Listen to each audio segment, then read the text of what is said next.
Hello and welcome to the JB&M Sports Fanatic stream, guys. Thank you so much for joining me here on Sunday Night Football. Buffalo Bills, Kansas City Chiefs, two teams that met last year in the playoffs. I know the Bills, they've got revenge on their mind. They started off slow in the first game, but since then they've really been playing extremely well as of late. In Kansas City, they desperately need to win this game for sake of staying within the division standings. They don't want to stay at the bottom of the division for too long. So certainly this is going to be a great one here, and looking forward to seeing how it's going to play out. Michael, thank you so much for joining the stream, man. Glad to have you here. Let me know which team are you rooting for and what is your score projection. Let's see. Meanwhile, Patrick Mahomes takes the snap. Hand it to the back, and that's going to be a gain of about 4 yards on the play, setting up 2nd and 6. Ball at the 29-yard line. Meme Dealer, what's good, man? Thank you for coming through for the stream. Glad to have you here. I've got Buffalo winning this one. I thought about it a long while going out to Arrowhead. I know it's going to be tough on the road, but I just feel like Buffalo has prepared all offseason for this moment. So I've got Buffalo winning this one in a close one. Meanwhile, Mahomes takes a snap. This time they hand it to the receiver. And that's going to be a gain of about 2 yards on the play. I'm sorry, that's actually the back. McMinnon.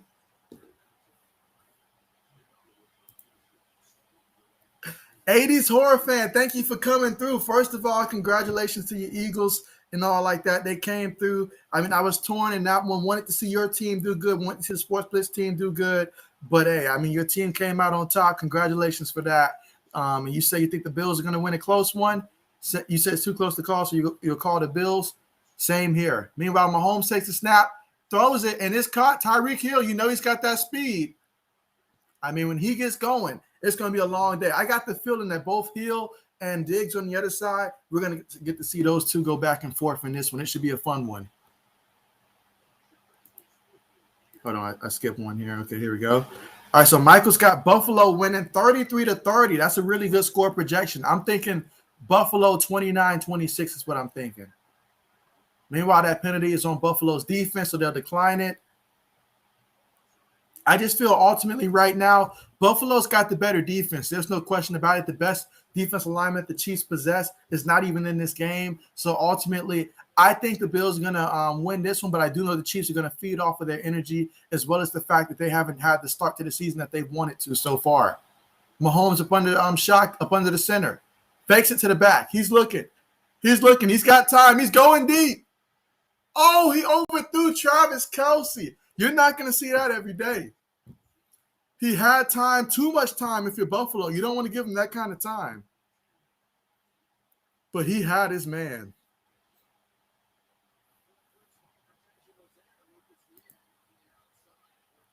Let's see, you say Eagles came from behind, thanks. Yeah, I did notice that when I tuned in because I saw it was close late, and I was like, okay. I saw a couple mistakes in that game, but, hey, your team came through. That was a big win. I know the Sports Blitz right now is kicking himself right now. All right, so out of the shotgun, no backs in the backfield, 5 wide. Mahomes takes a snap. Buffalo sends 4. He throws it, and it's incomplete. All right, incomplete. He was aiming for Hardman on the play. This is going to be 3rd and 10. Can Buffalo come out early and get this stop? You don't want to let the Chiefs get offensive momentum going early in this one, especially at home. Otherwise, that offense is going to become a different animal. So you want to slow it down for them, and we'll see how that goes from there.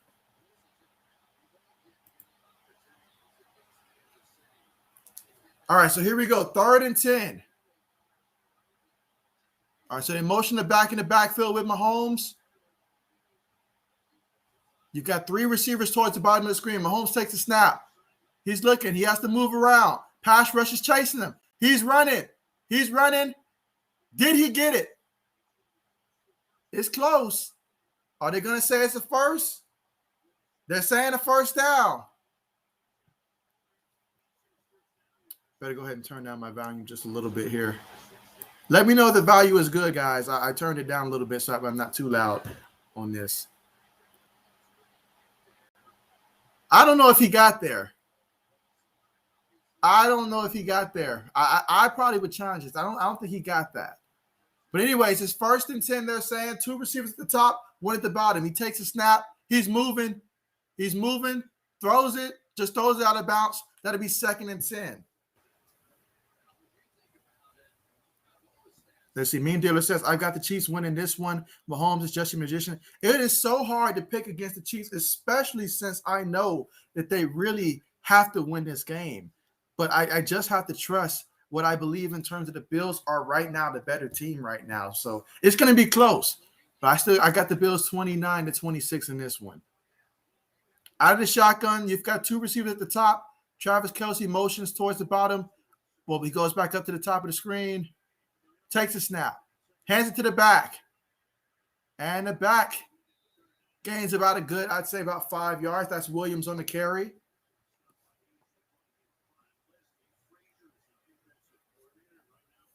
But yeah, I mean, Mahomes can do something special. I mean, I wouldn't advise betting against him, that's for sure. But for the sake of this, I went with Buffalo.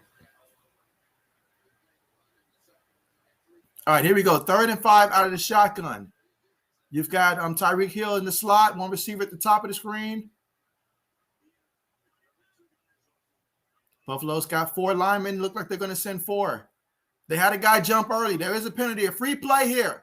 And he goes deep. Nobody's there. Incomplete. But they will get the penalty against Buffalo.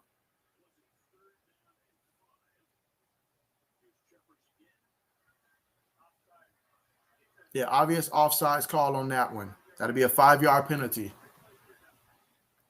If he just doesn't go offsides here, you can't make mistakes like this in the big game like that. You got to remain disciplined, especially when you're on the road and the crowd's going to be loud too.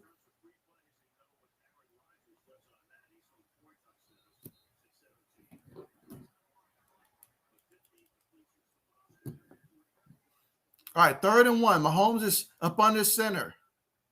They move a couple guys around. Got a back and a fullback in the back, but they hand it to the up back. That's a 1st down. That's a 1st down.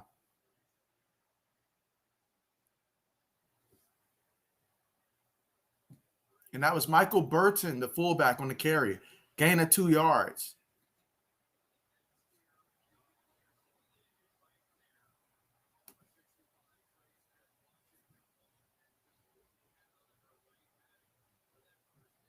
All right, so here we go. 1st and 10.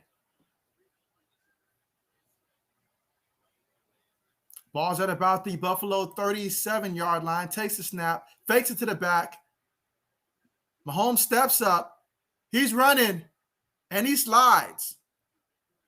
They still hit him, though, but referee's going to let that one slide, too.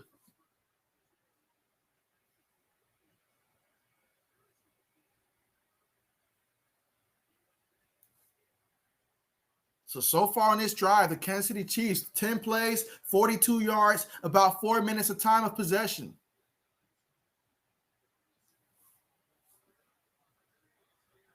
Whenever you have a drive that's sustained like this, you have to come away with points, particularly a touchdown. Out of the shotgun, 3 receivers on the play. They motion Kelce. Takes a snap. Fakes it to the back. Throws it. Incomplete.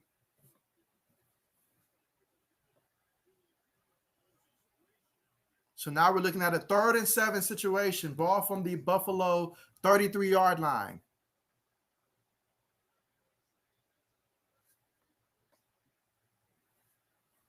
Let's see, while they're waiting on that, 80 Sword fan says, unfortunately, the Cowboys won. Yeah, they did. The Giants took a lot of L's on that one. That's an entire segment right there on its own, how many injuries the Giants suffered in that one. Out of the shotgun, takes a snap. Buffalo sends 4. Throws it incomplete. Incomplete.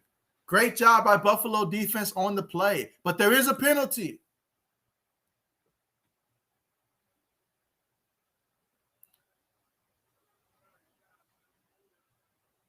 Defensive holding. We've seen a couple times now already on this first drive alone that on 3rd down, Buffalo's coming up with some unfortunate penalties here on 3rd down. You cannot help a team extend their drive.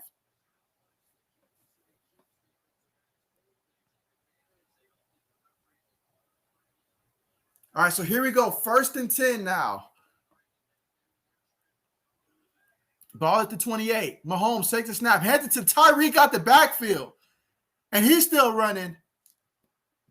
So Tyreek, I think he picked up about 15 yards on the play, but there is a penalty.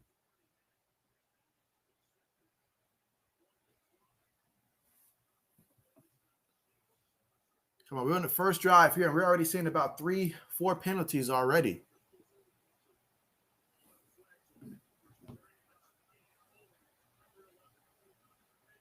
Offensive holding, number 11.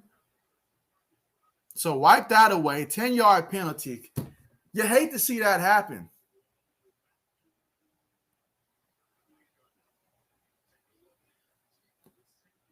Go ahead and get some more here. But, yeah, I know you didn't want them Cowboys to win. I know that. I mean, but after all those injuries, they were bound to win that one. You said, let's say Meme Dealer says, yeah, the Cowboys are starting to look like a decent team this year. They really are. Meanwhile, Mahomes out of the shotgun. 2 receivers towards the bottom of the screen. They motion a third towards the bottom in the slot.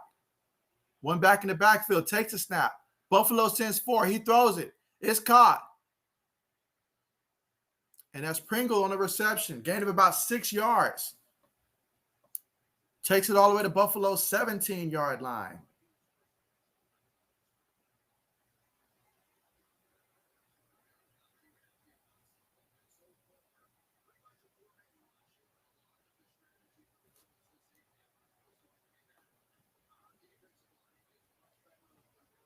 All right, so line up in the shotgun formation again. Trips at the top of the screen. One back in the backfield. Kelsey's at the bottom of the formation.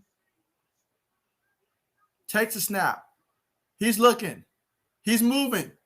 He fakes it, and he gets out of bounds, falls forward for about 2-3 yards on that carry. Takes it all the way to Buffalo's 14-yard line.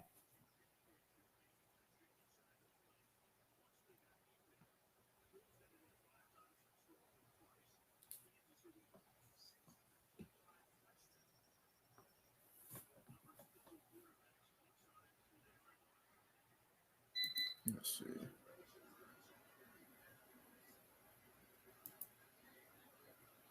Appreciate that. All right, here we go. 2nd and 7. Out of the shotgun, 3 receivers towards the bottom of the screen. They motion one to the backfield. There's a flag. Another flag. This time, false start in the offense. They keep shooting themselves in the foot.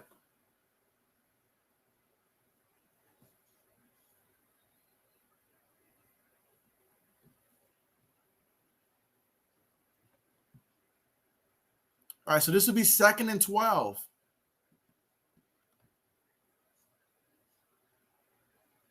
All right, out of the shotgun formation. Pringle motions to the backfield. Takes a snap. Fakes it to Pringle. He throws it, and it's just too high for the back. Incomplete. 3rd and 12. If you're Buffalo and you want to win this game, these are the type of plays, this kind of stops you got to make. They cannot have another penalty here on 3rd down. Got to get this offense off the field and make them settle for a field goal.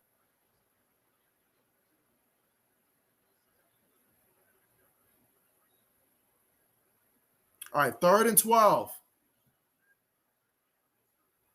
2 receivers towards the bottom, 2 towards the top.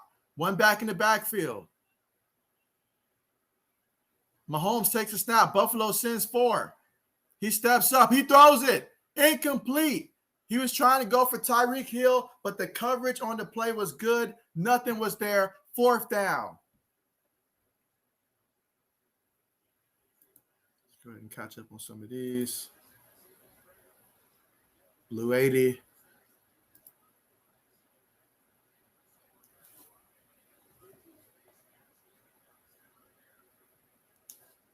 All right, so now we should see a field goal attempt, a 38-yard field goal attempt.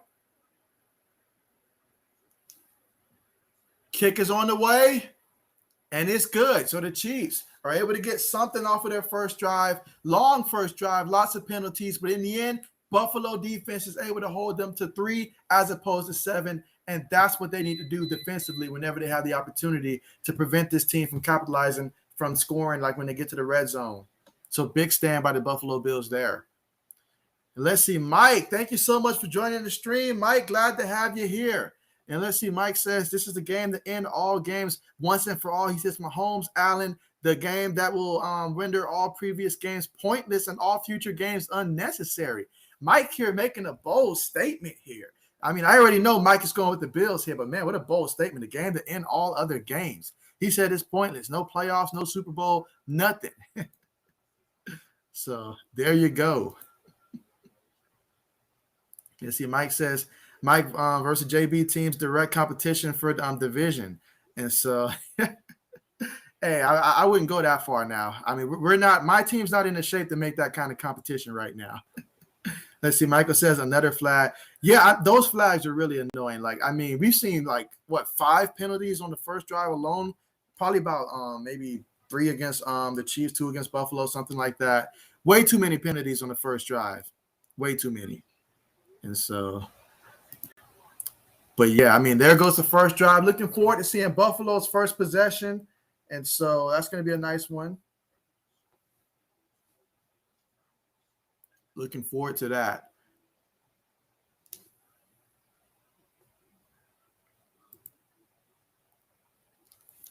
Let's see. So who do I think is going to win the Super Bowl? That is the question that I currently have to ask myself right now. Because right now we're seeing a lot of things that I honestly did not predict to happen this year. I thought by now that it would probably be the Chiefs will have a little bit of a better record. I honestly feel that probably in the AFC it's probably going to come down to maybe once again the Bills and the Chiefs. You can give the Browns consideration. Chargers are looking really good, but I still want to go with either Buffalo or Kansas City. So I'll go with Buffalo right now. Obviously, this game could possibly change that, but I'll go Buffalo versus Rams in the Super Bowl. I still think the Rams got a good team if they can get there. And so if that's the matchup, I'd go Buffalo. I say that Buffalo could really surprise some people this year and that they could end up hosting the Super Bowl this year and shock a lot of people. So I'll go Buffalo. But it's a tough one. I mean, it's a tough one. Let's see. Mike said I was wrong. Congrats beating the Texans. Mike, I was so nervous, man. I was so nervous. I thought the Texans were going to do it, but somehow, some way, in the end, Mac Jones came through for us. We're getting ready for the kickoff here by the Chiefs. Let's see. 80 Sword fan says the Eagles will win the Super Bowl. Well, there you have it. There you have it. And so, all right. So no return on that. So Josh Allen and company are going to come out and let's see what they're going to be able to do here. First and 10, ball on the Buffalo 25-yard line.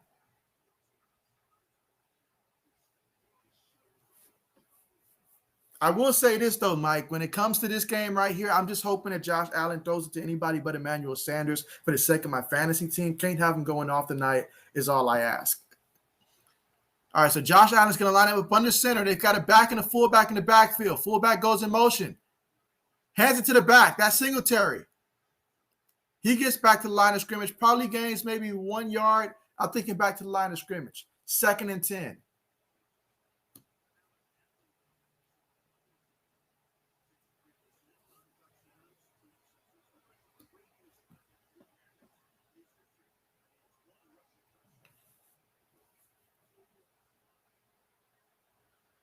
All right, so out of the shotgun formation. Receivers are bunched near the line. One back in the backfield. Hands it to the back. Singletary. Gains about a good 7 yards on the carry. So back-to-back carries for Devin Singletary up the middle.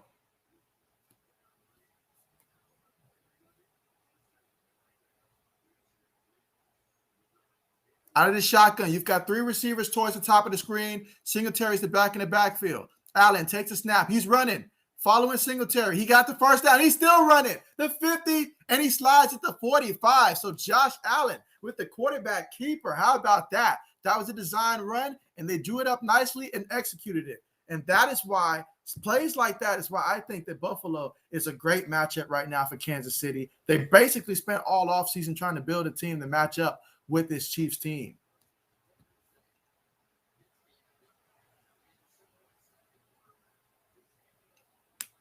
But what a play. So lining up out of the shotgun formation again, 2 receivers towards the top of the screen. Motion to fullback. Takes a snap. Fakes it to the back. Allen's looking. He throws it, and it's caught by the tight end. Knox.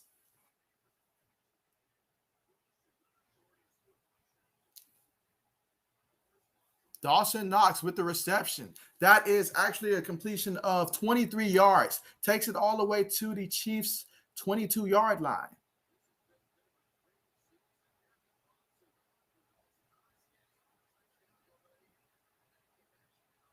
I mean, look at how comfortable Allen looks in the pocket. 1st and 10. All right, they got Moss in it, running back, takes a snap, tosses it to Moss. And Moss gains a couple yards on the play, 2 yards to be exact. Takes it to, I believe, the 20-yard line.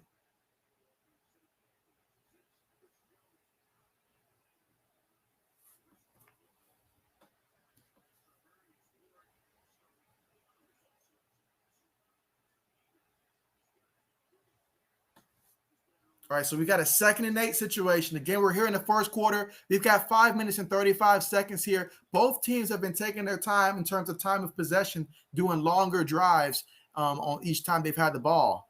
Allen takes a snap. Chiefs send 4. Allen's running. He's running. He has the 1st down. He dives forward. Takes it all the way to about the 8-yard line. Josh Allen showing little concern in terms of taking hits. That's one thing about Josh Allen. He's not afraid to put his body on the line.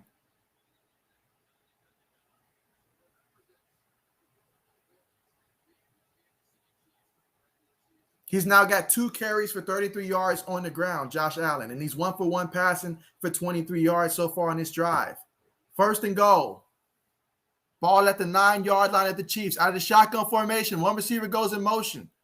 Takes a snap. Josh Allen's looking. Chiefs send 4. He throws it. Incomplete. Knox was the intended receiver. Well, tight end. So now we're looking at 2nd and 9. They talked about it earlier. The last time these two teams played in the playoffs, the Bills were only able to capitalize 2 out of the 5 times that they made it in the red zone. So they're going to have to show against this team that they can finish drives in the end zone, which Buffalo has had no problem doing as of late this season. All right, so now they've got 4 receivers on the play, 1 back in the backfield, and motion the receiver towards the back. Allen takes a snap, fakes it. Allen keeps it. He's running. He's running. That's a touchdown, Josh Allen. Right up the middle. Made it look too easy on the play. Too easy. Touchdown, Buffalo. 8 plays, 75 yards, almost 4 minutes of time of possession. They just showed the Chiefs what the Chiefs tried to do. Buffalo is able to do it except they finished. That's the difference that I think is going to be the difference in this game. Chiefs had to settle for 3 points. Buffalo got the touchdown. Now we will await the PAT because for some reason today, a lot of kickers are missing extra points. So let's make sure the kicker makes the extra point in this one. But Josh Allen showing on the ground, reminding people that he's a major threat on the ground. 3 carries, 42 yards, and a touchdown on the ground. Kick is up right down the middle. Extra point is good. Buffalo up 7-3 here in the first quarter with 4 minutes and 36 seconds left to go in the first quarter. Let's go ahead and catch up on some of these comments here. And meanwhile, make sure you guys are pressing the thumbs up button. Appreciate you guys and all the support. You know, if there's anybody that's watching for the first time or you're new, definitely do make sure that you guys subscribe to the channel if you're someone that's new, and also comment here in the live chat as well so that we can see your thoughts on the game and who you have winning this one. Let's see. Mike says, did not catch the Bears game. How do they keep winning?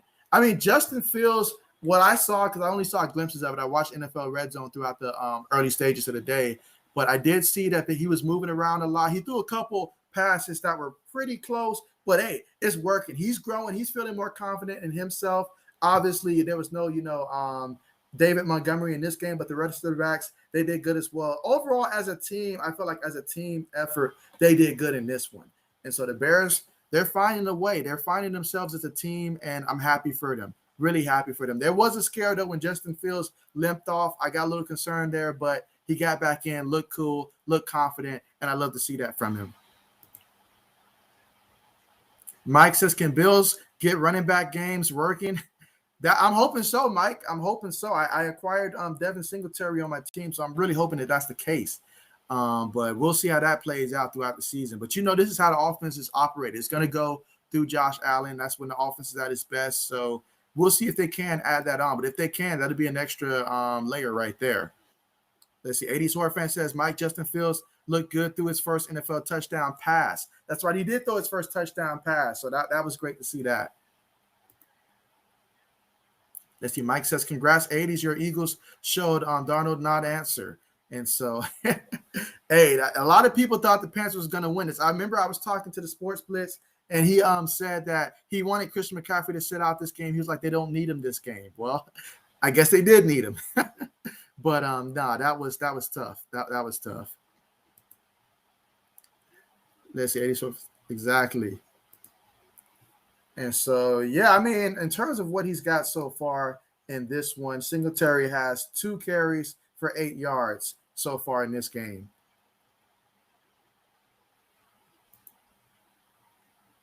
Let's see. Meme Dealer says Cardinals looking like NFC Championship contenders right now. And so I definitely feel like I had projected before the season started the Cardinals to be a playoff team.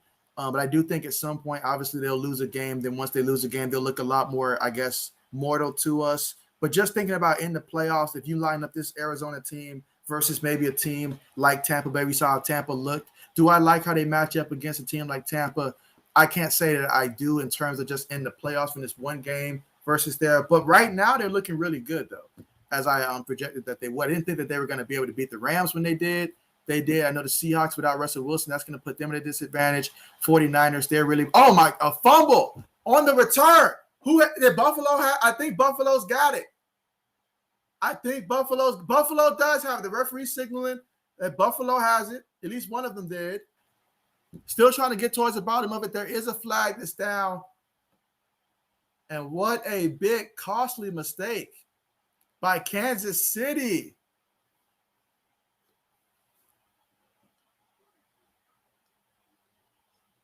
Wow. Let's see what the referees have to say about this.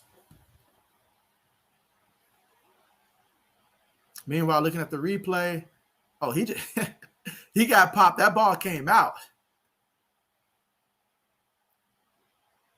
A nice, clean one. He used his shoulder, got in front. That was excellent. Textbook. And didn't hold on the return team. So decline that. And it's going to be first down Buffalo. So how about that? That's how you silence a crowd. How about that? I know, Mike, I know you've got to be ecstatic about that. And so 80 Sword fan says Cardinals may go all the way. Okay, a lot of people on the Cardinals bandwagon right now. Mike says Dawson drops Knox catching balls. And so, yeah, I mean, I guess for me, I remember last year, I think, what was it? Week 11, the Steelers were undefeated for the first 11 weeks of the thing. Then they just completely just fell apart. So I need to see consistency. And Singletary with the drop. The play was there. Singletary just dropped it, but it happens. I like the play call. 2nd down and 10. And so occasionally, Mike, he does catch a couple occasionally. Let's see. Mike says Moss is so slow. Yeah. I mean, but I'm definitely more excited. I think 3 years from now, I definitely think if I had to take one of these running backs between Singletary and Moss 3 years into the future, I think Moss is going to be more of a force to reckon with just because he's got the size. He'll only get stronger, more physical. And so I think that's the person that I keep an eye out for in the future in the backfield. Meanwhile, they hand it to Singletary. Singletary's running, and he's fighting for it with the help of the offensive line. He picks up about 8, maybe 9 yards on the carry. So Devin Singletary picking up 9 yards there. It's going to be 3rd and 1.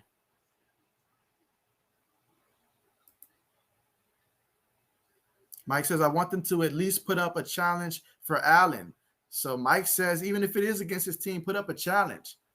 Meanwhile, Allen up under center. Got the fullback and back in the backfield. 2 receivers towards the bottom of the screen. 1 goes in motion. Hands it to the up back. That's Moss. He's running. 10-yard line.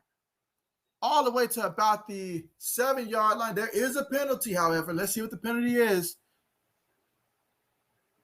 Offensive holding. Offensive holding. It'll get you every time. So that will negate that play.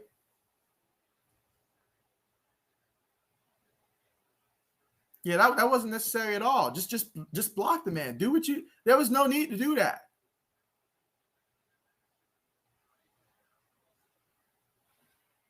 That was unnecessary. Now we're back at 3rd and 11. Allen's going to line up in the shotgun. 2 receivers towards the bottom of the screen. They put 1 receiver in motion. Now we've got 3 towards the bottom of the screen. 1 back in the backfield with Allen. Takes a snap. Kansas City sends 5. Allen trying to avoid the rush. There is a penalty. And he flings it out of bounds last second. But there is a flag.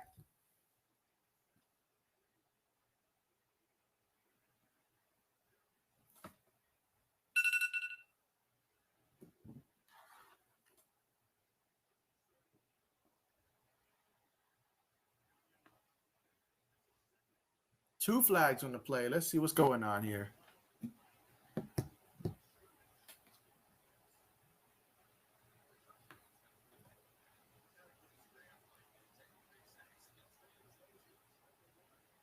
Okay, so illegal motion and then intentional grounding, both against the offense.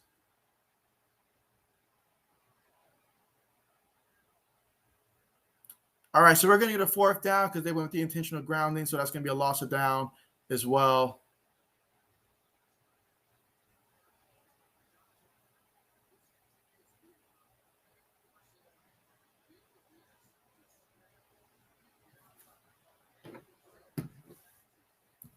All right, so after that penalty, 4th and 29, yeah, that hurts. That hurts. So now they got to punt the ball, unable to capitalize off of the big turnover they got from the kickoff.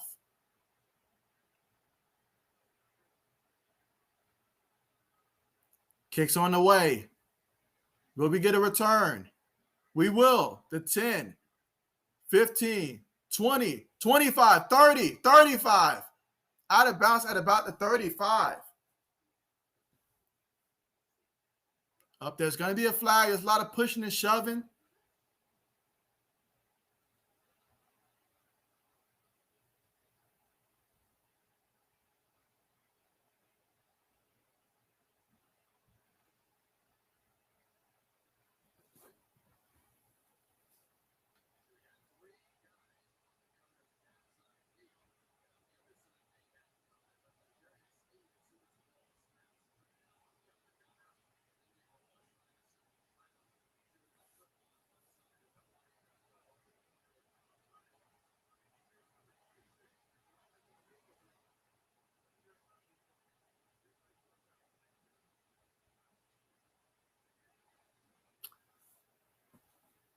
All right, looks like they're going to replay 4th down. Let's go ahead and get through some more comments here. Oh, we have some time. Let's see. Mike says, I'm going to need the Chiefs to put up a challenge for Allen. Me and Dealer says, hope Tyreek Hill has a quiet game so I can win in fantasy.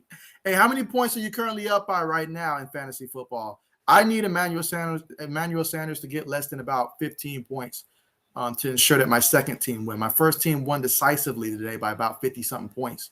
That's already a wrap. But I need my second team needs Emmanuel Sanders to have a quiet game.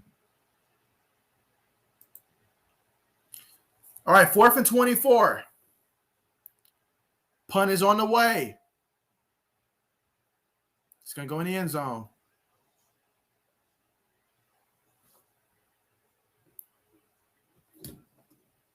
All right, so we're going to get to see Patrick Mahomes and company come back out there for another drive.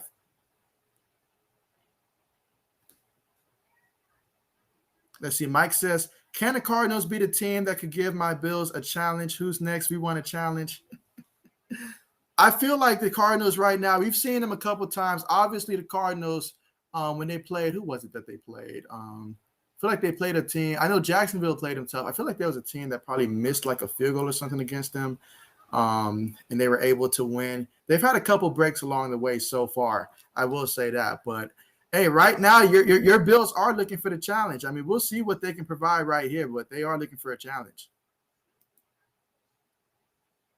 This meme dealer said, I hope I made the right decision by starting Allen over Mahomes. My question is, how did you get both Josh Allen and Patrick Mahomes in the same league? Like, that's my question. Like, wow, you got both of them in the same league? Wow. Mike says Bills running backs are terrible. That may be the case, Mike, but when you're in a 16-person league like I am, you'll take any running back you can get. So as long as you know he's going to get carries, that's what matters, So you just hope that your guy gets the carry near the red zone. But believe me, in a 16-person league, you take what you can. And Jay in the Bay, what's good, man? Thank you for coming through, taking time out of your busy day to come through on the stream, man. Glad to have you here, man. And so I won't even mention the results of the game, man, but definitely tell me your evaluation of how Trey Lance performed today. I know he made his first big start, and I know a lot of 49er fans were looking forward to that. So definitely let me know your evaluation of how Trey Lance looked out there getting to start the game. And also who you got winning this one between Buffalo and Kansas City.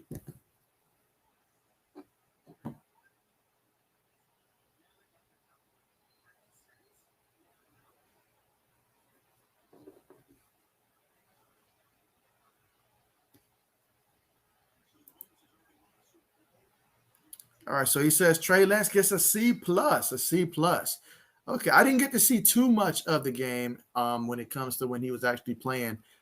So yeah, C+. From the little bit that I did get to see from him, it looked like it was a C+ type of game. I know he made like one throw I saw near the sideline that was in a tight window. I was impressed that he was able to get it to the receiver there.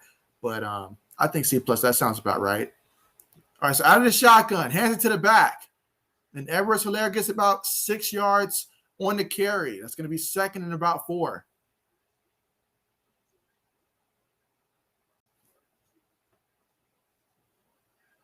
I tell you who came through for me today in fantasy football, y'all. It was Justin Herbert. That's who came through for me when it really mattered today. Like he came out, he balled out today against the Browns. All right, so out of the shotgun, 3 receivers towards the bottom of the screen. Back goes in motion, takes a snap. Buffalo sends 4. Mahomes steps up. He's running.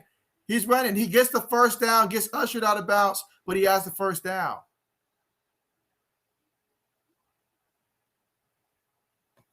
So it's going to be 1st and 10 for Kansas City.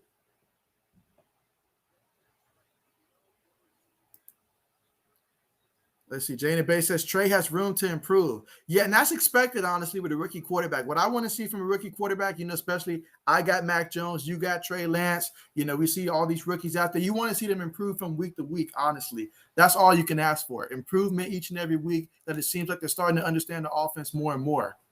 Meanwhile, Mahomes in a shotgun, takes a snap, fakes it to the back. Buffalo sending 4. Mahomes throws it, and it's caught. That is Kelsey. He gains 15 yards on the reception.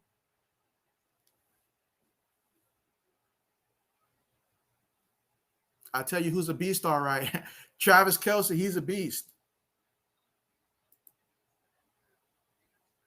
Jay in the Bay says that Herbert is a beast.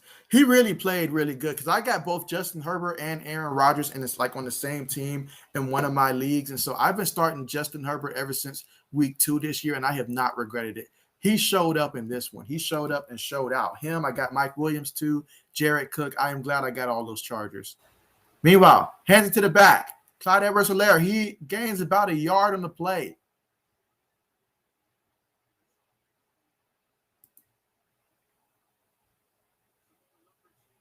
Let's see. Mike says, intentional good. I like it. Without Chris Jones and Ward Allen needs some challenge. And so, yeah, you're right about that. You're right about that. I mean, lately it's been on cruise control. I mean, you guys beat Houston so bad that everybody thought the Pats were going to be able to come in and at least do a decent job. That was not the case. Not the case. Out of the shotgun, 3 receivers on the play. Kelsey goes in motion. Takes a snap. But there's a penalty. Too many penalties. We're still in the first quarter. Way too many penalties. False start on Kelsey.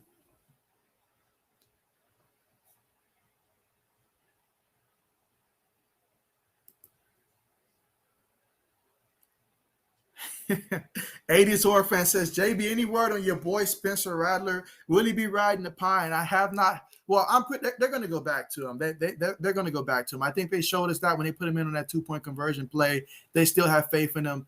they're still going to rock with him as a starting quarterback. I'd be very surprised if they went a different direction. Meanwhile, this will be the end of the first quarter to let the time run out here. So at the end of the first quarter, Buffalo's up 7-3 in this one, but Kansas City has the ball, 2nd and 14, ball on the Chiefs' 41-yard line. Both teams, when they have moved the ball, they've been moving it slowly down the field, taking a good amount of time for time of possession. I feel like this first quarter went by super fast.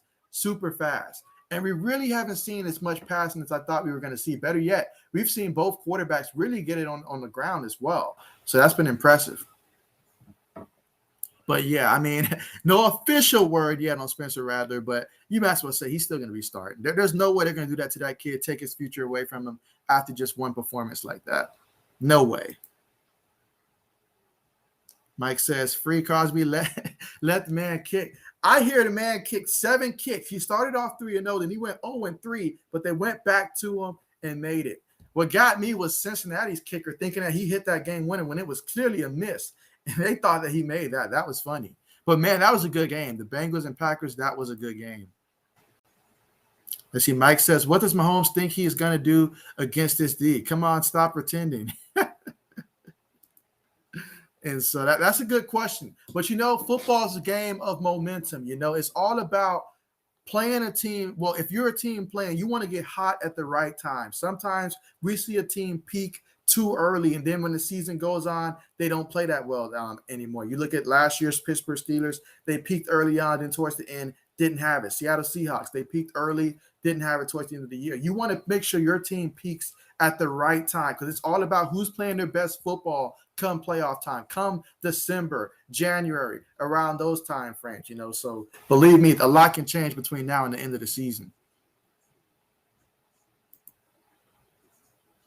Let's see. 80 Sword fan says, I started an awesome drinking game. Whenever JB gets fired up about bad calls or bad plays, do a shot.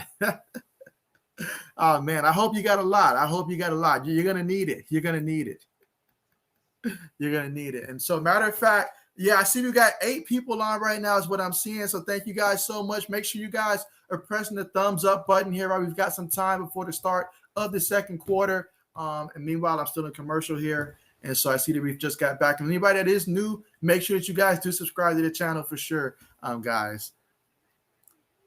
All right, so here we go out of the shotgun formation. Patrick Mahomes, Kelsey motions, takes a snap, hands it to the back. He's running. He gains about a good 9 yards on the carry. So now we're going to have 3rd and short. 3rd and 5. And if you're Kansas City, that's what you want. 3rd and 5 or less. You want that.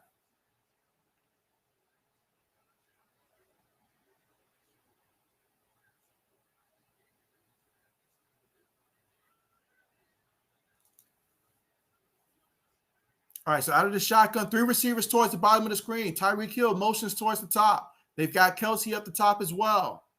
Takes a snap. Buffalo sends 4. Mahomes is trying to make people miss. They have him, but he throws it incomplete. There is a flag. Another penalty.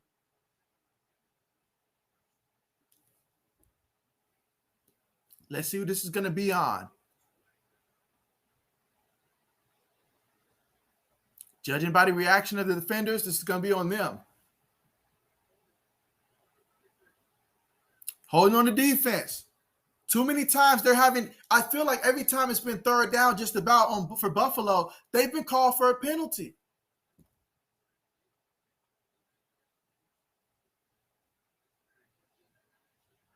Oh, yeah. Oh, yeah. He definitely held on that one.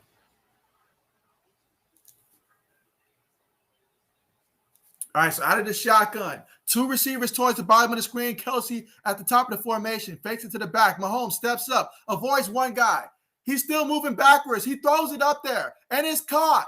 And only Patrick Mahomes seems to get away with that consistently at the NFL level. I mean, there was a defender forcing him backwards, and still off the wrong foot, he was able to do like he always does, throws it up, and that was completed to Josh Gordon, actually. That was Josh Gordon with the reception. Wow, I didn't even realize that. So Josh Gordon getting involved here in the first half.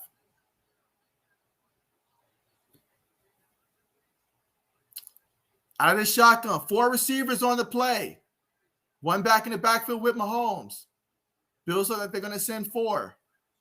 And they do send 4. Mahomes throws it to the back. Back makes a move. And he falls about half a yard shy of the first down. That's going to pick up about 9 yards on the play. So it's going to be 2nd and 1.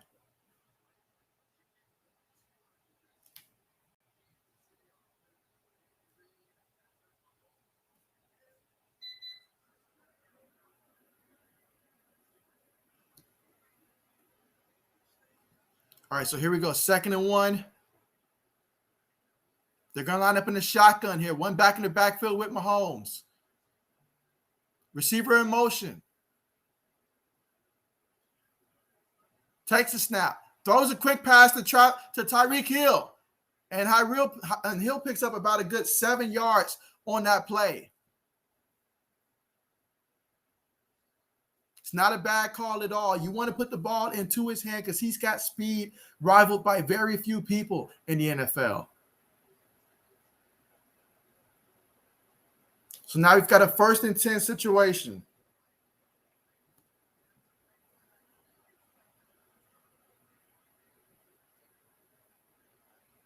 First and 10. Ball at the 18-yard line of Buffalo. So in the red zone, out of the shotgun. Mahomes takes a snap. Throws it. This time it is caught by, I think it's Hardman. He gains about a good 8 yards on the play.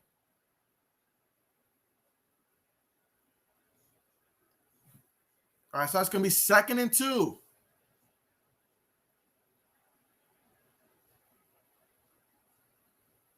Nine plays, 70 yards, 6 minutes and 15 seconds off the clock in terms of time of possession so far on this drive.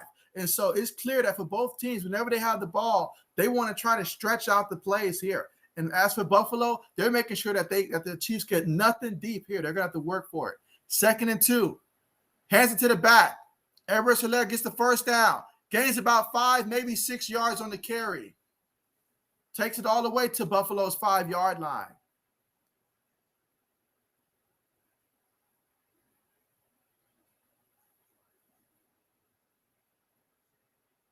Last time the Chiefs had to settle for 3 points. Can they finish this time?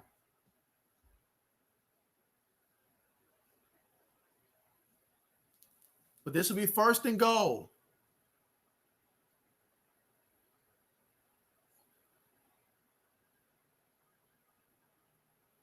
Out of the shotgun, 3 receivers towards the bottom of the screen. Takes a snap. Mahomes is looking. He makes the guy miss. He's looking. And he's dancing with it. Tries to slide.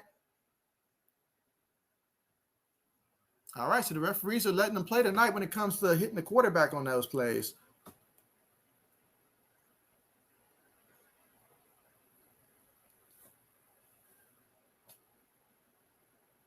Yeah, I was looking on the sideline. It did look like he signaled a timeout, but I see that wasn't honored, at least when he called it the first time. All right, so this time they called a timeout. All right, so while we have a timeout, I'll go ahead and catch up on some of these comments here. Let's see. I know I'm way behind here. Let's see. Mike says, how is Alabama? So Alabama is currently ranked. I know I did a video on it earlier. Are they ranked 4 or 5 right now? I think they're ranked number 5 right now. So they fell from 1 to 5, which is no big deal for Alabama. I mean, because as long as they go ahead, just do what Bama does and win the rest of their schedule. When it's all said and done, a 1-loss Bama team, they'll still get the committee's vote when it comes to that. So they're still good. Let's see. Mike says Antonio Bryant is young, up and coming star. Let's see. 80s Horror Fan says there wasn't a receiver in the state. Hey, we got to reserve that that's going to become my marquee statement right there. All right, here we go. 2nd and goal. And they've got Mahomes up under center. One back in the backfield, takes it, fakes it to the back. Bootlegging. He's looking. He throws it in the end zone. And it's caught for a touchdown. And I believe that is Pringle with the reception. It is. So 12 plays, 80 yards, almost 8 minutes off the clock in terms of time of possession. My goodness. So touchdown for Kansas City, ready to respond and get into the end zone.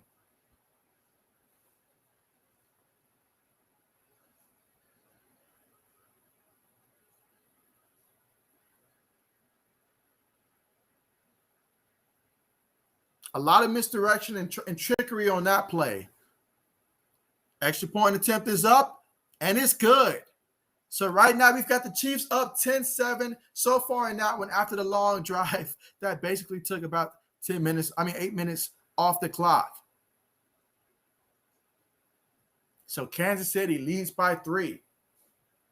Let's see. Ryan, thank you so much for joining the stream, man. Glad to have you here. And you say congrats on the 1K subs. Yeah, thank you so much. Thank you so much, man. Appreciate that. Yeah.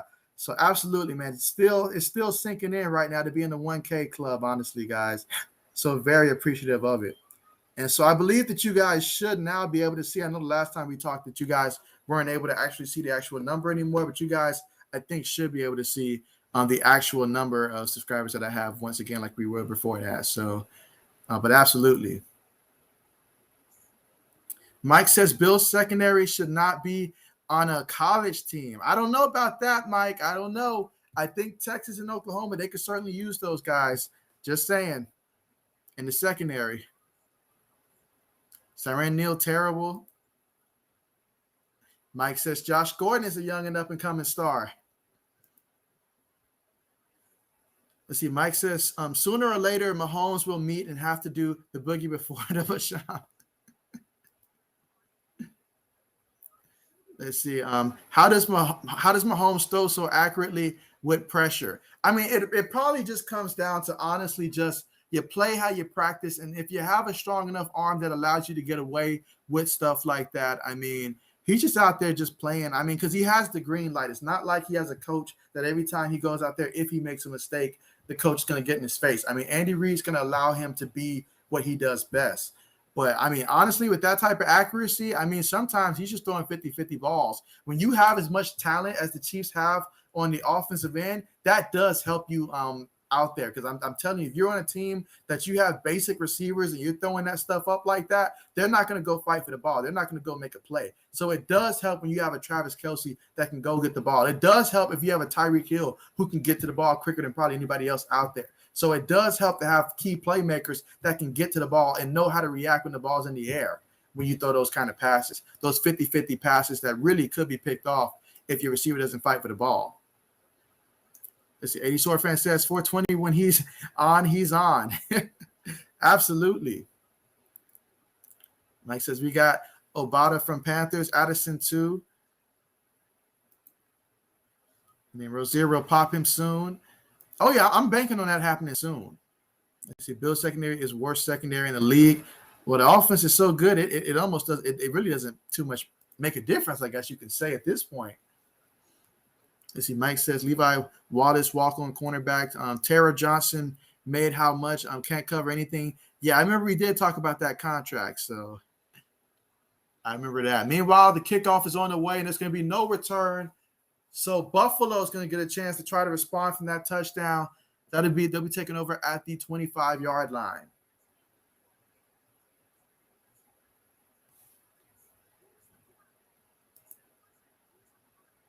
You say Levi Wallace walks on cornerback stinks. Bills love him.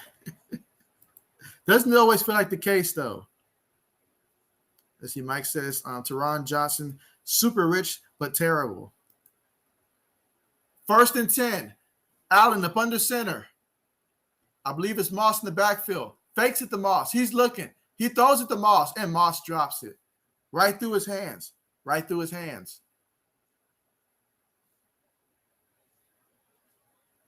That'll be 2nd and 10.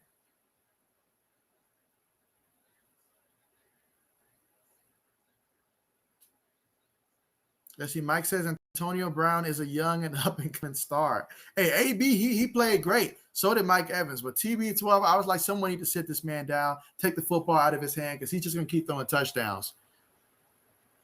Out of the shotgun. Motions the back to the backfield. 2 receivers towards the bottom of the screen, including Stephon Diggs. Takes a snap. Hands it to Moss. Moss makes the first guy miss. Powers forward. Gains about 8 yards on the carry.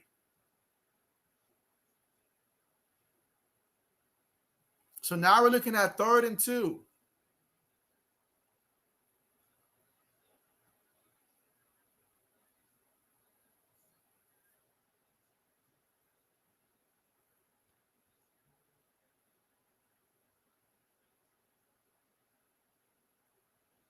Third and 2 out of the shotgun. 3 receivers towards the bottom of the screen. Diggs goes in motion. Take the snap.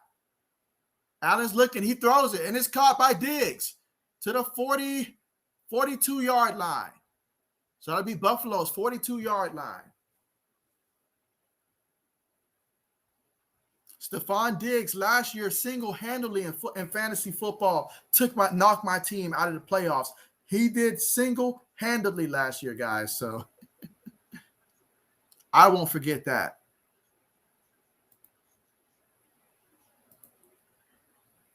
Meanwhile, we've got a 1st and 10.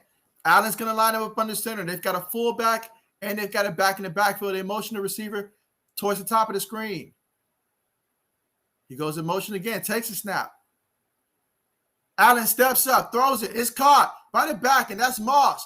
40-yard line, 35-yard line of Kansas City.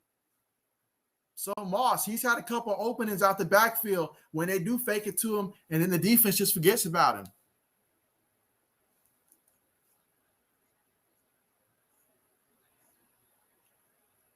And I love how smooth Allen looks when he steps up into the pocket. There's no fear. There's no, I feel pressure. No, it's just smooth, fluent, step up, and balls on the money. It honestly feels like he has 100% faith in his offensive line, seeing him step up into the pocket.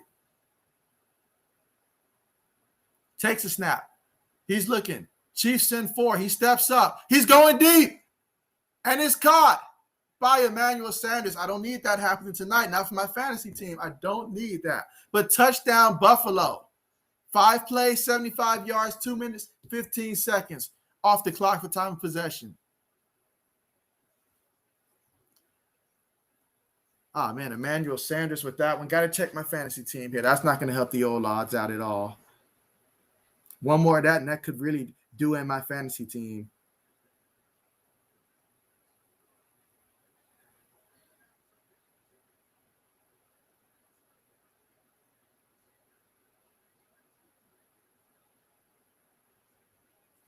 Yeah, not liking these odds at all. Let's see. 80 Short Fan says, JV, speaking of Spencer Rattler, they have compared him to Mahomes. What do you think? I think whoever's doing that is being mad disrespectful to Patrick Mahomes. That's what I think. Comparing Spencer Rattler to Patrick Mahomes? Come on now. Come on now. No. Come on now. Nah. The difference is Mahomes throws it to his guys that's on the same field as him. You know, Spencer Rattler's aiming for guys that's about 7 states away from him. You know, so no. I don't see it. I'm sorry, I don't see it. I believe in the hype and all like that. I'm sure he's a good player, but no, I don't see it. Let's see. Mike says Moss can't catch. Mike says Bill's best linebacker is Matt Molino out for the game. Okay, I didn't know he was out for the game. Okay. Should be easy for Mahomes. Let's see. Mike says, Bashan brother, Cowboys edge rusher. And so, Rico, thank you for joining the stream, man. You say go Bills. And so, okay, we've got another one for the Bills. So I really wish I could take a tally now to see how many we got for the Chiefs, how many for the Bills right now. Mike says Diggs brother's great cornerback. Oh, absolutely. He's that dude in the secondary this year. I mean, it amazes me how the defense for the Cowboys just completely did a 180 from last year to this year. I mean, now we're talking about how many games in a row they had 2 turnovers in a game. I mean, really impressive turnaround. Mike says maybe a challenge for Allen, maybe a little. You might just get what you're asking for, Mike. You might just get it. Although, if you ask for a challenge, Mike, it might not show up until the playoffs when you don't want it to happen in the playoffs. But okay, so we've got a lot of people here rooting for the Bills. So Mike says, Rico, you're rooting for the Bills? And so, absolutely. 7 states. I mean, it's true. It's true. My man, he just He just throws it up there. Like, he don't care what state it falls in, what continent it falls in, what planet it lands on. He's just going to just throw it because he feels like throwing it, man. He's that guy that plays Madden that presses a random button all the time and says, "Oh, my bad, I pressed the wrong button. I pressed the wrong button." That's Spencer Rattler to me. Like, he gets rattled, press the wrong button, and then it just goes anywhere. Who knows? Russian relay out there. Mike says, I compare Rattler to Mike Glennon. We got to see a little bit of Mike Glennon earlier today. Just a little bit. Let's see. Mike says, Cowboy, who different league than rest of the division. And so I mean, as of right now, from what I've seen so far, definitely the Cowboys. Yeah, I mean, like, I admit I was wrong about the Washington football team. They got some problems right now. Meanwhile, the return goes all the way to about the 27-yard line. But Washington's got to do some soul searching as a team. They got to figure out what identity do they want. It's one thing to have all those first-round picks, all those talent on defense. It's another thing for that talent to look like they did last year. It's just not looking that way right now. That plus injuries, not like what I'm seeing. So, yeah, I got to say Cowboys in a different league right now. Cover your ears, 80s horror fan, for that one. Let's see. Mike says, will Oliver get an actual sack? He will, just not in this game. It won't come tonight. Probably won't come tonight. Meanwhile, Mahomes hands it to Edwards Helaire. He falls forward for maybe, I don't think he gained any yards. That'll be second down.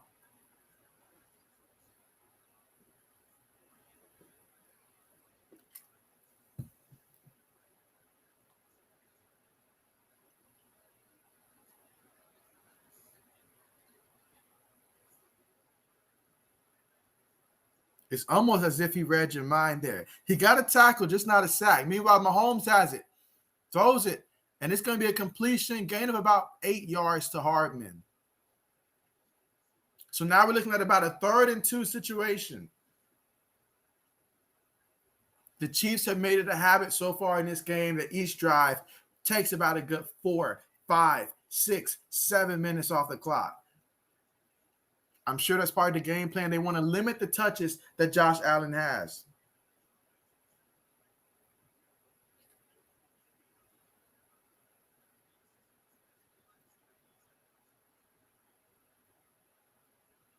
Guy goes in motion. Mahomes takes the snap, hands it to the back. And that's going to be a loss of a yard, I think. So now we've got a 4th down coming up. Excellent stop there by Buffalo. About 6 minutes, 15 seconds left to go in this one. And so, yeah, Mike says Teron Johnson can't cover. I thought Ed was going to be a different animal when he was coming out of the draft. I did have my concerns, though, about him because I remember when he was at Houston, he pretty much got into a shouting match, I'll say, almost an altercation with the coach, but it didn't look good at all. It was not a good sign for someone that's supposed to be a first-round pick. Meanwhile, we have a return. Makes a couple guys miss, takes it to about the 26-yard line. Now it's McKenzie with the return.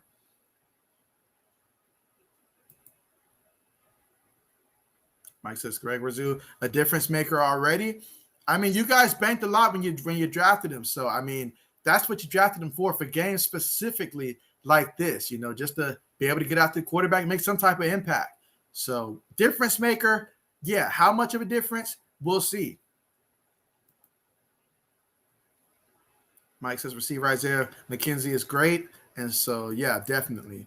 I mean, this got me bummed out, guys. I mean, I really thought I was going to win in my second league, but I don't know, guys. Like, if Emmanuel Sanders goes off again, that's a wrap. That is a wrap. There's nothing I can do about that.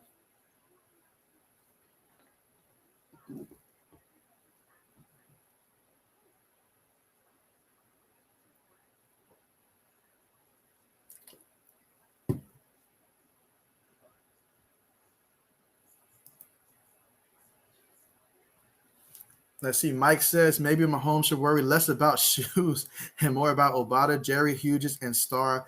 I can't even say that name there, but and so I mean maybe, but I tell you what though, I mean having those types of problems to where you can have shoes is an option. I mean that's a good problem to have right there. Good problem to have.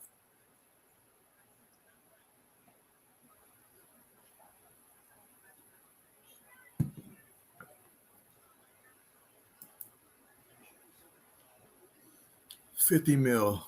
A good 50 mil. Oh, man. Wish I had those problems, Mike. Wish I had those problems. I mean, but just looking so far at this game, both teams on the ground, they're about even. Even through the air, they're about even. Not as much passing yards as one would guess so far in this game, considering that they're about 5 minutes and 46 seconds away from the half. So therefore, Josh Allen, 4 of 8, 90 yards, 1 touchdown. You've got Patrick Mahomes, 9 of 15, 81 yards through the air, and 1 touchdown as well. Neither quarterback with more than 100 yards through the air. And on the ground, though, both quarterbacks are leading their teams in rushing. You've got Patrick Mahomes, 4 carries, 20 yards. You've also got Josh Allen, 3 carries, 42 yards. And so there you have it. 80 fan says, JB and Mountain Dew, a sponsor. Hey, I mean, I'm working on it. You know, that's the one thing that I can agree with Skip Bayless on is that Mountain Dew, that's something serious there. So let's see. Josh Allen up under center. I believe Singletary is the back in the backfield this time. 2 receivers on the play. Allen making adjustments. 5 seconds on the play clock. Takes a snap. Fakes it to the back. Pass rush makes him turn, but Allen still confident, still looking downfield, throws it incomplete. I'm going to need Buffalo to take out Emmanuel Sanders for the rest of this game. Save my fantasy team. What little hope we have right now of winning this game, because another reception or 2 would do me in.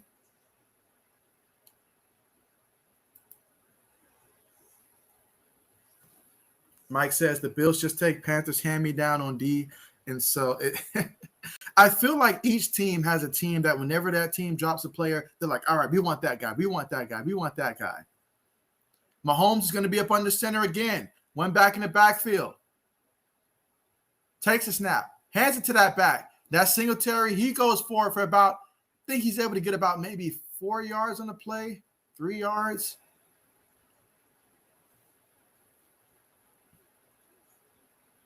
So now it's going to be 3rd down.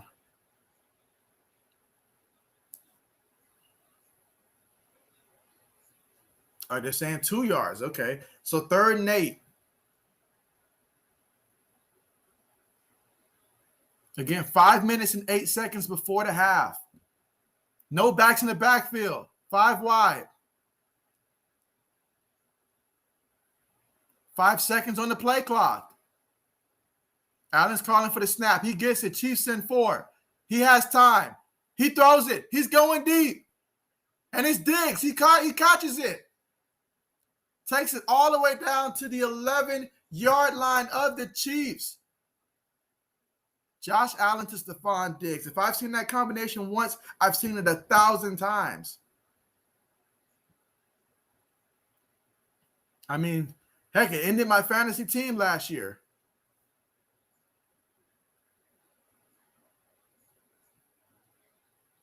I mean, just look at how comfortable Josh Allen looks in the pocket, too. Never wavering his eyes, keeping his vision down the field.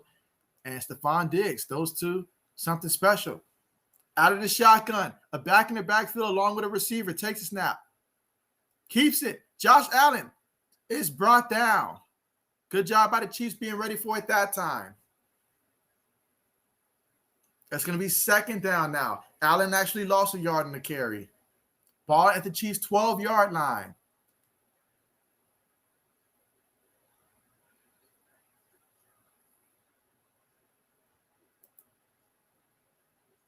Mike says, why is Josh Allen taking so long to score? I believe that's the game plan. I mean, sometimes when you're going against another elite quarterback and you just take your time so they have less time, you sort of knock them off of a rhythm and don't allow them to really get things going as quickly. Out of the shotgun, takes a snap. He's looking. He throws the ball. Incomplete.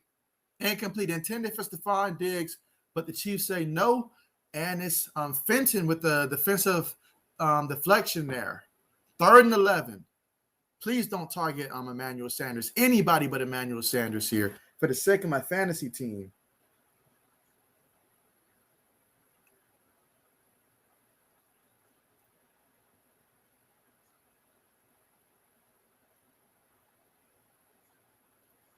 All right, 3rd and 11. Out of the shotgun formation. Receiver in motion, takes the snap. He's looking. He throws it. Incomplete. Ooh, that was so close to being the end of my fantasy football right there, guys. So it's going to be 4th and 11. They got to go for the field goal attempt here. So good job by Kansas City to hold them to a field goal attempt. And if you're Buffalo, these are drives that you want to finish in the end zone.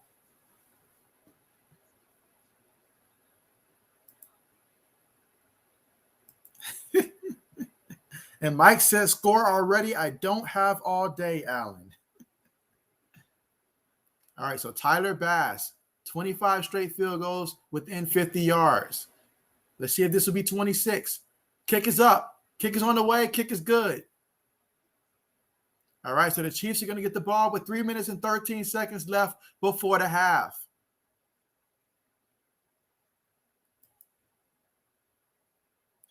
Mike. Now you're showing off, Mike. Some of our teams can't score 28 points in 3 games combined.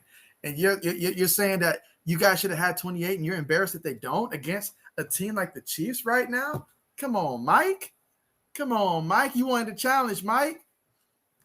But Mike's embarrassed, guys. His Bills is embarrassing him here on Sunday Night Football.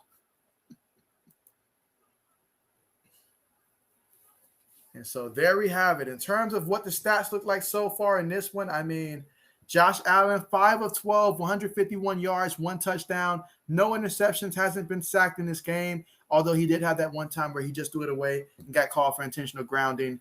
And as for the Kansas City Chiefs, Patrick Mahomes, 9 of 15, 81 yards, 1 touchdown, no interceptions, sacked 1 time. And when it comes to rushing, Josh Allen leads the Buffalo Bills in terms of rushing yards. He's got 4 carries, 41 yards, and a touchdown. Singletary has 4 carries, 19 yards. Zach Moss has 2 carries for 10 yards. So as a team, they have 10 carries for 70 yards and a touchdown. Looking at Kansas City, Patrick Mahomes, he's got 4 carries for 20 yards. Clyde Edwards-Helaire, he's got 5 carries for 16 yards. Tyreek's got that 1 carry for 15 yards. Williams, 3 carries, 13 yards. As a team, 15 carries for 68 yards.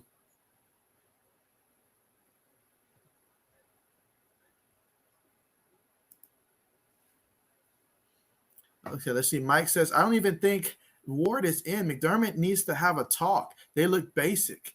And so, well, I'm sure that Buffalo as a team right now, it's like you said, they did leave some opportunities out there on the field, but overall, on the road right now, to have the lead against a team like Kansas City, I think Buffalo right now, they're I'm not going to say they're content, because obviously they want to score a touchdown on that last drive, but they're feeling pretty positive right now. The important part now is going to be this defense against Patrick Mahomes and company. They're not going to be able to just take their time, take as much time, I should say, as they've been taking earlier in the drives and stuff. So they'll have to go ahead and try to find a way to score with 3 minutes and 13 seconds because they've been taking their time so far in this one.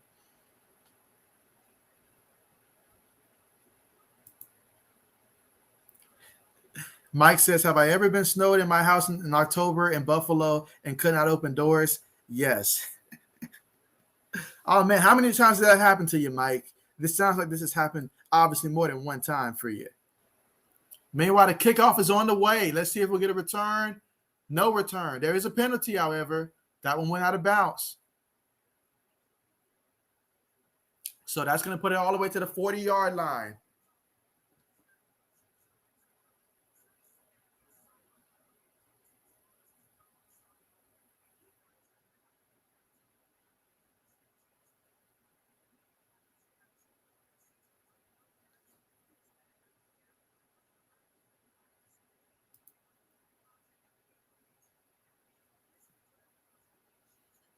All right, so here we go. After the ball went out of bounds, we're going to have a 1st and 10 now.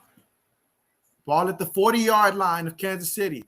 Mahomes up under center, one back in the backfield. Kelsey goes in motion. Takes the snap, fakes it to the back. Mahomes steps up. He's running. He's still running. 1st down. He's got 20, 25 yards before he slides on the play. That's going to be a gain, if they're saying 23 yards, all the way to Buffalo's 37-yard line.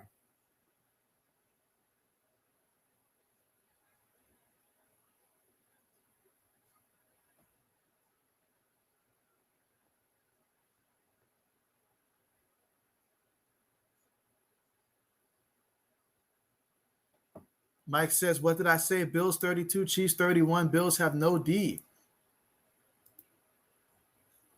And so you've got Mahomes leading the Chiefs in rushing, 5 carries, 43 yards. Out of the shotgun, 3 wide receivers, takes a snap, throws it to the back at the backfield. That's incomplete. Running back dropped it on the play. 2nd and 10.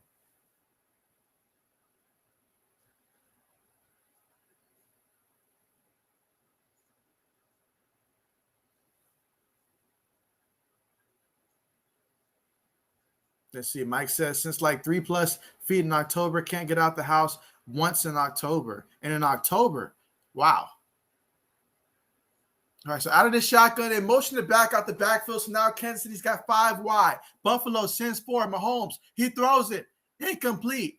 Incomplete. I feel like he had Tyreek on that one. Just an errant pass on that. So now we're looking at 3rd and 10. Can Buffalo? This is why they drafted those defensive ends for this particular play right here. But they can't do like they did in the first quarter, where every time it was 3rd down, they had a penalty, and they basically negated their own hard work and gifted the Chiefs with so many first downs. So they cannot have penalties against themselves here.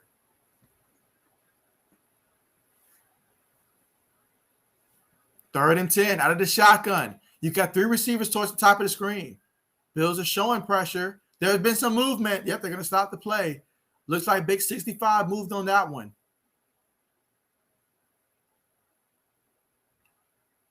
Yep, false start in the offense. Moving back 5. That's the rookie. They just talked about him, 6th round pick in this past year's draft.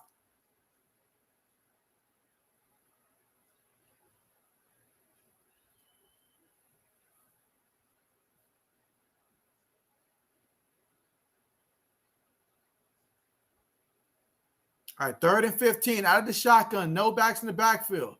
Okay, so now they motion it back in the backfield. Trips towards the top of the screen, 1 receiver at the bottom, takes the snap. Bills send 4. Mahomes, move it. Mahomes, run it. Mahomes throws it, and it's caught by Kelsey. But it's going to bring up 4th down. And this should take us to the 2-minute warning here in the 2nd quarter.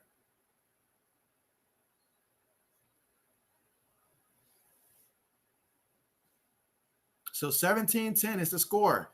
It's going to be 4th down for Kansas City, but Buffalo's up 17-10. You see, Mike says, outside linebacker AJ MVP Klein. And Mike says, Mitch Trubisky asking Allen what the problem. And so, oh yeah, by the way, Mike, I know you. I thought you were going to mention the fact that your boy Nate Peterman actually got in the game today. I thought you were going to mention that. I know you had to be excited about that, even though it was short-lived, but still got into a game temporarily for Derek Carr. I don't know if he had any passes or anything, but I know he got into the game.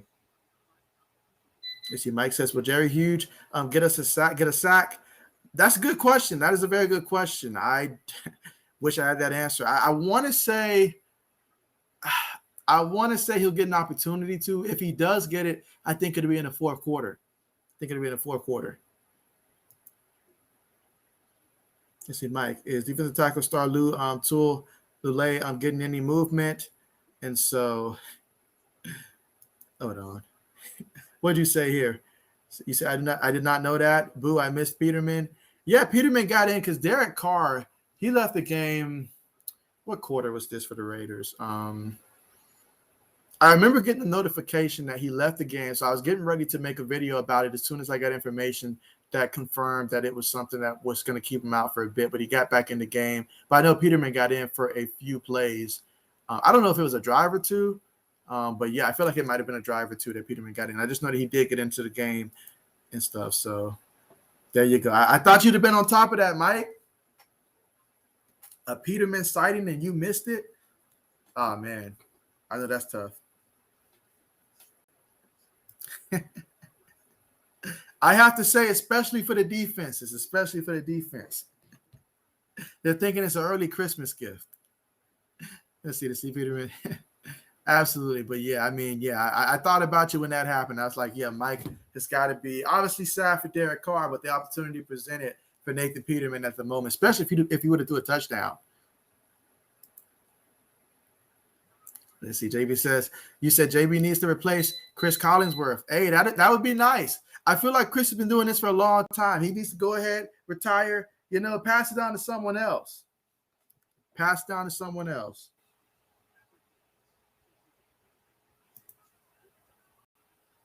Fourth and 5. So the Chiefs are going to go for it here. Takes a snap. Buffalo sends 3. Now the fourth guy steps up. Mahomes moving around. It's like he's got happy feet back there. He throws it. Ball's tipped. Incomplete. Ball was tipped. But you know what? It's a good thing that he didn't intercept that, for the sake of field position. Great job by Buffalo defense there on fourth down. And I'm starting to question a lot about this Kansas City team. I mean, they've already got 2 losses so far this season, so they mess around and don't even show up in this one. Yeah, their season could start to be in trouble.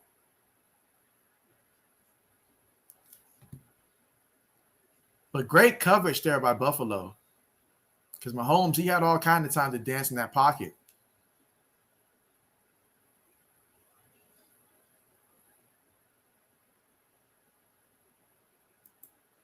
All right, 1st and 10, 1:50 left out of the shotgun. 3 receivers towards the bottom of the screen. Singletary goes in motion. He throws it to another Zach Moss, actually. And Zach Moss makes a nice cut. Gains about a good 15 yards on the reception. Takes it all the way to Buffalo's 47-yard line. 1:35 on the clock. So they're going to let the clock keep running here. I don't blame them for that. So let's see. Allen with the snap. He's feeling pressure, but he's able to run. He's looking. He throws it up there, and it's caught by the tight end, Knox, and he has a touchdown. Wow.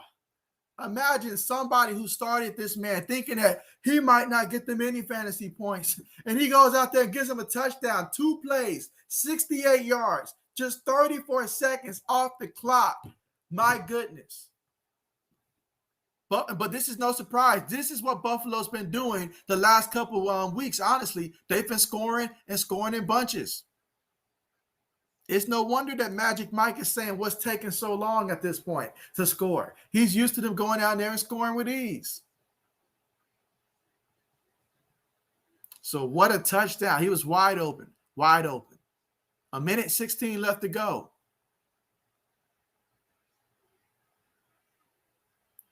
Kick is up and good.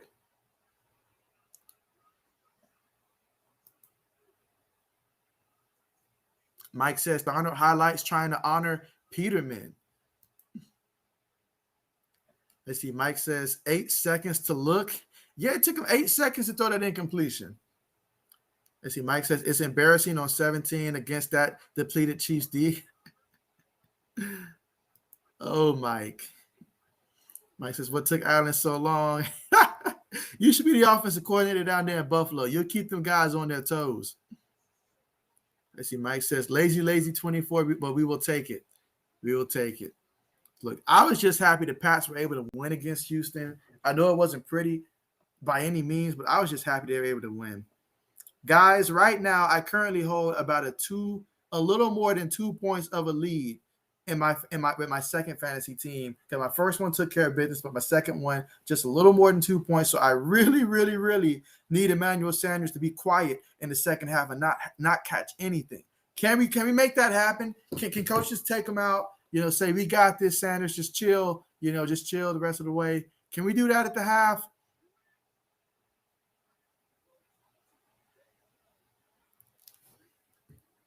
Absolutely. But yeah, Buffalo up 24-10, but there is still 1:16 to see if Kansas City can find a way to score before the half.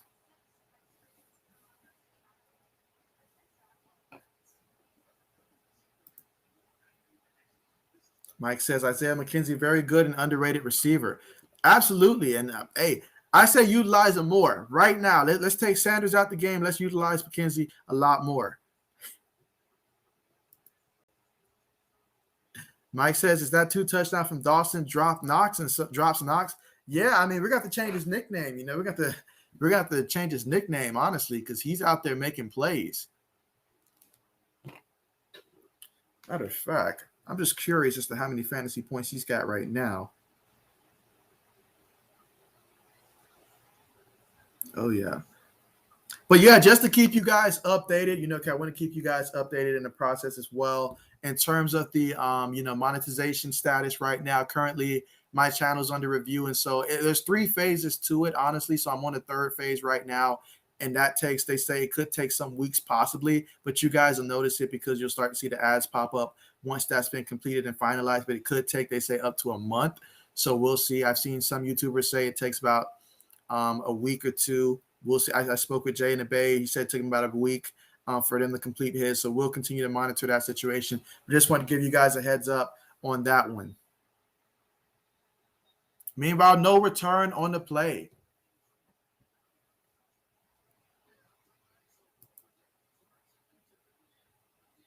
Let's see. Mike says Emmanuel Sanders, Cole Beasley, and the man Gabe Davis. Great. I really am excited, Mike, for your Buffalo Bills. Like in all hearts of hearts, as a realistic fan, I can see that my team currently, we're not ready this year. This is going to be a growing year, So I'm all for seeing Buffalo take it all the way this year. Meanwhile, Mahomes takes the snap, throws it. Hardman gains about 5, maybe 6 yards. 1 minute and 5 seconds left to go. They've got 2 timeouts. 2nd down. 2nd and 4. Out of the shotgun. One back in the backfield with Mahomes. He takes a snap. Buffalo sending 4. He steps up. He's running. And he's tripped up at about the 41-yard line. 50 seconds now. 45 seconds. Out of the shotgun. Mahomes trying to call the play. 40 seconds. Take the snap. He's looking. He throws it. Incomplete. That's going to be 2nd and 10. 36 seconds left to go. Let's see. Mike says Emmanuel Sanders, Cole Beasley, and the man Gabe. Oh, yeah, I already read that one. And so, oh, yeah. Definitely looking forward to that process. Checking it every day. But yeah, let me know if you guys can actually see the actual subscriber number. I know the last time we talked, you guys couldn't see it. So you guys should be able to actually see the actual number as of right now. Matter of fact, I'll check it right now too.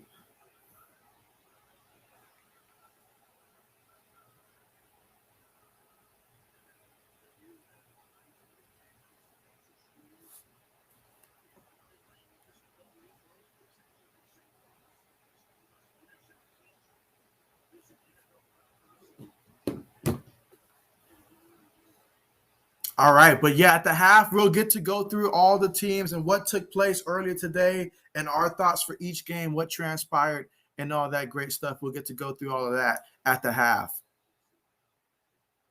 Mike says, who is forget? Oh, yeah, Diggs. You can't forget Diggs. You can't do it. Believe me, I won't let you forget that. 2nd and 10, out of the shotgun, takes a snap. Buffalo is sending 4. Mahomes going deep. Has a receiver. Did he stay in bounds? No, that's incomplete. That's one, as a receiver, you've got to have the whereabouts to be able to drag your feet. And you see the rain starting to fall out there.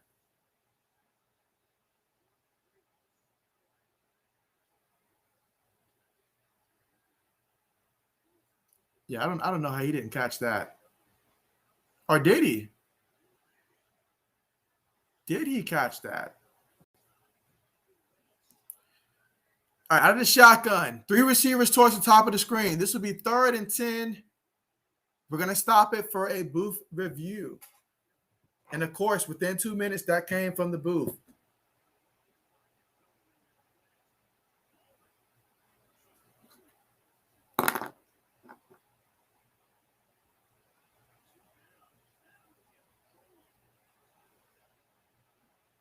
I feel like he could have made more of an effort to for sure make sure that he got that foot down just one more time. A lot of receivers, they would drag that feet. You got to drag your feet. Just give them every bit of evidence that you have possession and try to drag your feet.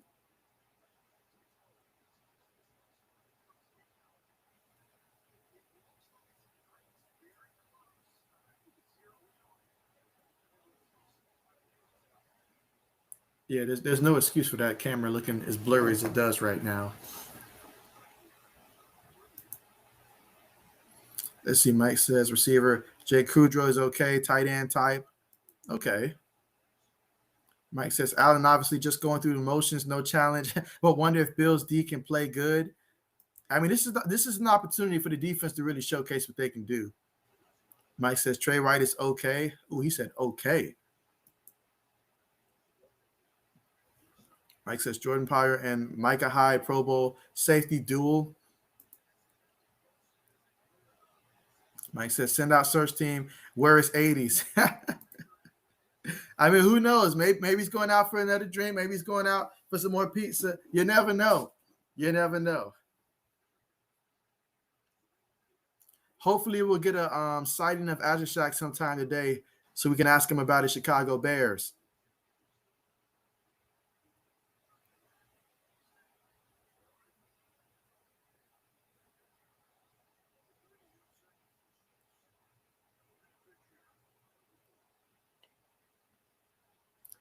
All right, so that call was actually reversed. Okay.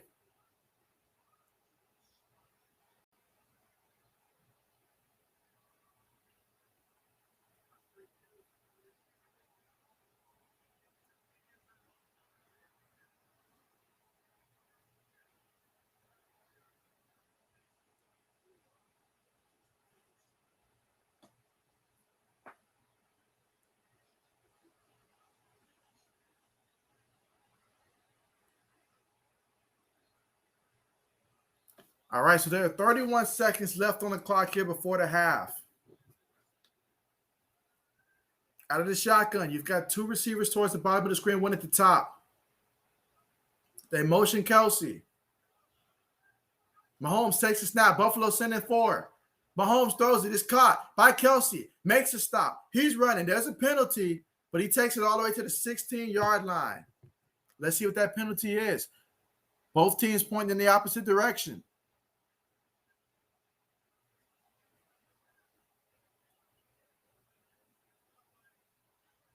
Yeah, both teams think that it's on the other team. Pass interference on Josh Gordon.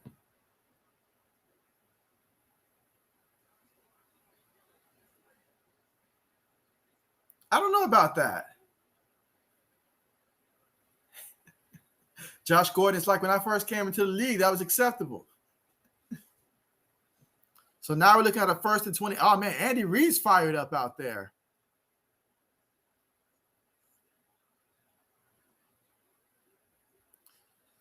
First and 20. 3 receivers on the play. Motion the back out the backfield, takes a snap. Bills send 4. Throws it, incomplete. Mahomes has been a little short on some of these passes. Another example on the play, 19 seconds left.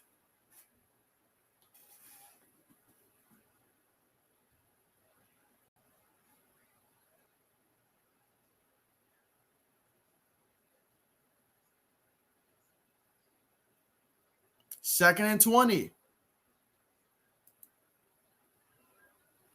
All right, here we go. 2nd and 20. 19 seconds left to go. Chiefs got 2 timeouts out of the shotgun. Takes a snap. Buffalo sends 4. He throws it, and it's caught. That is Kelsey.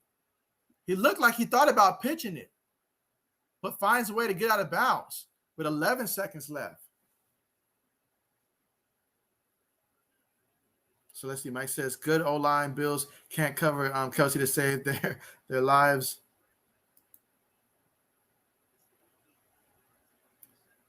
All right, so 3rd and 12, 11 seconds left. They've got 2 timeouts thanks to Kelsey's efforts to get out of bounds on that play.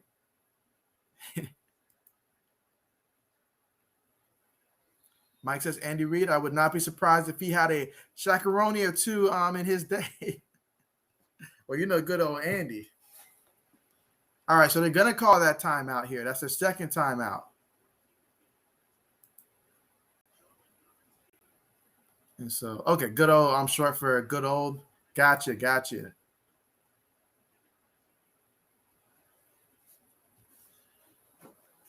But yeah, I mean, Kansas City offense, a bit surprising. 10 points here.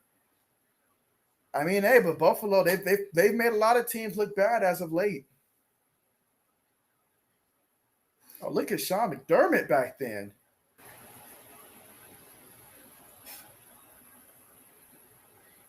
Out of the shotgun.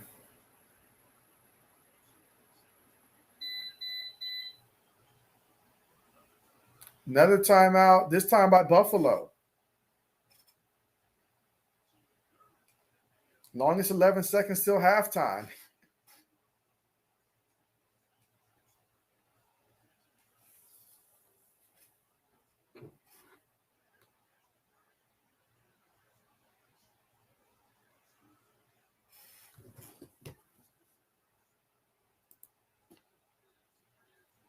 Let's see. Mike says that McDermott is a fantastic coach.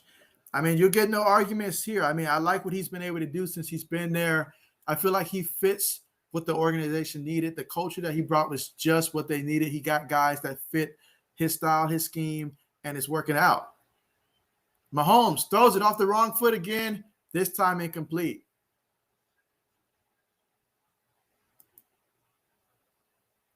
Let's see. Meme Dealer says, I've been gone 40 minutes and it's just about to be halftime. I know, right? You time it, you think you're coming back, and it's about to be halftime. I feel like, I mean, we just had literally back-to-back timeouts here, a lot of clock stoppage and stuff. We had a replay, all that stuff. So we're just now about to get to the field goal attempt here by Kansas City. From 54 yards. Can he make it? 7 seconds on the clock. Kick is up. And it's good. It's good. So Kansas City gets a field goal off of that. Currently losing 24-13.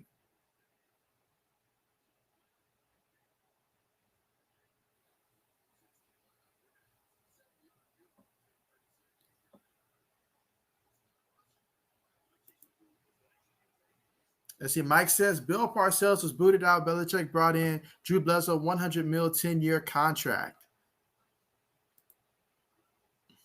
And so Mike says Belichick had a contemporary pick. So whatever grab a quarterback, you know, you're right about that. You're right about that. You're right about that. 2 seconds till the half. So barring some type of big magical return or something like that, this should be the score at the half, 24-13.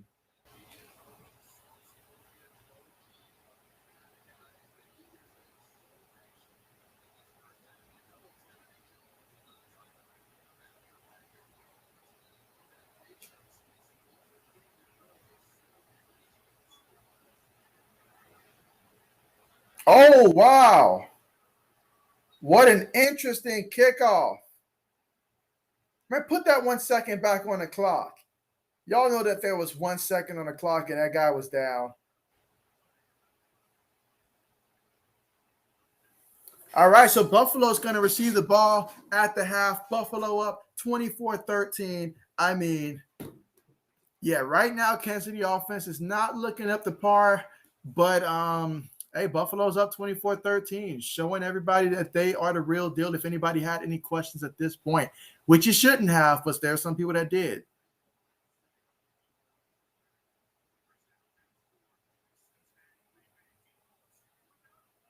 Let's see. You know what's funny, Mike? I just realized, Mike, that it really just dawned on me because I was looking at the AFC East standings.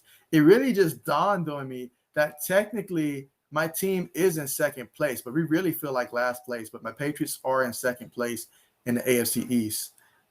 But it really just dawned on me. I know Miami lost, but it really just dawned on me that we really are somehow we're in second place right now. The AFC East, we're going through some things. Buffalo right now is the only contenders in that division. All right, let's see. Where am I? Let's see. Mike says Drew became friends with Kid, had dinners over often for dinners, but told people he would never be a starter, but a great backup. Yeah, absolutely. He said it was the Jason Garrett. And so Bledsoe took ambulance after the game, passes out from collapsed lung. Brother said almost died. Oh, wow. So Mike says new quarterback started getting the Patriots wins. And so, yeah, I mean, and then, hey, I mean, they say sometimes you have to have a couple things work out for you. You know, you got to be lucky sometimes. That call against the Raiders in the playoffs, the tuck rule, sometimes it's better to be lucky than to be, in that case, accurate, I guess, in the case of Tom Brady, because that right there, that call helps him change history. If that call gets reversed or anything like that, or doesn't go in the Patriots' favor, then history could have been a lot different. Could have been a lot different. It's a lot easier to move on with the young guy if he wins the Super Bowl when it comes to moving on from the contract that Bledsoe had, not to mention being the franchise quarterback like he was. I will say that much.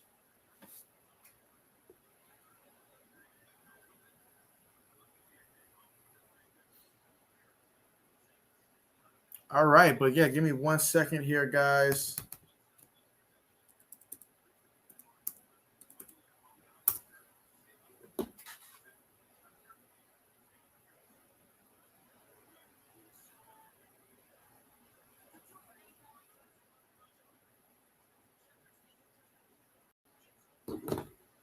One second.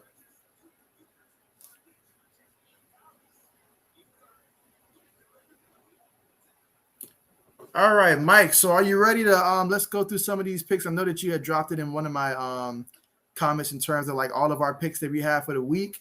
But yeah, we'll go ahead now and go week by game in terms of the outcomes and our thoughts on how things played out so far in this one. Well, so far this week. Of course, we still got the one game tomorrow, Colts and Ravens. That should be a fun one to watch. Colts desperately needed to win a game again, so we'll see how that plays out.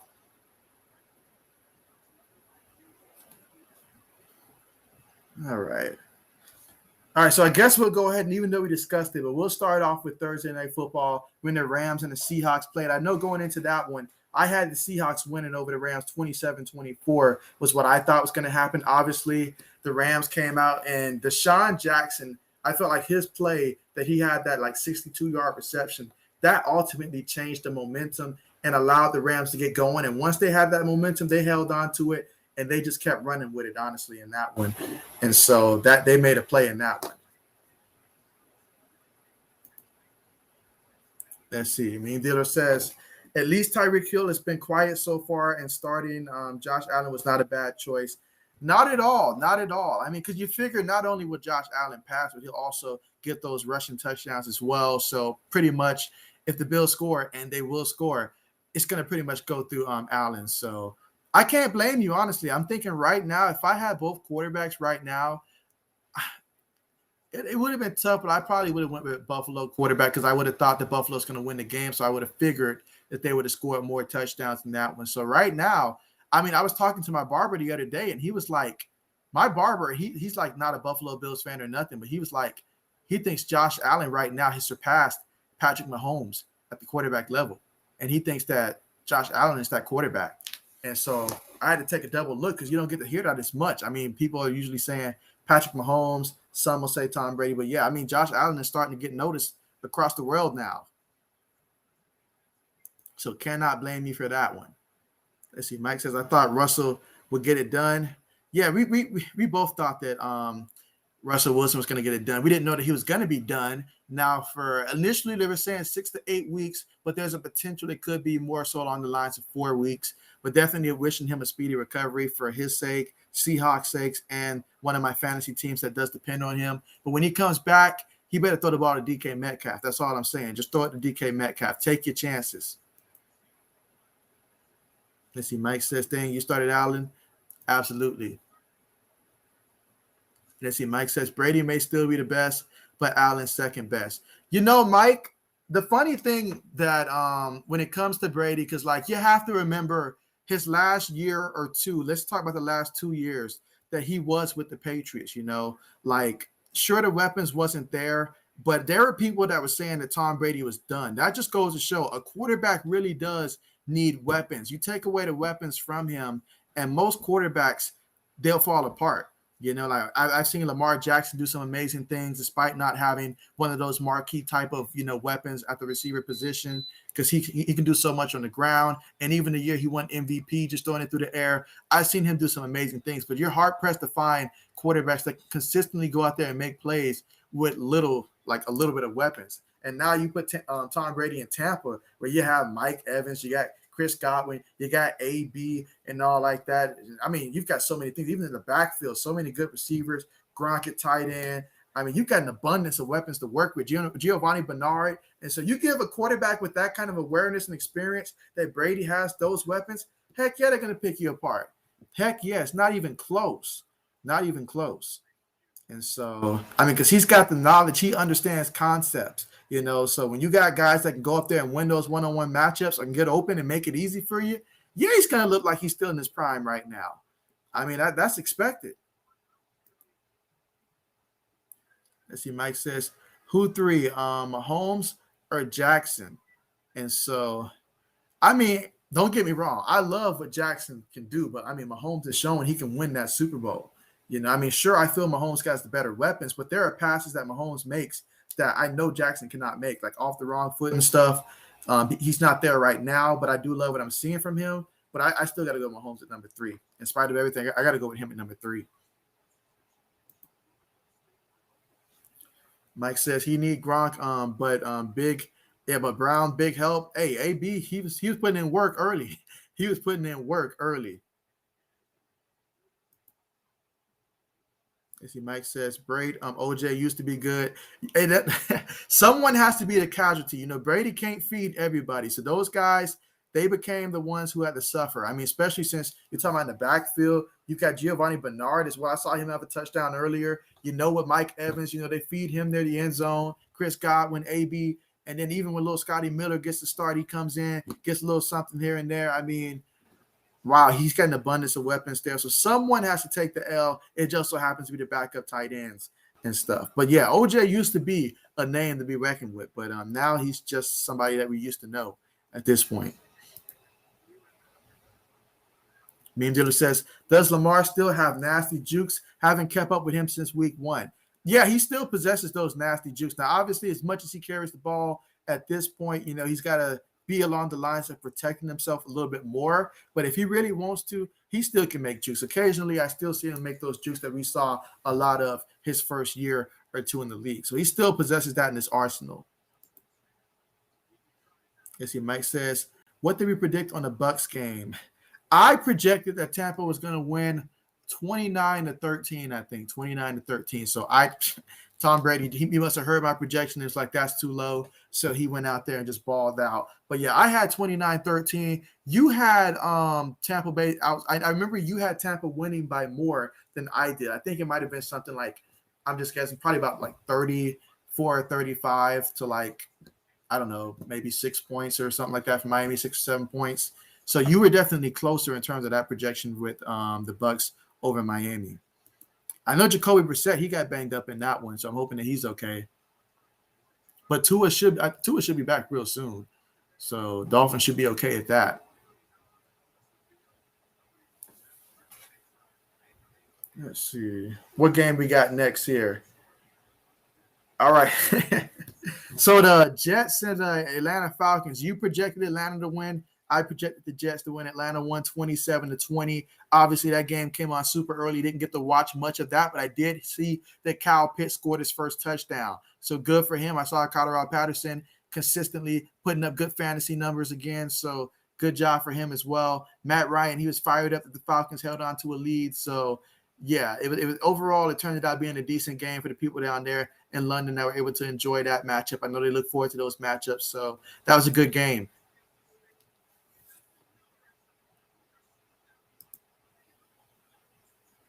Mike says, Baker is no Herbert. I took a L there. Hey, I remember I who did I pick to win that game? Did I rock with the Chargers on that one, or did I go with the Browns? I honestly can't remember which team did I pick in that one, because I know I felt like I wanted both teams to win, of course. So I'm not sure if I went with the Chargers at home or if I went with the Browns on the road.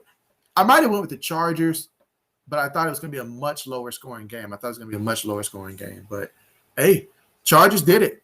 I mean, Herbert, he single-handedly won one of my fantasy leagues by himself. Now, I'm probably going to lose this one because if the moment Emmanuel Sanders gets a reception, it's a wrap for my team. Like, it's basically done.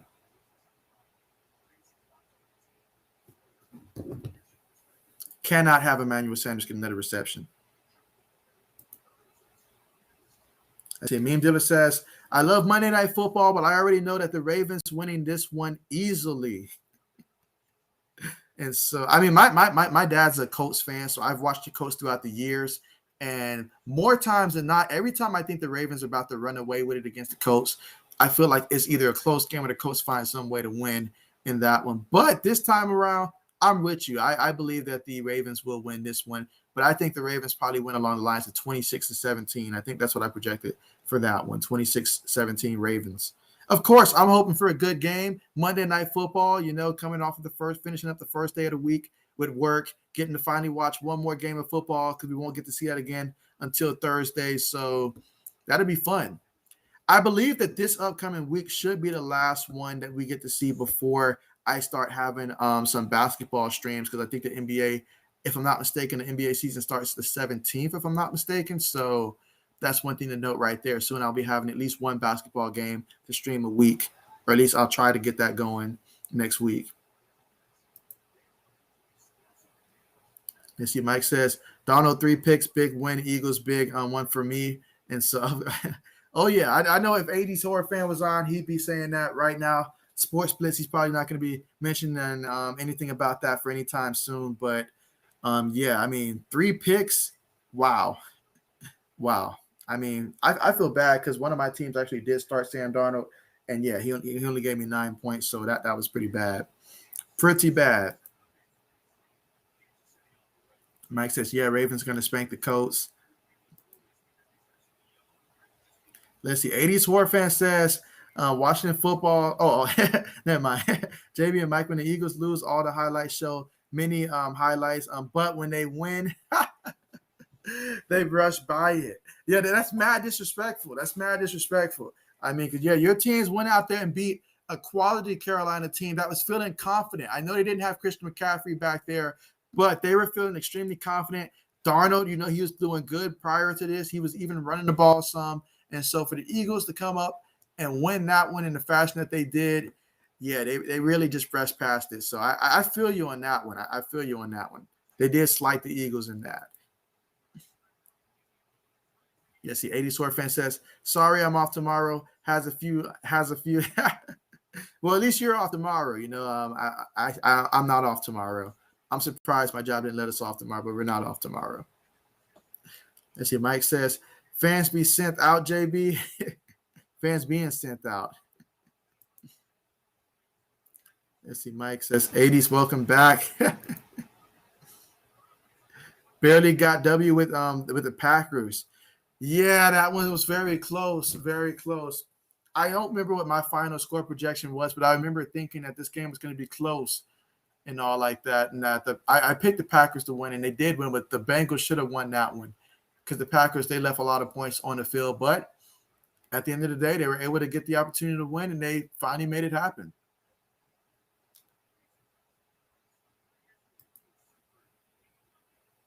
Mike says, fans leaving stadium delayed.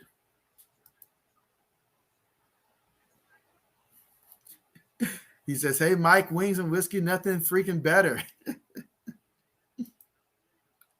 There you go. There you go. Oh, yeah. I mean, I had half of mine to start Aaron Rodgers on my fantasy football team this week, but glad I stuck with Justin Herbert. I mean, Rodgers did good, but Herbert, he did something special today. So glad I stuck with my guy today.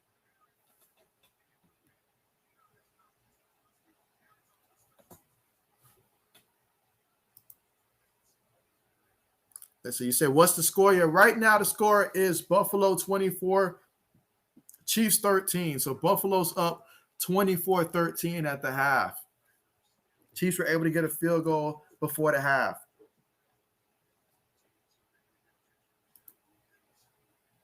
Mike says, happy to take the Bears game L. It's like, I want to pick the Bears, but for some reason, every time I'm doing my picks and I look at the matchup, I'm like, well, I don't know. The offensive line's a little shaky. I don't know. But then they show, especially the last two games, they showed up and they won. So I'm happy for them.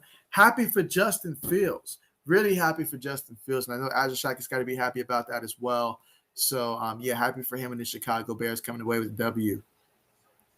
I feel like all of our teams today, we might all be in the win category. I mean, as soon as, Mike's team go ahead and take care of business here, we're all going to be in the win category here, except for the Sports Blitz. His team took that L. Let's see. Mike says the Steelers had them winning. And so, yeah, the Steelers, they came through as well. But let's see. Carmichael, I know he's happy about the Steelers because he's a Steelers fan. So I know that he's happy the Steelers won. I know Juju got banged up in that game. He looked like he was in a lot of pain. So definitely got to continue to see what they're talking about with him. But, hey, Ben Roethlisberger showing that he's not quite exactly ready to be benched yet.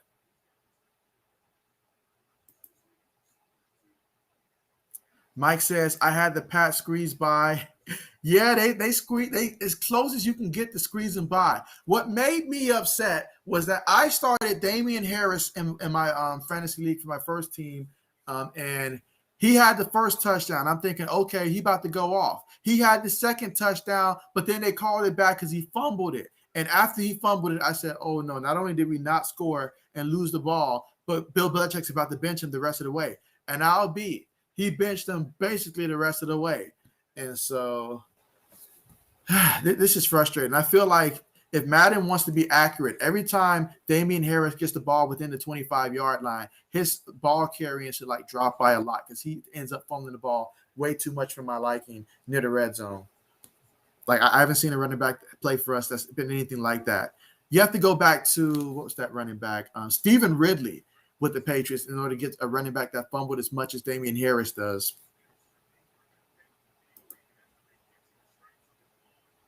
Let's see. Meme Dealer says, can't wait to see Stephon Gilmore come back. Although it would have been more interesting if he was lined up with Trevon Diggs or Jared. You know what? I could see that. But, hey, a kid that's from Carolina, went to South Carolina for college, so happy for him to be able to return to his hometown. I know his wife was talking about how excited she was, so happy for him and his family. Not happy for my Patriots losing him. Not happy for myself because Gilmore, he was my ace on Madden. I just lined him up one-on-one. I had confidence in him. I had faith in him to at least not get beat. Now he's gone. I know we still got J.C. Jackson, but I love the combination of the two of them. So I'm hurt to see this happen. I feel like I always get attached to the top cornerback that the Patriots have, and we always end up having them walk away or trade them away or give them away, dating back to Ty Law, Sante Samuels, guys like that, and so that was tough to watch that happen. Darrelle Revis, the 1 year we had him. Mike says we had the Vikings win.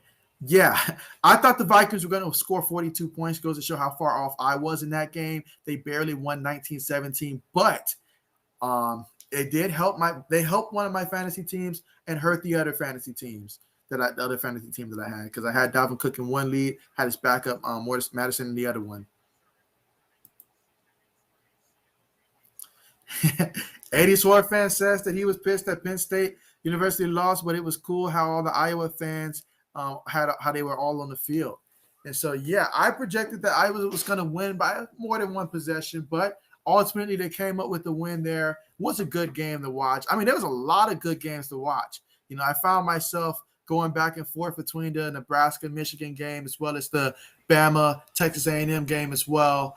And we had a lot of good games. The Notre Dame-Virginia Tech game, that was a good one. A lot of good games throughout the entire day, guys. This was a great weekend for football. I had a great weekend for football. Mike says we had the Titans in that one as well.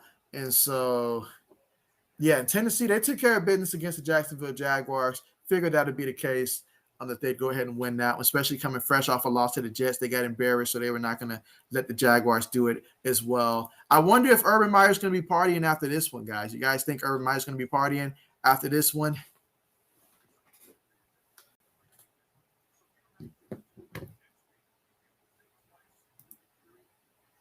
Let's see. Mike says that you had the Saints, and so if I'm not mistaken, I think I picked the Saints to win this one. I'm pretty sure I picked the Saints to win this one because I said I gave up on the Washington football team at this point. They've been a disappointment. So I think I limited it, especially with all the injuries they have as well. I'm pretty sure I picked the Saints as well. I just don't remember the final score that I had, maybe like 33-20 or something like that. But yeah.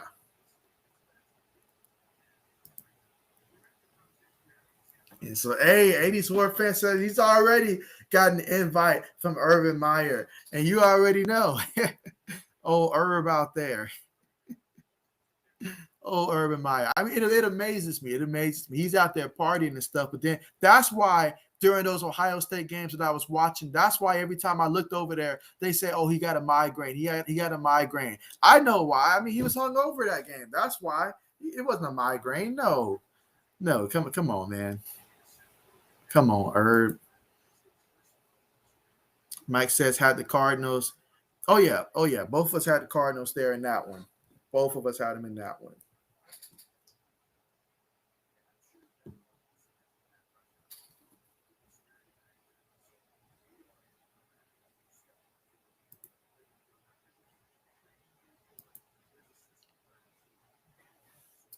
Mike says hate the game, JB. Hate the game. Hey, you're right about. Hey. I'm just saying. All I know is that every time we called a pass play, I saw Herb on the sideline. He just, Now y'all need to stop that. Now y'all know good and well y'all not gonna see no Tim Tebow there. Y'all imagine seeing a Tebow sighting over there, guys. Like imagine that. Imagine that. I mean, if Tebow's there, I'm gonna question the quality of this strip club if Tebow's there. Let's see. I doubt we'll see Tebow there. Highly doubt it. Highly doubt it. That was funny though. Extremely funny. I can almost picture that. Now, JT Barrett, on the other hand, JT Barrett will show up. I guarantee you that. JT Barrett, he'll be there.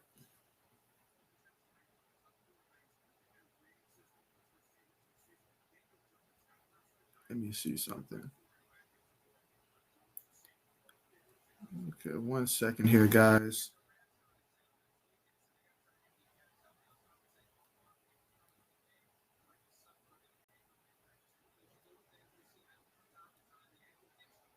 Okay, so I think that I gained a subscriber here. So yeah, well, definitely appreciate the sub there. Whoever that was, thank you so much there. Yeah, I noticed it in my studio. I see it hasn't updated on my page, but my studio has been accurate as of late because I noticed the entire last week, like it was stuck on 1,000 and wouldn't update until today. But so yeah, appreciative of that.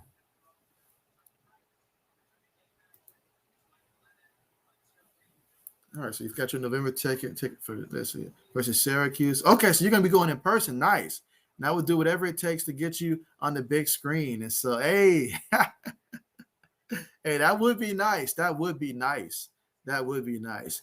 And so, matter of fact, definitely make sure that you guys. I do plan on making a post, especially since now that I've got more than 1,000 subscribers. I should be able to post questions now, like poll questions that I can ask you guys and take a poll. But yeah, just trying to get a great feel from my followers in terms of what teams you guys focus on in terms of college basketball, and how many of you guys actually watch college basketball. Because college basketball is probably the biggest question in terms of how I'm going to incorporate college basketball, because I want to do something for that as well. College football is simple. I can take a Saturday. I might have to on Saturdays do one college football, one college basketball. I know once college football ends, I can do college basketball on a Saturday and all like that. But in terms of during the season, not entirely sure what day of the week I can do for college basketball. The NBA, I'll probably do either Tuesday or Wednesday, one of those two.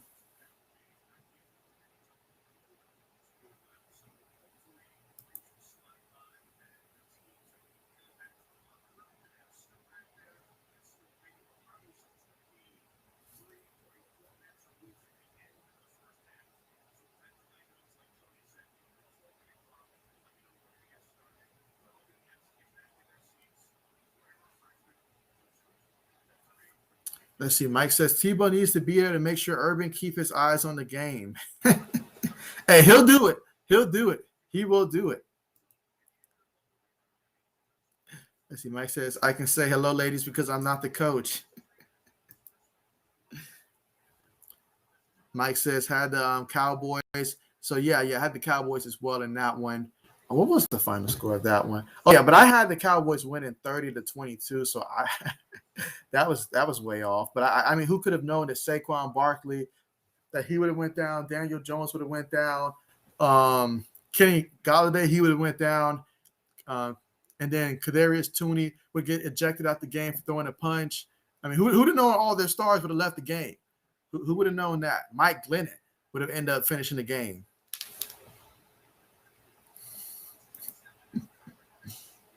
Stadium almost empty. They're probably trying to beat traffic. I don't know if they're going to come back, Mike. I don't know if they're going to come back.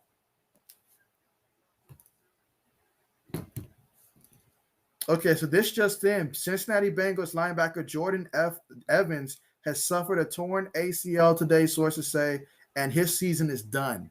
It's a wrap. So, yeah, Bengals linebacker Jordan Evans suffered a torn ACL today, and his season is done. So, definitely tough news for him. You hate to have that happen. You work so hard to get in a position to where you can go out there and perform. You never know what's going to be the case when you do return next year. Will you be 100%? What team are you going to be on? Are you still going to be the same guy that you was? Will your role still be that? All kind of questions that go through your head, but definitely hoping the best for Jordan in terms of his recovery, and definitely hate this for him, as he definitely was doing. Him and the Bengals were definitely having a great game. Bengals should have won that game, by the way, but, it wasn't meant to be. But still, hate to have that happen for Jordan, and definitely wishing him the best recovery.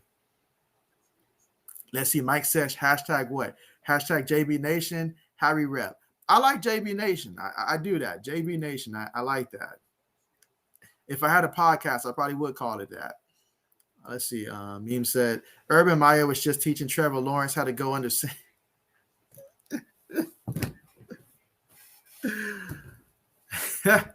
No, that was funny. That was funny. Love that one.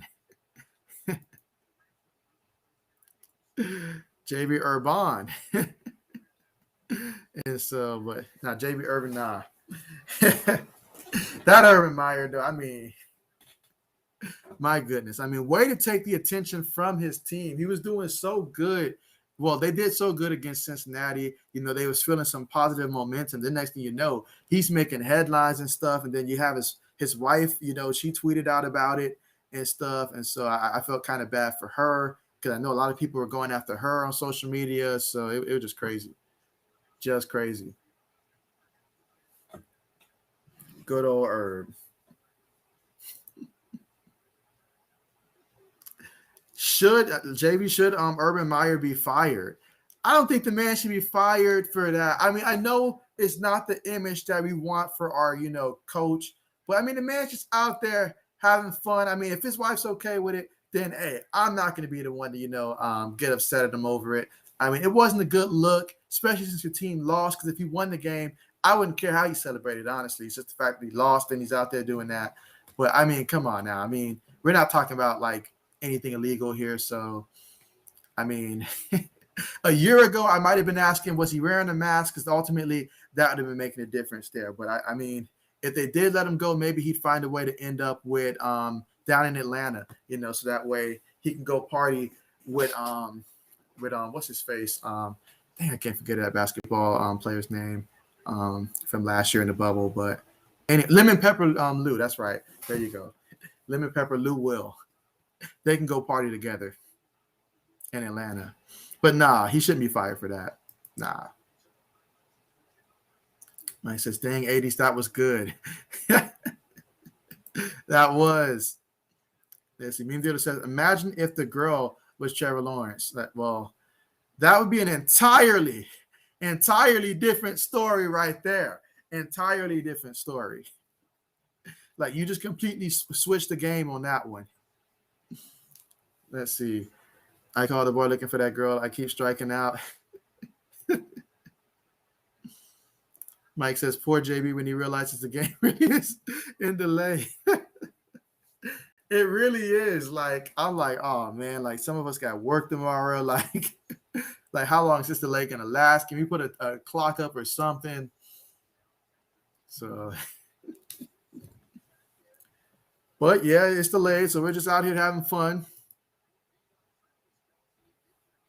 Trevor Lawrence. And so that would have been wrong on so many levels if that turned out to be Trevor Lawrence. So many levels.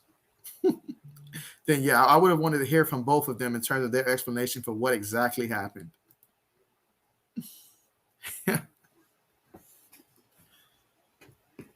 Oh, boy.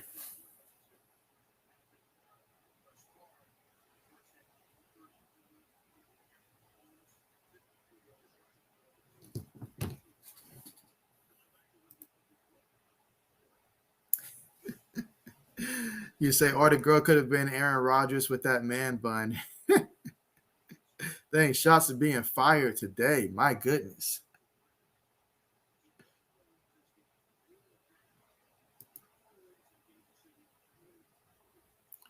Let's see. Mike says, "Well, the Chiefs. Well, the Chiefs can catch their breath. I mean, this reminds me of. Well, okay, maybe it wasn't anything like this, but if you guys remember the Super Bowl with the 49ers and the Ravens, how like once we had what was it, the blackout, then we came back and it was like a completely different ball game, and momentum completely went to the other team and helped the Ravens out there. So that was Joe Flacco's, I believe, only Super Bowl ring in that one.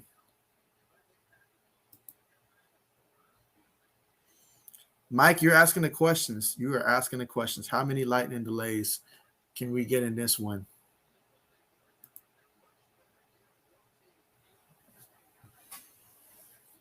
'Cause I think even Chris Collinsworth at this point is running out of stuff to talk about at this point.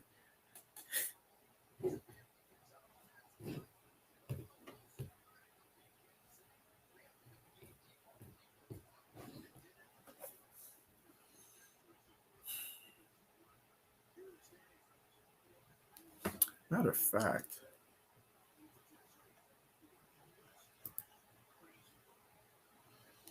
let's see.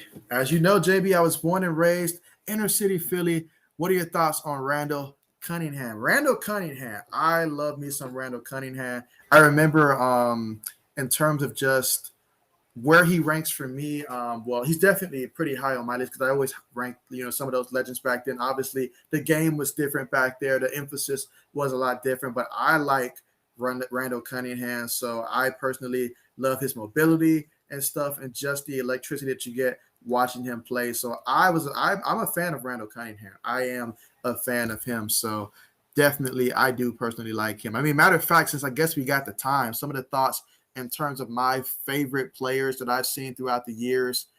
I guess you could say some of my favorite all-time players at the quarterback position, guys that I grew up really admiring. I mean, of course, Tom Brady being a Patriots fan, growing up, that would be number one.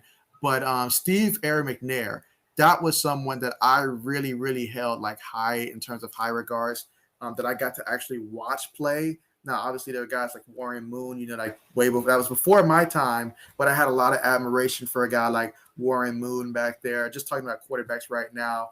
When I was watching football, Donovan McNabb, he was, one of the quarterbacks at the top of the league. Eagles kept going to the NFC Championship 4 years straight. Last year, they made it to the Super Bowl with T.O., but yeah, when they didn't pay T.O., the team just fell apart after that. But I mean, that's the team that deserved to at least get a Super Bowl win. They had a Super Bowl appearance with Andy Reid, but they should have had a win one of those years. I know Buffalo probably can make a case and say, what about us? We made it to the Super Bowl 4 years straight. Buffalo should have got one of those as well if that kick wouldn't have been bad in one of those games against the Cowboys. Maybe things would have been different.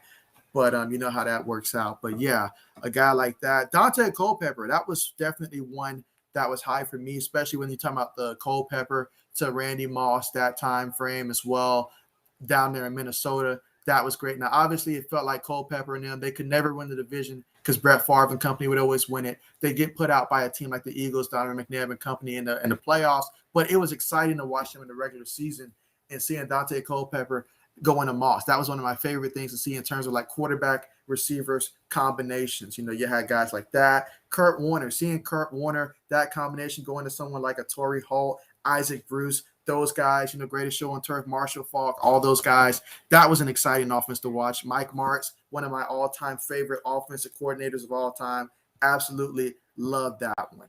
And so, I mean, I felt bad for the Titans, though, when they lost to the Rams. I mean, really wish that was one that they could have won in that one. So let me go ahead and catch up on some of the comments here real quick and see what you guys are saying. Let's see. Meme Dealer says, why do NFL games get delayed when there is lightning? I know they do that at high school. There's a certain rule that they have that is if it's within a certain proximity and stuff. But I mean, a delay of this long though, like really this long? And so at least there's a real scientific reason for this delay. And so let's see. Mike says, first NFL halftime where players have enough time to do coordination properly. You hear some of the stories that some of those players tell, and it's almost unreal. And so you say McNabb, I love him at Syracuse. And so, hey, Syracuse brought some great players. I mean, other than Donovan McNabb, obviously the great Marvin Starvin Harrison, as they used to say. I believe he is from Syracuse. Dwight Freeney, he is from Syracuse as well. And so obviously I see what the Colts were doing there recruiting back then in terms of drafting players from Syracuse and stuff. But yeah, Syracuse, they have some great players, you know, that's Hall of Fame caliber. So absolutely. Let's see, Mike says, Moon player Vikings. I like Culpepper. Not sure what they were saying about him earlier. And so, I mean, yeah, I mean, Dante Culpepper, I believe he was his own agent when he was playing. You know, he was his own agent out of University of Central Florida. Was he the like only first round pick quarterback from UCF up until I believe Blake Bortles was selected from UCF? Yeah, you don't want to put those two in the same sentence at all. But yeah, so absolutely was a huge fan. Obviously, Mike Vick as well. But the whole thing, you know, that went down in Atlanta, that kind of took a hit right there, just how that went down. Obviously, Andy Reid, gotta love Andy Reid, because if there's one thing Andy Reid does do, he gives a guy a second chance when everybody's already punted on a guy. Now, I do feel like, you know, some guys have gotten a lot of chances, Josh Gordon, but you know, he does take a chance on a guy who's probably already had one or two chances. And so I will say that about Andy Reid. Like, he will open his arms and welcome a player that's been a problem somewhere else. He did that with T.O. when T.O. wanted to leave San Fran. You know, I know the Ravens reached out to T.O. They wanted him on the team, but T.O. said he didn't want to play with Kyle Bowler. Like, T.O. knew what it was. He didn't want Kyle Bowler as his quarterback back then. So he went to Philly to match up with Donovan McNabb. And it's a shame how their relationship just never panned out, because those two they were great together. They were something special, and they could have really been something great if they were just able to keep the team first. But yeah, I understand, you know, in T.O.'s case, he felt McNabb disrespected him. And so that's a whole story right there on its own. Let's see, McNabb and T.O. should have won that Super Bowl. Hey, we're not going to say that now. As a Patriots fan, we're not going to say that. But what I will say, though, is that, yeah, I mean, we stuck a rookie, an undrafted rookie, Randall Gay, to guard T.O. And T.O. came back and put it all in the line, despite being as injured as he was, to get out there and still have a very good, productive game in the Super Bowl. He thought they were going to get paid. This is why you don't talk about another man's money when it came down to contract. Then Donovan McNabb was standing up for Westbrook, and T.O.'s like, why won't you stand up for me? And so all that stuff. And then you've got the Kevin Kolb era. I remember Kevin Kolb and stuff like that. I mean, I even remember when A.J. Feely, because at the time I was living in Miami, and I remember when A.J. Feely got traded to the Dolphins, I think for a second-round pick. At the time, the Dolphins had Jay Fiedler. Being surrounded by Dolphin fans, they had no idea who the starting quarterback was. They just knew that Ricky Williams was back there and that he was the guy in the backfield. So it was living in Miami. I just remember everybody just knew one phrase: "Run, Ricky, run." That's all they knew. That's all they cared about on offense. Not the fact that they had a receiver like a Chris Chambers and a David Boston who came with so much potential, and they were good elsewhere. But with the Dolphins, they didn't have a quarterback, so it didn't pan out. Randy McMichael, they had him as well. Jason Taylor was on the defense. Zach Thomas, guys like that. Sam Madison at the cornerback, guys like that. I remember that roster almost like the back of my hand. Because I had to go against them on so much on like the Madden games and stuff. So I remember the roster that they had, plus watching them in the NFL for my Patriots. Let's see. Mike says, saying 7-minute plan on returning. And so, I mean, I'm out here spitballing, guys, for 7 minutes. So this is like freestyling right here. This is off script for sure. Okay. And so, but yeah, more guys that I definitely did admire in terms of their play. I mean, the late Sean Taylor, and I hate it when that happened for him in terms of just, you know, the way that he died and the fact that he died. I mean, that was so hurtful right there to see the way that he died, the way that Steve McNair died, you know, all those great legends and stuff that I looked up to. But yeah, I mean, Sean Taylor, he was turning over a new leaf. He was a different person at that time. So absolutely hate to see that happen. Let's see. 80s War fan says, Remember when we saw Bill Belichick's son, aka Frankenstein, on the sideline, as because there are so many more qualified personnel to do that job. And so this 80 short friend says, hey, don't forget Mike Vick almost got the Eagles to the Super Bowl awesome playoff run. And so, I mean, the way that Mike Vick did, especially that 1 year down there in Philly, that was really special. I mean, that right there showed me just how great an offensive coach that Andy Reid is. He's able to utilize your skill sets. Mike Vick, when he was in Atlanta, we knew he could run, but I mean, like, he really didn't have much to work with outside of, Algie Crumpler at tight end. And then, they had Paradise Price, but he wasn't the same that he was in Buffalo. And so, yeah, he really didn't have that many weapons to really throw it to down there. And he was more so having to run on every play. So it was exciting to watch, though, because we hadn't seen much like that with that kind of speed at the quarterback position prior to that. Mike says, would you say Culpepper and Moon were strictly pocket passers? I would say yes for Moon. I would say for Culpepper, I'd say that for Cole. I wouldn't say strictly pocket passer because I know that he did have a little mobility to him, but they were definitely pass first guys. I'll say that. They were definitely pass first because there was a lot of times where Culpepper led the league in terms of passing yards. Like, he was getting those yards left and right.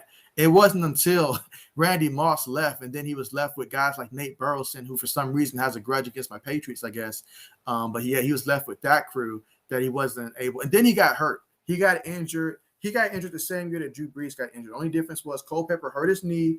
Drew Brees had hurt his shoulder. And so Drew Brees went to New Orleans, which was a great outlook for him, leaving the Chargers. Meanwhile, Culpepper, he went to the Dolphins, and they put him out there. Like, he was a sitting duck. He clearly should not have been starting, but they wanted to see what their investment, put him out there. He wasn't ready. By the time he was ready, Culpepper never got another opportunity to go out there and show what he can do, because it really took him, I think, about 2 years to really get back to form. But at that time, when he was with the Detroit Lions, they wanted a rookie Matthew Stafford to go ahead and play rather than to have Dante Culpepper go out there and, just hold it down until he was ready.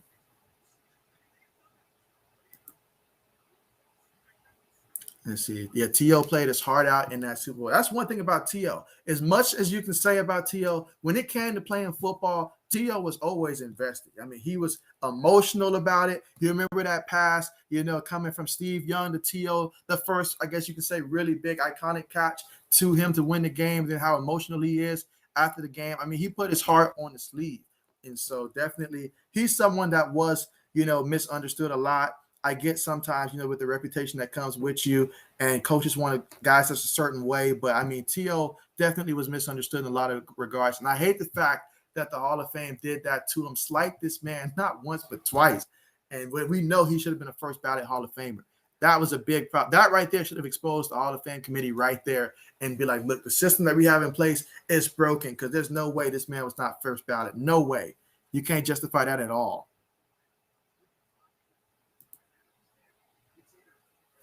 Let's see. You said if Mike Vick had the right coach and that crowd didn't come to the light, he would have 2 rings. I have 4 dogs. He is good in my book, JB and Mike. And so, okay, nice. What kind of dogs you got? You got 4 of them. What kind of dogs you got? And so, and how old are they? But yeah, I mean, Mike Vick, he was definitely something special before his time, for sure. It's just at that time you had a lot of coaches, because I mean, you look at a guy like Bill Polian, he would have never taken a mobile quarterback, because his belief is mobile quarterbacks just can't win in this league. That's just not how the position's meant to be played. There was a lot of that mindset back then. So for Atlanta to take a guy like that, it took someone who had a vision of what Mike Vick could be. Now, sure, the team around him never really panned out in Atlanta, but in the right circumstances, if he was in the place of a Donovan McNabb, then maybe of those 4 trips, who knows, maybe a couple times y'all could have won those games. I mean, you guys ran into obviously some pretty good teams. I remember that Tampa Bay team that won the first Super Bowl with Warren Sapp and company. That was a tough one, a tough matchup there for Donovan McNabb and company. And not to mention that, Donovan McNabb, he was putting in work. And many times the receivers that he had were guys like, Todd Pinkston. I remember him, Freddie Mitchell, guys like that. So before T.O. came into the folds, Donovan McNabb was making something out of nothing with those guys. He did a good job. So yeah, Donovan McNabb, he was a great quarterback. So let's see. The pick, they put the game back to 11 p.m. And so I mean somebody better step on this field soon. That's all I'm saying. Someone better come out here real soon. I mean, they better be lucky that they're dedicated to the cause, that we're dedicated to the cause here. Let's see. Mike says, yeah, man, it's mad delayed. It's raining crazy. And so Mike says, in Buffalo, we had T.O. cereal. Oh, nice, nice. And so, okay, so here we go. Chihuahua, 2 boxes, and an asshole Irish Terriers. Oh, nice. Okay. Okay. And they're all like, what are their ages? And so, oh, yeah, absolutely agree with Mike here. Yeah, absolutely. Great. Fantastic. Fantastic. Well, yeah, definitely interested in just how old are they? How long have you had them? All that great stuff.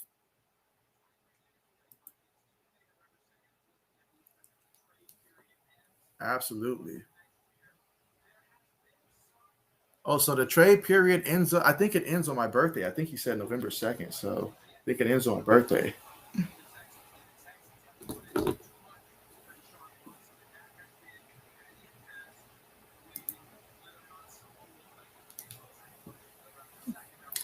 Let's see. 80s horror fan says, do you guys remember the dog ball play the game? LOL. And so uh, can't say that I do. Oh man, all these delays. What is this? The second time in the last like week that we've had these delays? Oh man, look at that rain though.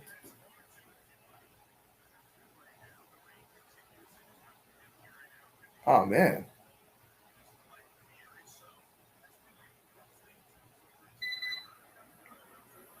Wow.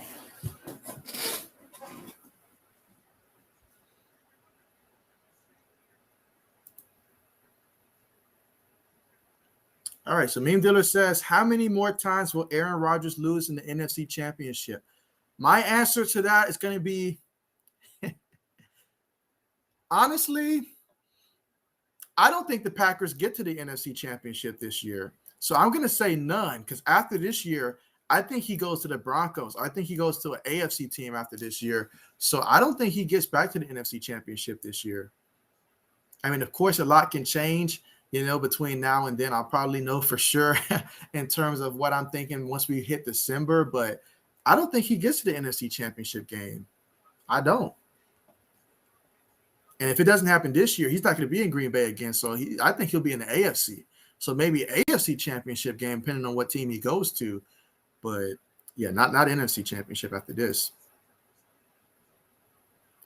Let's see. Okay, so you had the Chihuahuas since 2013. Okay, and the Bucs is 2014 and 2018. Irish Terror in 2019. And I meant the the Fog Bowl, Eagles versus Bears. And so, okay. Okay. Eagles versus the Bears. Oh boy.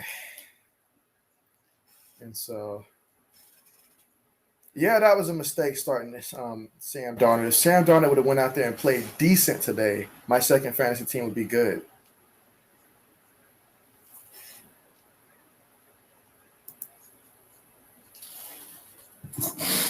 Let's see. JB and Mike, do you think that Aaron Man Bun Rodgers riding the bench behind Brett Favre made him a better quarterback? I have to say that it did. I think it did make him a better quarterback, honestly, because when he came in, after sitting for really about 3 years, and I feel like that's enough time for you to really go out there and really to really just learn and master the playbook, learn all the stuff in practice and stuff, and really just master the system before you go out there. No confusion. You've done it a couple of times. Obviously, in preseason, you get your snaps, but that's preseason. And then whenever I guess they had a regular season game here and there that he could play, but the experience that you learn and all that throughout the 3 years, I think it makes a difference because you look at a guy like Patrick Mahomes, being behind Alex Smith for that 1 year. I think that made a big difference. So when he got the start, we got to see them look good a lot, like almost immediately once they hit the field and stuff like that, as opposed to quarterbacks that start off as rookies that struggle their first year or two until they learn some stuff. But if you have a quarterback that's playing good at a high level, I feel it does benefit you. Now, if the quarterback ahead of you is struggling, then I mean, what are you going to learn? Like, he's out there making mistakes, so you're going to learn bad habits, So yeah, it does pay to have a good quarterback to watch and sit behind. Regardless of who you are, whether, Dad or Steve Young behind a Montana, all those scenarios. So, yeah, I think it did make a difference for Aaron Rodgers. Oh, man, by interesting, do you mean Cowboys run up the scoreboard on us? I'm not liking this at all. As a Patriots fan, I'm not liking this one at all. I dread that matchup is coming. I really do. I really do. I mean, especially if we don't get a lot more offensive linemen back. And even if we do, I mean, you saw how we let Davis Mills. He looked like he was the second coming to Peyton Manning today. Like, oh, man. Like, unless we have some bad weather or something to step in and make things interesting. Where's that game going to be? That game's probably going to be in Dallas, I'm guessing. So it won't even matter. So, yeah, Dallas is going to be up for that. Nah, we don't have Gilmore to lock down Coop this time. So I'm expecting the Cowboys to probably win something along the lines of maybe 33-13, 17, something like that.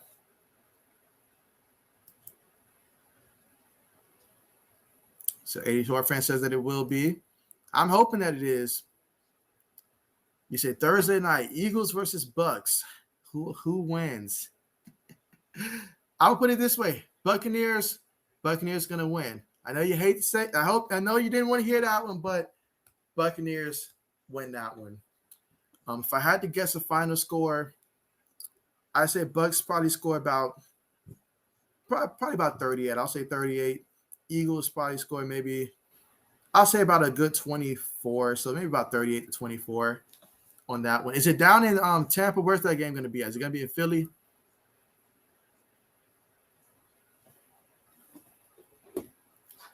But yeah, I mean, is there a chance? I mean, there's always a chance something crazy can happen.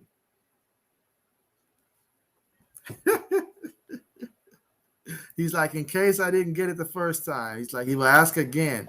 Eagles versus Bucks, who win? I'll put it this way. I would be rooting for the Eagles to win that one. I'll be rooting for them to win that one.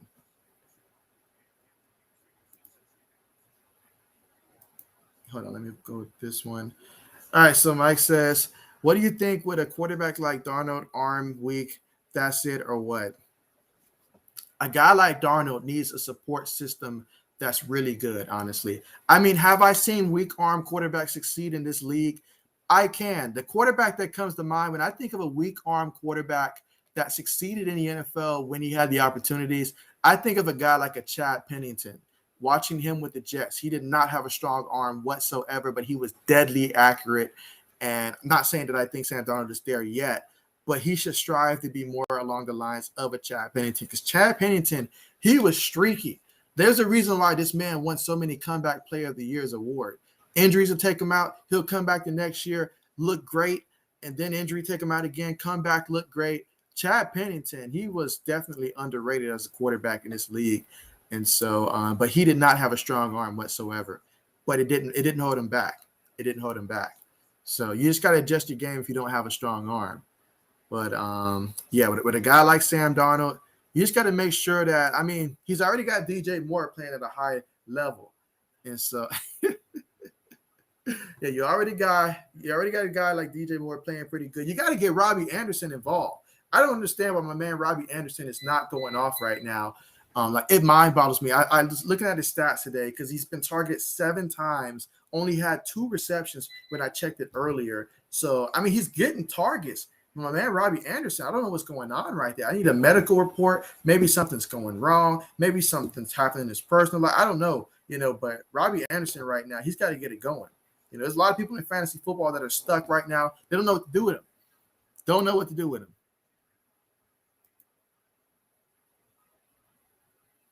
And so you say, yeah, what's up with the Cowboys this year? I expected them to be 2-3 by week 5.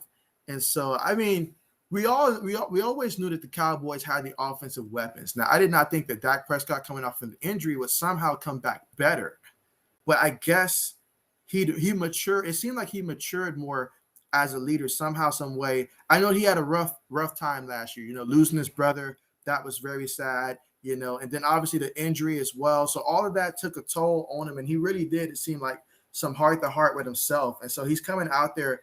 He looks a lot different, a lot more confident, I will say. And he's definitely wants to win. He's going out there with the expectation to win. He's not hoping to win. He's not looking to have a good game. He's no longer playing for a big contract. He's playing for the big stage now. That's the big difference with Dak Prescott. And the team is responding to it. Zeke, he went ahead, lost some weight, got back into shape. I remember the Zeke coming out of Ohio State. That was the Zeke that I thought was worth being selected in the top 5.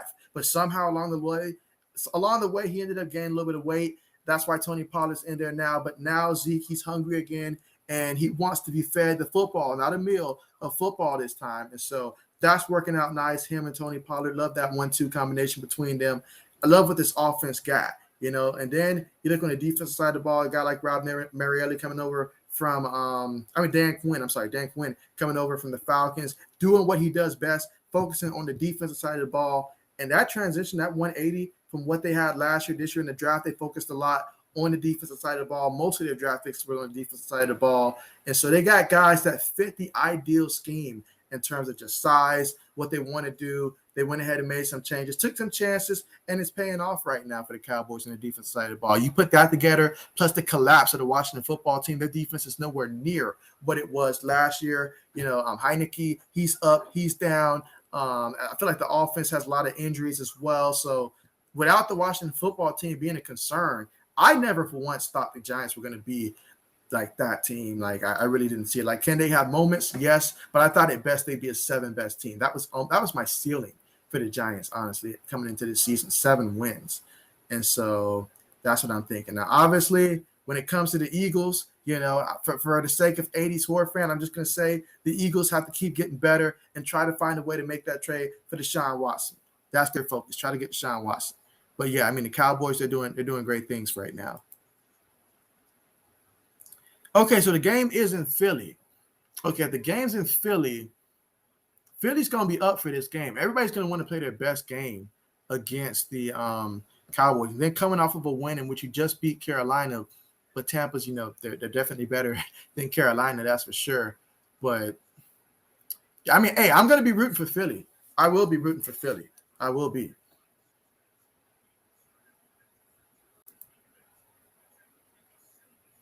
Let's see. Did you mention Chad Pennington? Do a shot. Yeah, I mean, my man Chad Pennington, even though he was with the Jets, that's the only Jets quarterback that I was actually fond of. I mean, the kid went to Marshall, he went to Marshall. I know Byron Leftwich, he went to Marshall. Randy Moss went to Marshall. I know all those guys went to Marshall, but I was very fond of Chad Pennington, honestly. And just the way that he had that pinpoint accuracy, whether he was throwing it to Santonio, not Santonio Holmes, whether he was throwing it to Santana Moss, or Lavernius Coles, those guys back then. They had Curtis Martin in the backfield, another former Patriot. So I was fond of them. Herm Edwards, when he had that team, I liked the Jets under the circumstances when they had Herm Edwards, Chad Pennington, those guys. That was a likable Jets team, in my opinion. They drafted Jonathan Vilma, liked those guys. Then after that, they just took it completely south. I don't know what they did with the team, and they just disbanded those guys. They went from being likable or okay to just being absolutely hated in my book after that. What do I think of Jared Goff? Jared Goff is fighting for his NFL career right now. If it doesn't happen now, it's just not going to happen, and it's not going to happen. But yeah, Jared Goff is not going to be a Super Bowl winning quarterback. I think that part is obvious. But I mean, he has shown the ability to have like good halves. I will say that, especially considering the fact that coming into this season, I didn't even know who Detroit's top receiver was going to be. I knew Hawkinson was going to have a good year, but outside of him, I figured they'd be doing a lot of catch up. Swift has been running really nicely. I really wish I'd have made more of an effort to draft Swift in fantasy football. That would have. I wish I would have did that, but I figured they were going to be behind a lot, so I opted not to and went in a different direction. Definitely regret that. But yeah, Jared Goff, I mean, he definitely looks better, I think, right here than he did with the Rams, in my opinion, because he feels more confident. There's not as much pressure to try to win. But Jared Goff, if you're trying to win a Super Bowl, at some point, I'm thinking Detroit's going to need a quarterback. I'll put it that way. At some point, they're going to need another quarterback. But for right now, I think Detroit needs to focus on building the team around them. And if Jared Goff happens to, during that time, continue to develop and become that guy, then great. But focus on building the team. Build the offensive line first. Build out the rest of those receivers and stuff, the defense. Focus on the rest of the team. Address quarterback once you have a good team. Otherwise, quarterbacks are going to keep coming, wasting their careers like Matthew Stafford did for so long for no reason.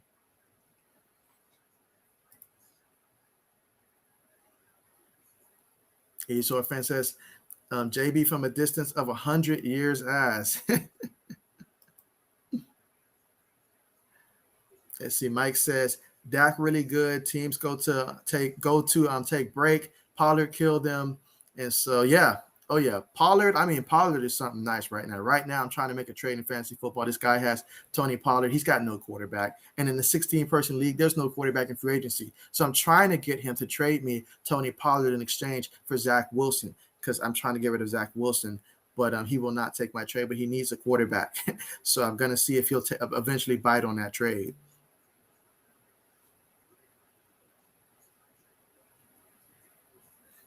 Let's see. You say, JB from a distance of 50 yards away, high visibility. Have you ever been mistaken for Dak Prescott? That's funny. There is an NFL player. He's not on the current roster, but I remember like when I used to have dreadlocks, and I was working at this one sports event, and I had a couple people tell me that I looked a lot like Todd Gurley at that time. This was back when Todd Gurley was a big time star with the Rams, and then obviously he went to UGA. I'm in Georgia, so they made that connection and stuff. And so I've gotten the comparisons with that, but have not had that mistaken for Dak Prescott. I mean, I'm sure me and Dak Prescott, we don't have the same bank, so nobody's going to make that kind of mistake at all. He said this delay is taking too long. It really is. Like, it really, really, really is taking too long. Like, at some point, I wonder what is the policies for if this thing takes too long. Like, obviously, we're at halftime, so. But yeah, it's taking way too long. It's taking a toll. You say Derek Thomas, superstar, great. Superstar, great. Let's see. Speaking of some of the all-time greats, let's see. Another quarterback that I was fond of growing up was Trent Green. Obviously, his time with the Rams, time with the Chiefs, all of that stuff. And with the Chiefs, I mean, they had an abundance of running backs come through there. I remember the great Priest Holmes. That was one of my favorite running backs to watch, Priest Holmes. Then they went on from him and brought in Larry Johnson. Larry Johnson, another Penn State running back. I mean, he was great. I mean, that when they had then they went from Priest Holmes, Larry Johnson. Then from him, I think they went to Jamal Charles after that. And so, like, the Chiefs were at one point running back university up until they ended up moving on from why can't I think of his name right now? Dang it. I forget the backup running back right now for the Browns. Can't believe I forget his name real quick. But yeah, so they was developing running backs left and right. Obviously, Tony Gonzalez down there in Kansas City as well. And so, agreed.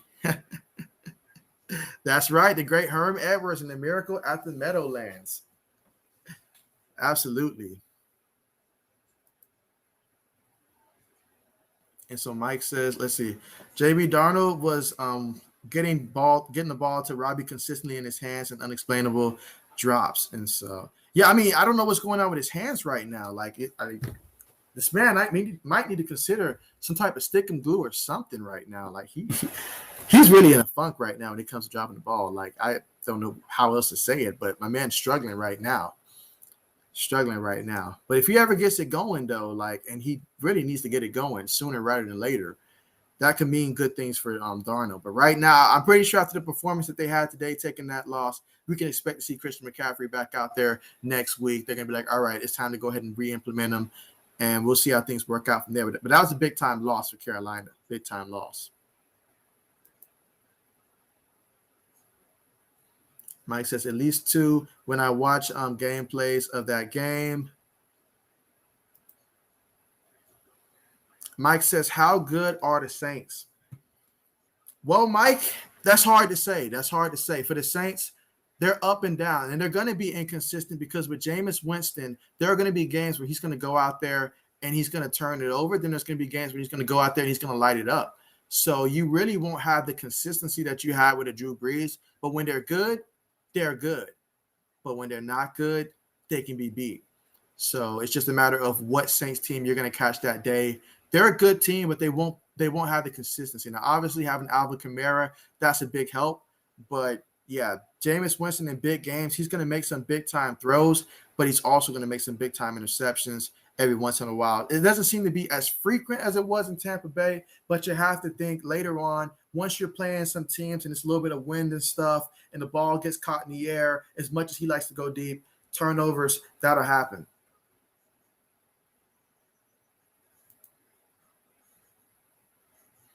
Listen, Meme Dealer says, I'm quite disappointed the Falcons didn't choke a lead to the Jets. I was surprised that didn't happen. I started Corey Davis for that one reason in the flex position, thinking that Falcons were going to find a way to choke it at the end, and that meant that Corey Davis was probably going to be the beneficiary of some touchdowns. But, I mean, he did okay. Well, I'm not going to say he did okay, but he's done worse. But, yeah, I think he's going to be on my bench for a while in my fantasy league, though, because I was looking at their upcoming matches, and I just cannot trust right now Zach Wilson in that offense. Just can't do it. Can't do it. Won't do it. Won't do it. But, yeah, Falcons showing that people can change or teams can change. Let's see. Mike says, right now would not want to be a team. Needed a quarterback in next year's draft. Malik will need a year. He is raw. You know, I mean, under that prospect, Mike, like if I'm a team like the Houston Texans, I got Tyrod Taylor. So I can sit. I felt confident in saying that I probably can sit him an entire year. So, I mean, right now on my board, I would have Malik be that first quarterback. I know I said I prefer a quarterback that's, done at the higher level, but we don't have that. So Malik would be that guy. If I'm not taking Malik, I'm not taking a quarterback. I'm not taking Spencer Rattler, and I'm heck sure not taking that kid from North Carolina.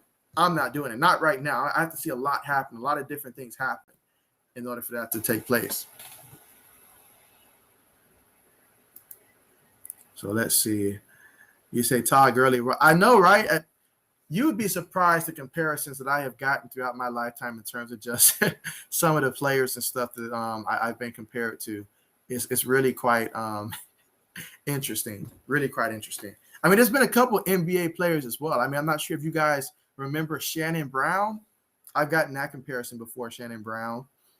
I've gotten all kinds of different celebrity comparisons throughout my lifetime. I mean, a lot of comparisons. I had this one person compare me to Usher. I had this other person compare me to who was the other person that I got compared to?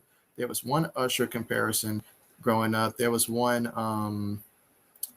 who's that person? I feel like there was even an R. Kelly comparison like back in high school and all that. Like they used to nickname me Kels and stuff like back then because they had that R. Kelly comparison back when I had braids and stuff.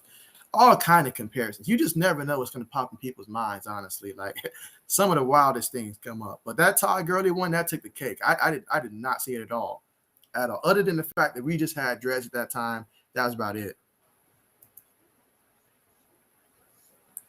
So Azure Shack, thank you for joining the stream, first of all, and appreciate you on the congrats. Yeah, thank you so much, man. You know how much that was a grind for me to reach that. You said it was going to happen before my birthday, so you was right about that. And congrats to your Bears, man. I mean, Justin Fields starting the game and getting the W. That was big time. Threw his first touchdown pass as well. So really happy for Justin Fields and cannot wait for him to kill the narrative about Ohio State quarterbacks not being able to perform at a high level. I'm so proud of Justin Fields and looking forward to seeing him do more great things. And so let's see.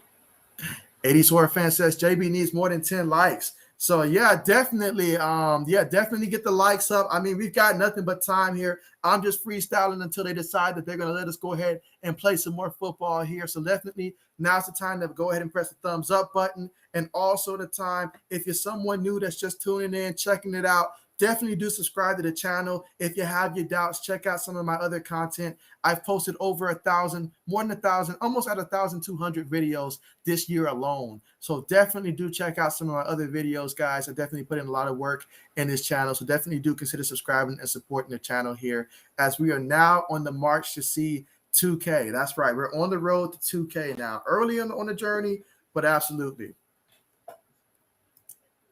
And so I know, right? Shannon Brown. I mean, don't get me wrong, because Shannon Brown had to be my favorite backup for Kobe Bryant back in the day, watching the Lakers back around that, 2008, 2009, 2010, because he had some ups. I wish I could dunk like Shannon Brown did back then, but I'm afraid my dunking would look a lot more like Shannon Sharp as opposed to Shannon Brown. So absolutely. You said that's a funny comparison. Yeah, I did have long hair, like about as long as Todd Gurley's hair was. That's probably about as long as my hair used to be back when I was in undergraduate and stuff. So, absolutely. Let's see. 80 Sword fan says, R. Kelly, please tell me no. Wait, never mind. Yeah, we gonna let that one go, man. We gonna let that one go. Like, I had that comparison back in like 10th grade when I was rocking those braids, kind of similar to like Allen Iverson and stuff back then in 10th grade. That's when I got that comparison there. And so it was pretty awkward. Now, before that, I had my glasses and stuff. I had this one. You guys are going to love that. My least favorite nickname that I ever gotten was Norbit. I got that name freshman year.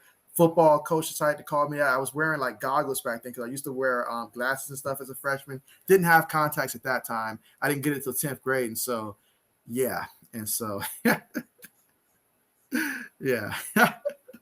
I feel like the moment we start talking about that, that's when the commissioner's like, you know what? It's time that we go ahead and get this game back on the way. And so let's see. But yeah, the 1-2 punch with Herbert and Damian Williams was so awesome to see. Oh, yeah, absolutely. I mean, Herbert caught me by surprise. I didn't know too much about him heading into that game. And so I picked up Damian Williams in my league, and I wanted to see what he's going to do this week. I got to check and see how many fantasy points that he got. But yeah. And so let's see. Adishak says, and the defense was incredible. They really was. I mean, there was even a Nate Peterman sighting. How long did Nate Peterman play? Because I know you was watching the game probably from start to finish. So how long did Nate Peterman play, and did he get a completion or anything? Because Mike would definitely be interested in that.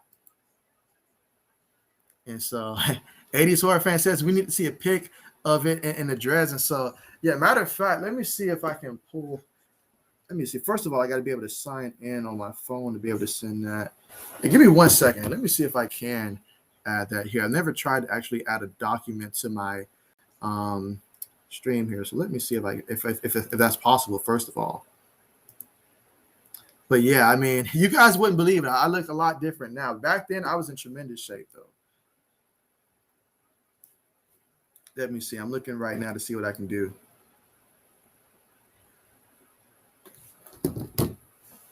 All right, 1 second. Meanwhile, are we about to finally get the kickoff on the way here?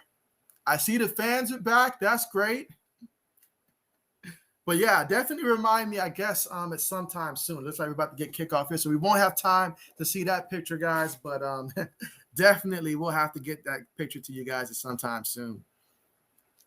And so, yeah. I mean, like, yeah, I'll show you guys when I had braids, dreads. I mean, I had long hair up until I went to Florida for graduate school. When I went to graduate school, that's when I cut my hair. But prior to that, I really had long hair, really going back to about maybe 9th grade, but really 10th grade. All right, so this game is finally back on the way. Kickoff is up. And let's see if we'll get a return. All right, no return. It feels like we're starting the second game right now, honestly.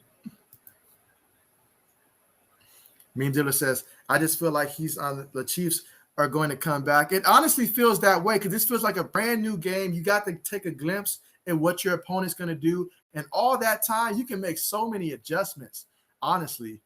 And it's a lot easier to make adjustments when you're the team that's trailing. When you're the team that's winning, you just want to keep what was working.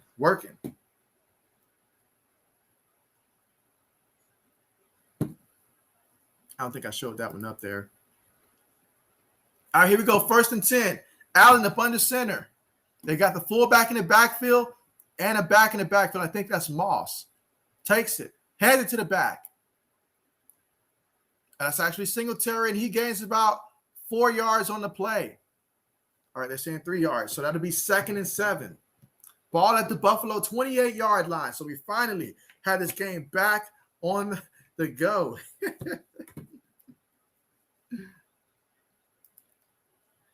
And so, shot of Mountain Dew. 2nd and 7. Out of the shotgun. Takes a snap. Fakes it to the back. Allen's running. He's running. He's still running, and he's going to be about 2 yards shy of the first down. That's going to be 3rd and 2, ball at the Buffalo's 33-yard line. So Josh Allen with another run.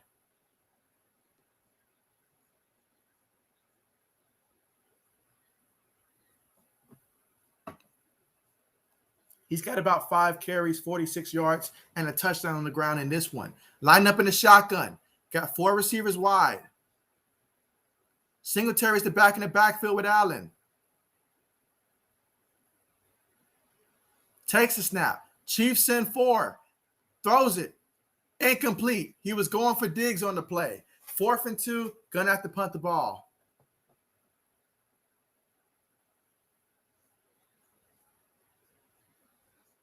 And so we'll have to see how these teams respond, because after taking that much time off at halftime, yeah, you got to come back out there, got to warm up.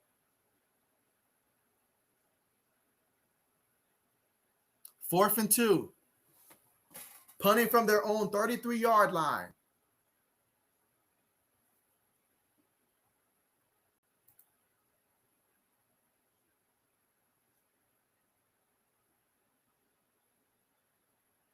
Punt is up.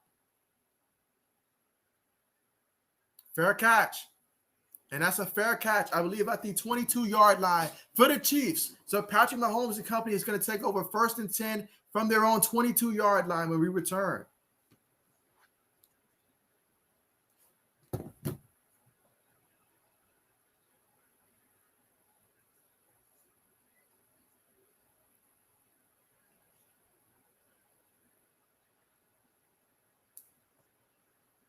All right, so out of the shotgun, 2 receivers towards the top of the screen. Kelsey goes in motion. 1 back in the backfield with Mahomes. Takes a snap. Hands it to Clyde Edwards-Helaire. He's trying to find a hole, but there's nothing. There is nothing there. Led by Oliver and company. That's going to be 2nd and 11. So he lost a yard on the play.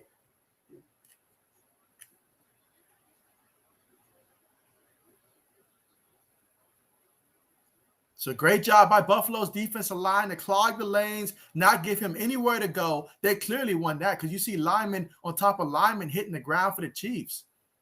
Out of the shotgun, 3 receivers towards the top of the screen. Back goes in motion. Mahomes takes it. Bill, send 4. He throws it. It's caught by Kelsey. Kelsey has the first down, gain of about 12 yards on the reception. So now we've got a 1st and 10.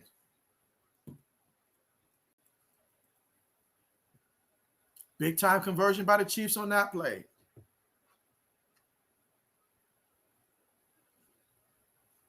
Yeah, you can't let them go untouched like that across the middle. Just can't let that happen. All right, so out of the shotgun, 2 receivers towards the bottom of the screen. Mahomes takes a snap, throws it, and it's caught. That's going to be a gain of about 8 yards on the play. And that's Robinson with the reception.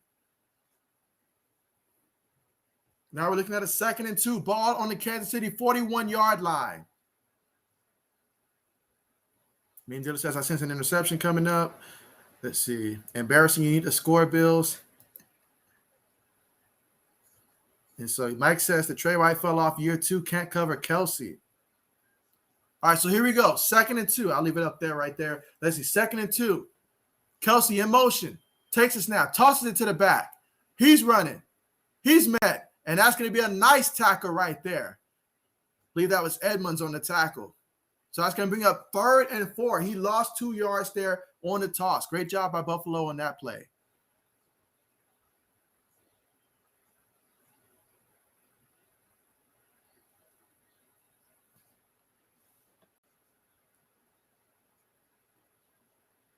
Let's see. Yep, there you go. All right, so out of the shotgun, this is 3rd and 4 here. All right, motions to back out the backfield. So now we're going to have 5 wide. Mahomes out in the shotgun. Bills are showing blitz, but they send 4. Mahomes steps up. He's feeling the pressure. He throws it incomplete, but there is a flag. There's a flag. This might be on the offense, though.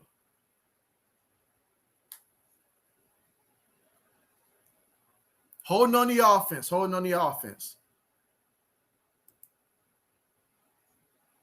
Let's see, Mike says, where Boogie? Where's Edward Oliver? Many questions. Let's see. Meme Dealer says, game has a whole different feeling now. And so, yeah, it does. It really does. And so I know that that's the case for both offenses, especially. Kick is on the way.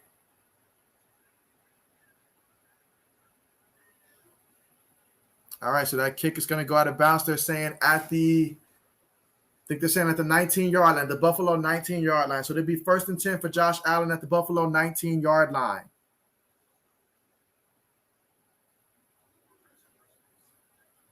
All right, give me 1 second here.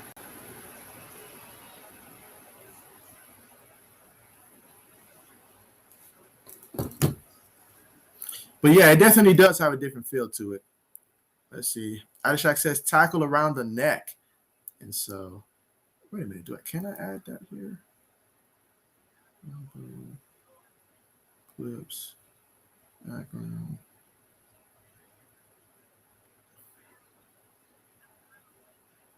Let's see.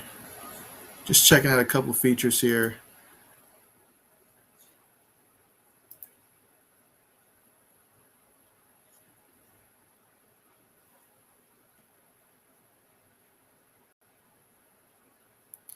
All right, but yeah, Adishak says tackle around the neck.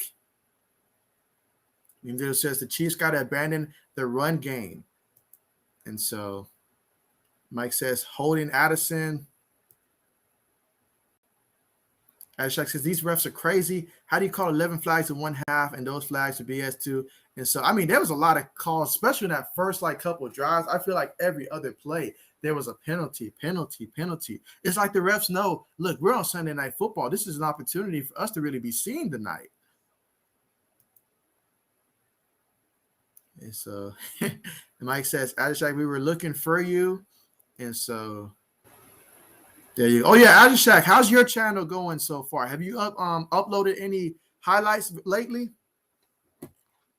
I know you've got to have some type of Justin Fields highlights or something up there lately that you've uploaded. And so give me 1 second. Still trying to figure this thing out real quick.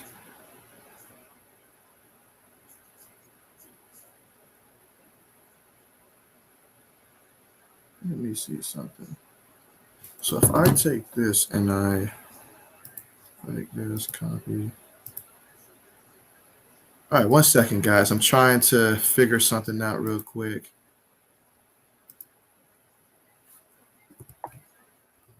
I can try to show you guys the photo of me back then.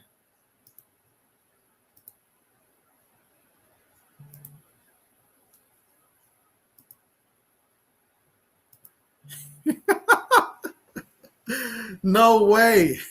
No way. He cut you off. Wow. Meanwhile, play action fake. Allen looking. He's got time.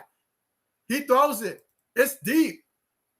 And it's caught by Knox, the tight end. I mean, who says this man doesn't make catches? Who says he doesn't get the big time play? Mike, look at him. Look at him. He says he's got the surest hands on the team right now. He said it doesn't matter how wet the football is right now. Just throw him the ball. Put it up there. Dawson Knox. Or should we say Dawson, drop it in the box Knox, because he's out there making receptions, guys. Takes it. Hands it to the back. And, yeah, I mean, Moss was never going to get anywhere on that one. Loss of a yard on the play. Let's see. 420 says, I called an interception on this drive. Okay, let's see. Let's see. I mean, this game does have a different feel to it. But I think if it was going to happen, it probably would have had to happen on that one. Oh, these Chiefs fans, they are like, this is not why we bought season tickets for. They were expecting the Super Bowl run. All right, 2nd and 11. Allen up under center, one back in the backfield. Chiefs are showing blitz. They put Diggs in motion, takes it, fakes it. Allen steps up, throws it, and it's caught by Knox. Won't be much yardage, though. Or is that Sweeney? I think that was Sweeney for 1 yard.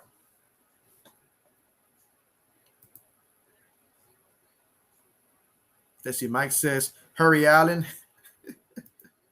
Mike is not having patience with his team today. Adishak says, you never want to be up against Kansas City, but you never want to be down against them either. Sounds like you probably don't want to really play Kansas City in that case. Don't want to be up or down, huh? All right, so 3rd and 10 out of the shotgun, no backs in the backfield. Takes a snap. Kansas City sends pressure. Allen throws it up, incomplete. He was aiming in the direction of Cole Beasley, but there is a penalty. There is a penalty, but who's it going to be on? Will it be the offense or the defense? Again, we're here in the 3rd quarter, 8 minutes, 36 seconds.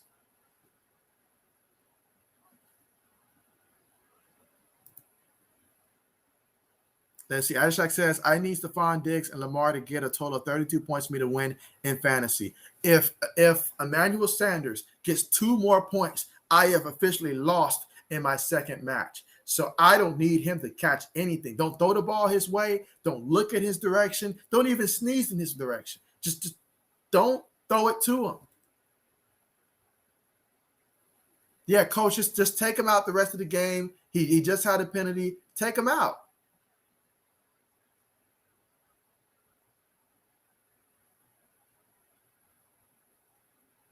Fourth and 10. Punt's about to be on the way from Buffalo.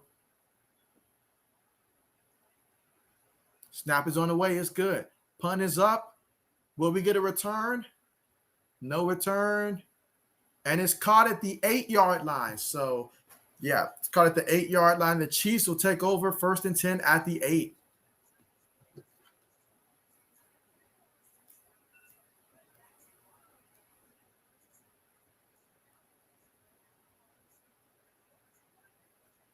All right, so we're going to get to see what Pat Mahomes and company can do in this one after the defense had to stop.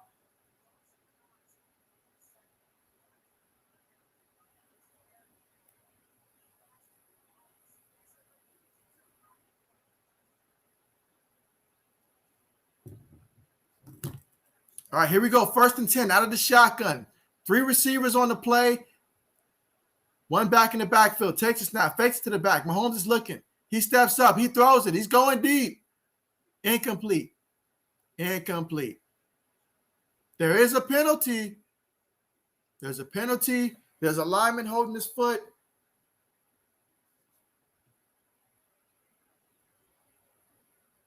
Holding on the offense. They're gonna decline it. 2nd down.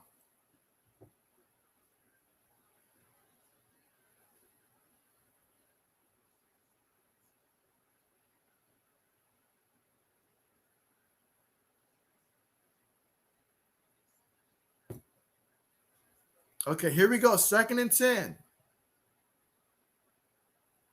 You've got 3 receivers towards the bottom of the screen out of the shotgun. Kelsey towards the top of the screen. Takes a snap. He's looking. Throws it to the back. He's running. He gets the 1st down and then some. That's going to be a 1st down for the Kansas City Chiefs.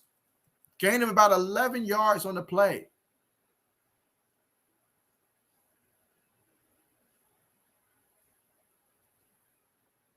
And he is currently down right now.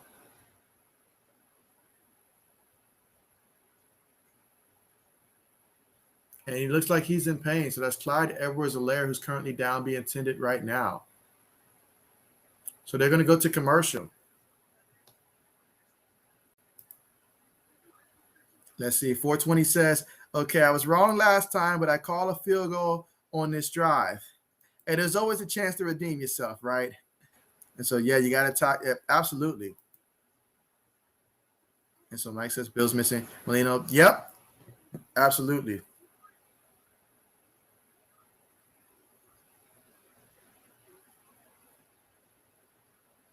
Let's see.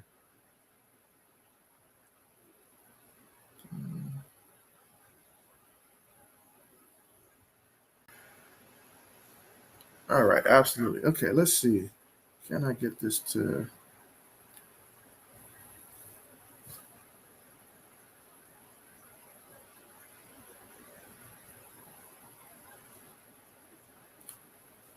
Okay, let's see. 1 second, guys.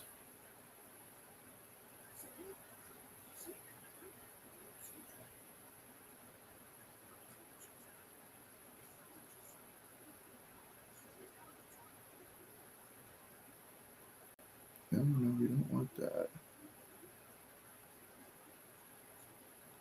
So is there no way I can do that?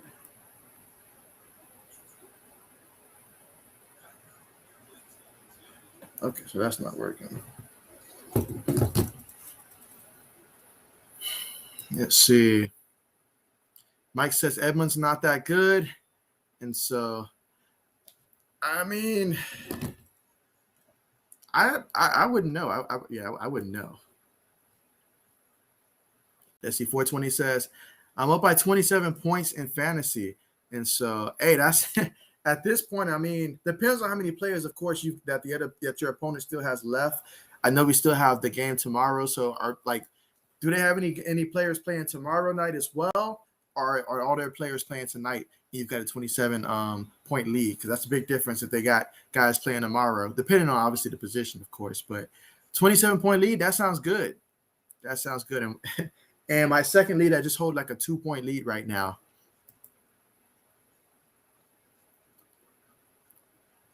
Let's see.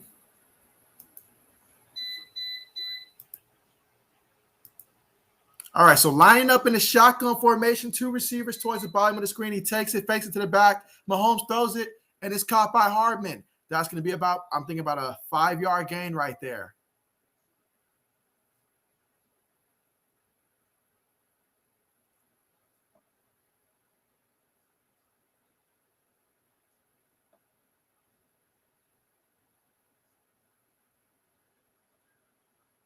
Oh, man, so they literally had to carry him off the field.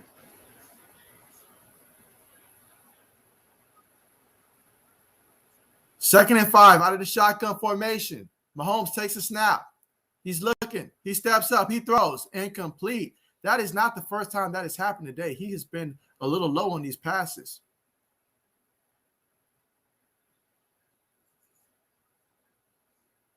I mean, I wonder if the ball's wet, like what's going on. But yeah, he's been short on some of these passes.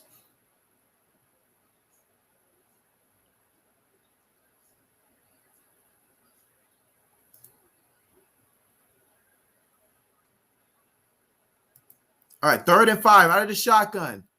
Tyreek motions to the bottom of the screen. Takes a snap. Buffalo sends 4. Picked off. He basically gifted it to him right off of Tyreek Hill's hand, and that's going to be an interception for the Buffalo Bills. Pick 6 taken to the house. Wow. Wow. I mean, hello, Kansas City. We've got some problems here. I hope everybody didn't book tickets on any playoffs games being at home, because it's not looking good right now. Wow. I mean, an easy pass, but Tyreek unable to handle it, went off his hands and fell right into Hyde's hand. Those are the kind of gifts that you like.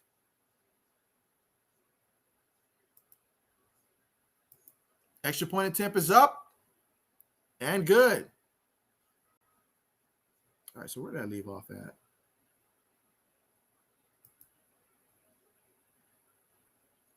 All right, so let's see. You say all the players playing today, he only has Tyreek left. Well, I tell you what, that interception right there, that's not going to help. That's not going to help. It's Jermaine Edmonds first, and so Mike says about time. Got to 30, embarrassing. Give it to Mike. Mike is like, he's embarrassed of his team's performance. He has high expectations week in and week out. I mean, Mike has that. Well, I can't even say that after this week, but previously before this week, the Alabama mindset where it's not enough to just win or win by a couple points. We need to embarrass the other team in order for it to really mean anything. Mike says every game Micah Hyde gets his picks. Oh yeah, you got to. That comes into play when it's time to renegotiate those contracts.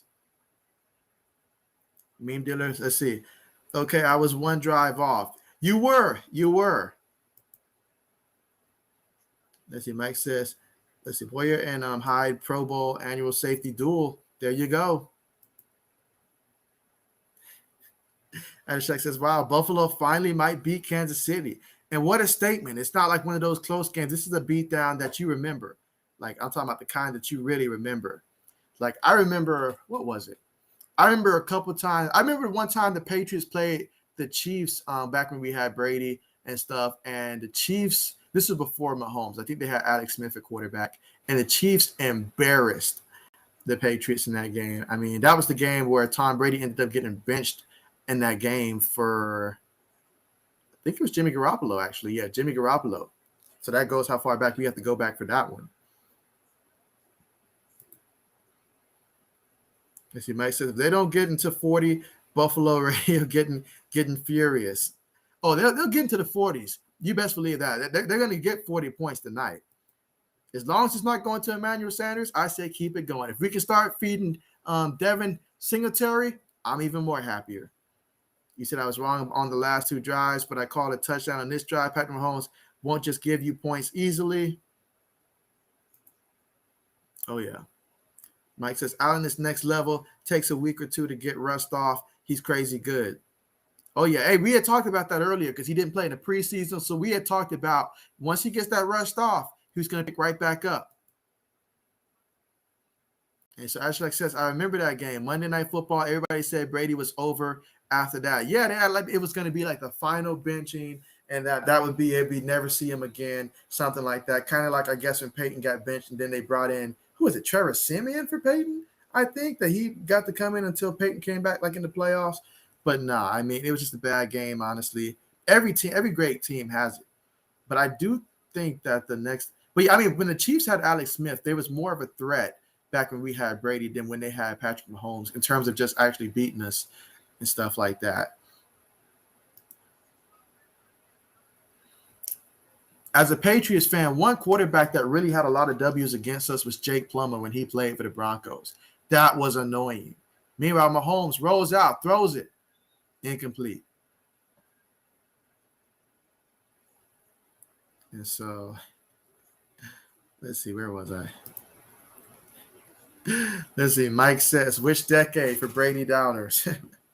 Yeah, I mean, we're talking about maybe about, honestly, back when Alex Smith was quarterback, and so that's what, about maybe 5 days ago?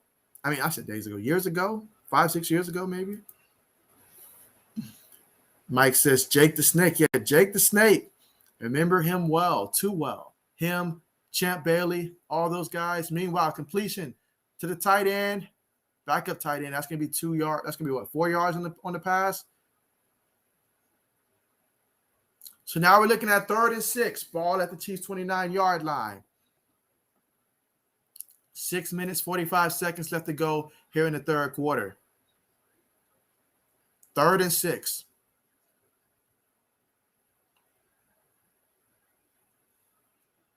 Out of the shotgun. One receiver towards the top of the screen. You've got Tyreek going in motion. Takes a snap. Bill sent 4. He throws it. It's caught by Tyreek. Tyreek trying to get to the edge, and he doesn't get there. He's about 2 yards shy. They're saying 3 yards shy of the first down.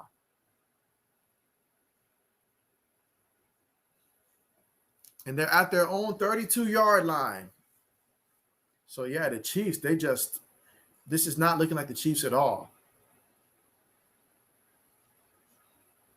Will they line up and actually go for it?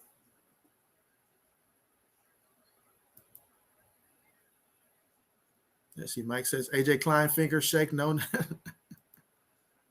right, 4th and 3 out of the shotgun.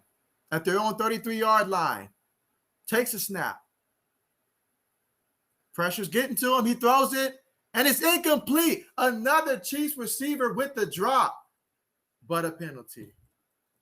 What is the penalty this time?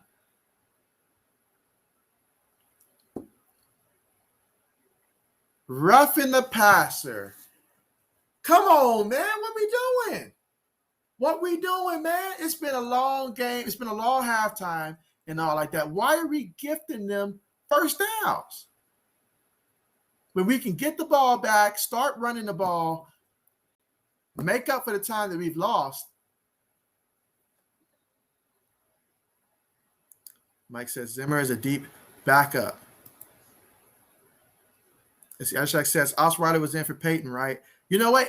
It had to be Brock Osweiler because he got that big deal with the Houston Texans right after that. Big deal. Mahomes, he's looking. He throws it. It's caught. Kelsey gets the first down. 11 yards. He can always count on Travis Kelsey when all else fails.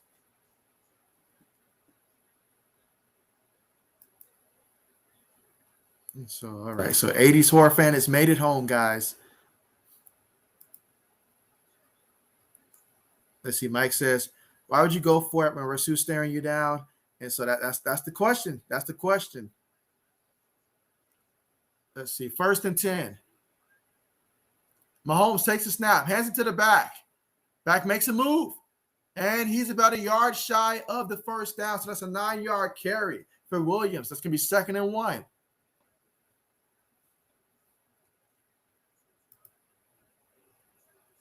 Mike says, Ed Oliver don't care. More practice. Yeah, more practice. 100 mil Brock. I think his contract was what, like 117 million if I remember the numbers correctly. So yeah, Clyde Edwards-Helaire, he's definitely going to be out. Got a Bills player here being stretched.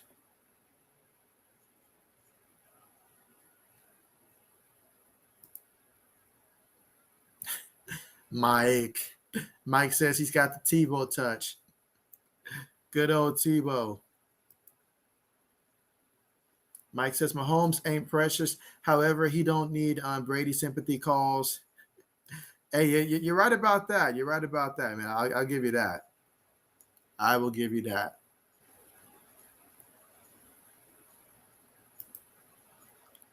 Let's see real quick.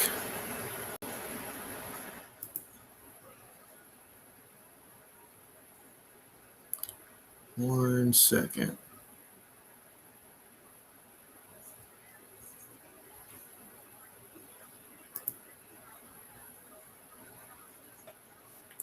One second. Let's see.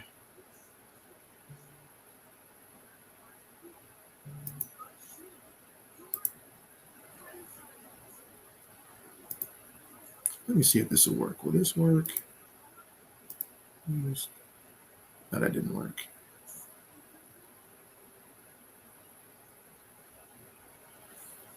All right, so let's see. Add source.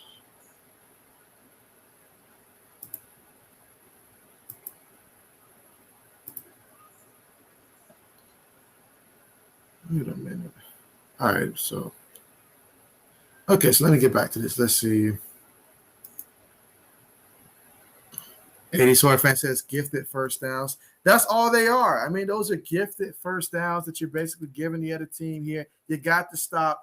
Unnecessary. Didn't really have a real impact on the play. You just did that because you wanted to get an extra hit in. You knew the referees were going to call it, but you still made the selfish decision anyways. It was selfish, and ultimately you gifted them with the first down. You're lucky Kansas City isn't looking like Kansas City in this game. I mean, or maybe this is the new Kansas City. Who knows? Mike says it's fine. Allen needs to be challenged. And so, I mean, Mike's all for it.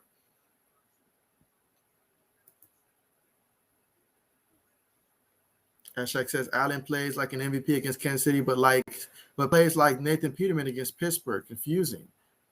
Ooh, so Ashak referring to early in the season.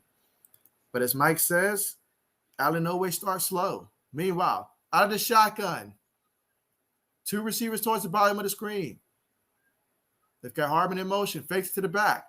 Fakes the throw. He's feeling the pressure. Now he wants to throw it to Hardman. It's caught. He spins out of that, but runs out of bounds. Gain of about 8 yards on the play. 4 minutes and 11 seconds left to go here in the third quarter.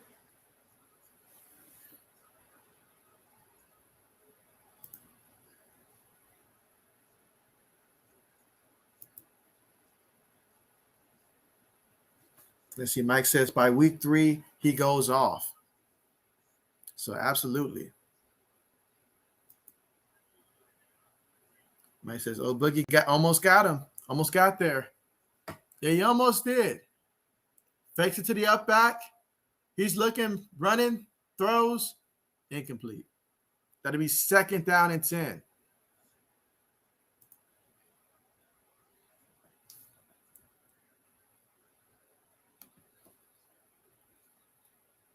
Let's see.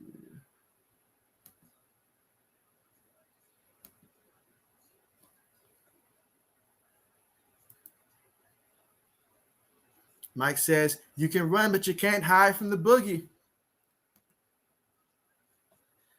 Here we go, 2nd and 10. 3 receivers towards the top of the screen, 1 back in the backfield with Mahomes. Bills send 4. Mahomes steps up, throws it, and it's caught. Tyreek takes it all the way down to the 7-yard line. So we're having 1st and goal. I'm sorry, the 8-yard line, 1st and goal. All that because of the penalty that was gifted to the Kansas City Chiefs on 4th down. Had him stop, and then a roughing the passer call that was uncalled for. Like, I mean, it wouldn't have changed the play either way. You know how the referees are. 1st and goal. 3 receivers wide. Kelsey in motion. 1 back in the backfield with Mahomes out the shotgun. Mahomes takes it. Fakes it to the back. Throws it, but it's picked off. Picked off. Wow. Wow. How about that? I mean, my goodness, Mahomes. I mean, usually it's Mahomes the one that's making these magical plays, but this year it's not happening. It's just not happening. Let's see. Mike says each deep pass, Mahomes delaying the inevitable. Mike says finger to the mouth. There you go. Mike says Rasu's going to get you. Oh, yeah. I mean, my goodness, just to think that we still have to play Buffalo twice on the schedule later on in the year for my Patriots. Not in a rush for that one anytime soon. Maybe you guys have a little mercy and play Mitchell Trubisky in that game, although I don't think that's going to change much. 1st and 10. Ball at the 17-yard line. Allen up under center, takes it, hands it to Moss. Moss tries to make a guy miss, falls forward, no gain on the play. Makes it back to the line of scrimmage.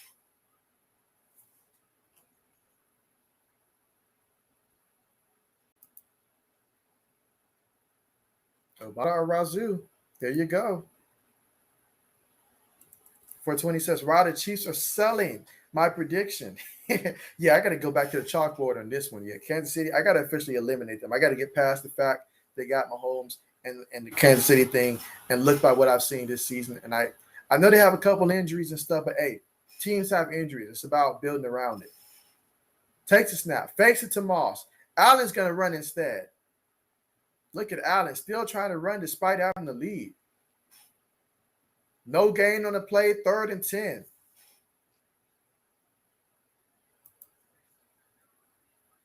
And 420, he's going to make a bold prediction and say, I call punt on this drive. As I said, Buffalo is playing great. If you ask Mike, he says it's not good enough. He says he's embarrassed. Mike says, Rozo, a.k.a. Rozo, will be playing like he's been there. He is playing like he's been there for a while. You know, he honestly has. I mean, he was out of Miami, I believe, when they drafted him. Allen takes a snap. Allen's looking. Allen's going deep. Allen, incomplete to Diggs. He's looking for a flag. And nothing.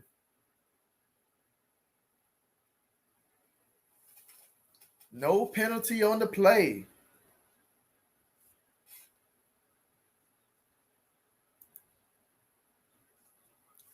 Yeah, Razoo, he is a beast.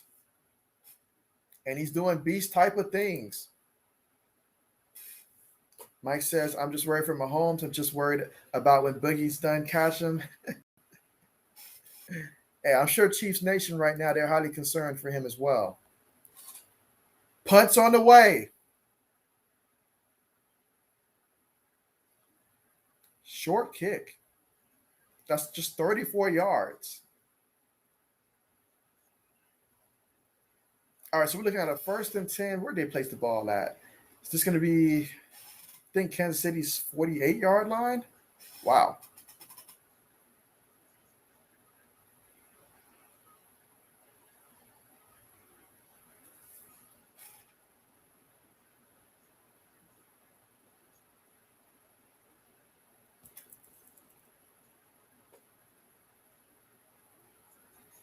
All right, shotgun formation. 2 receivers at the bottom of the screen. Takes a snap. It's looking. Throws it. It's caught by the back. And yeah, no gain on the a gain of 8 yards on the play.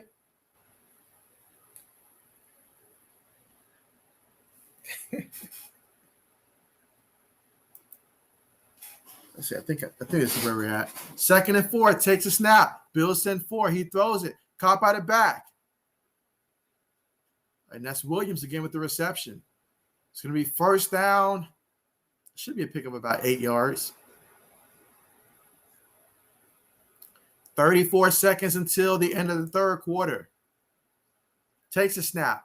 Throws it. And Hardman trying to make something happen here. All right, gain of 5 yards.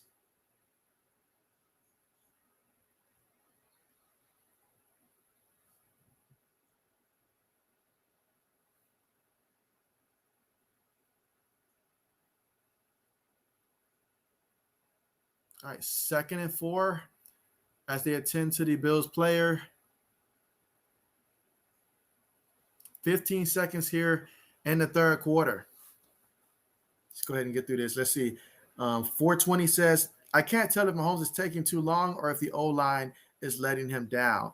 I mean, the O-line is partially letting him down, but Mahomes also, he's not making some passes that he normally makes. I mean, there's a couple times where he's underthrown guys a little bit too in front of them. Accuracy isn't pinpoint tonight, but that's okay. I mean, as long as it's not a regular thing, I guess, but it's a combination. Mike says Poyer hasn't got his yet. He gets his. And so good point there. 420 says, I was finally right this time. Yeah, you called that punt. Let's see. 80s Horror fan says Mahomes. Okay, so we got someone calling a touchdown this drive. Okay. A touchdown. Let's see. Does this feel like a touchdown drive the way that I mean, it should be for the sake of this game. It should be, but we'll see. 10 seconds. Takes a snap. Bills send 4. Mahomes going deep. Incomplete. But there's a flag. Yeah, White. I mean, you shouldn't have did it, White. You shouldn't have did it.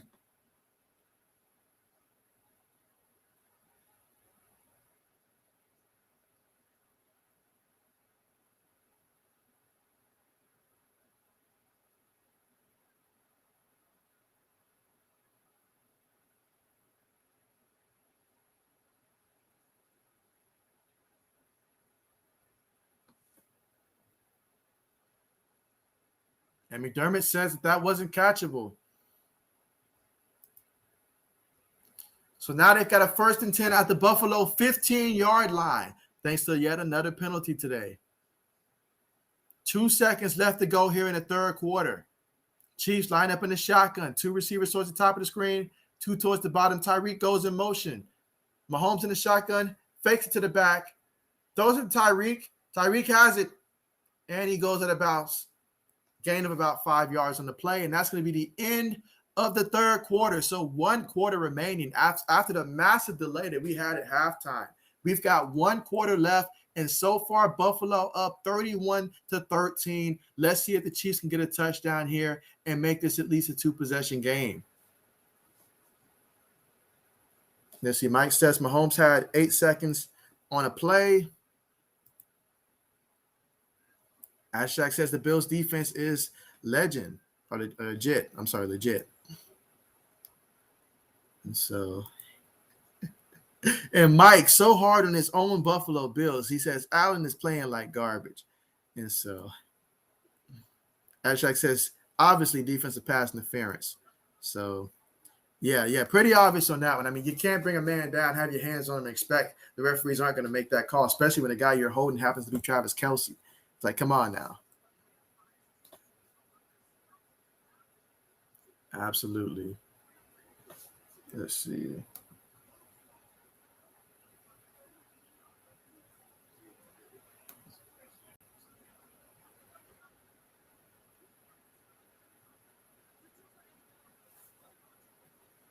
All right, absolutely.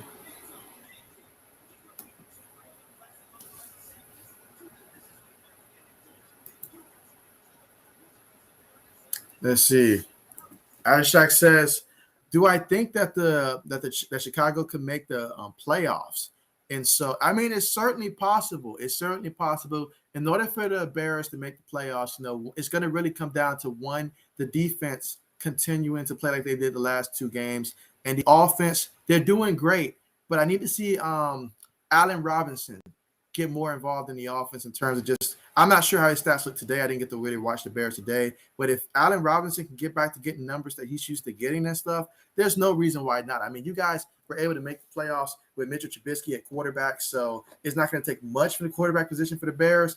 But, I mean, it's certainly possible. But you guys, definitely this is an important stretch right here because the Vikings aren't looking so hot right now. Like, they aren't looking so hot in terms of just like the wins they are getting. So it's the Bears can definitely finish second, and it's just a matter of, I mean, it's certainly possible. It's certainly possible the Bears can probably squeeze in as that, wild card spot. It's certainly possible. So I am not going to say that it's not possible because it is very possible. So I will say that. I thought Green Bay was going to lose. I know you would have wanted the Packers to lose, but I thought they were going to lose. Meanwhile, as Mahomes takes a snap, he's looking. He throws it to the back catches it, makes a move, Williams. And he get enough for the first down? I think they're going to say that he's just shy of the first down. So it's going to be 3rd and 1 at Buffalo's 6-yard line. Again, no Clyde Edwards-Helaire in this one anymore due to that knee injury that he sustained that they had to help him off the field with. So this is going to be up to Patrick Mahomes and company. They're saying 3rd and inches. So that's how close it is. There's no need to get fancy. Run the ball here. You got Mahomes up under center, takes the snap, hands it to the up back, and he takes it all the way to about the 1-yard line. So almost punched it all the way in. So that's going to be 1st and goal and 1. So the only thing I think that could really derail this drive is if an offensive penalty were to happen. Knock on wood for the Chiefs fans. But that's the only thing that I think that could derail this drive from being a touchdown.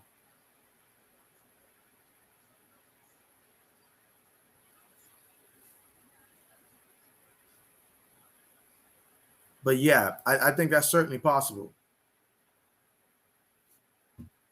Up under center, takes the snap, tosses it to Travis Kelce, and he gets into the end zone. And somebody who has Kelce on their fantasy team is absolutely happy. You see the rain pouring down right now. 7 plays, 52 yards, 2 minutes, 32 seconds left to go in this one. And the Chiefs, they said, don't count us out. They said, we're not done yet.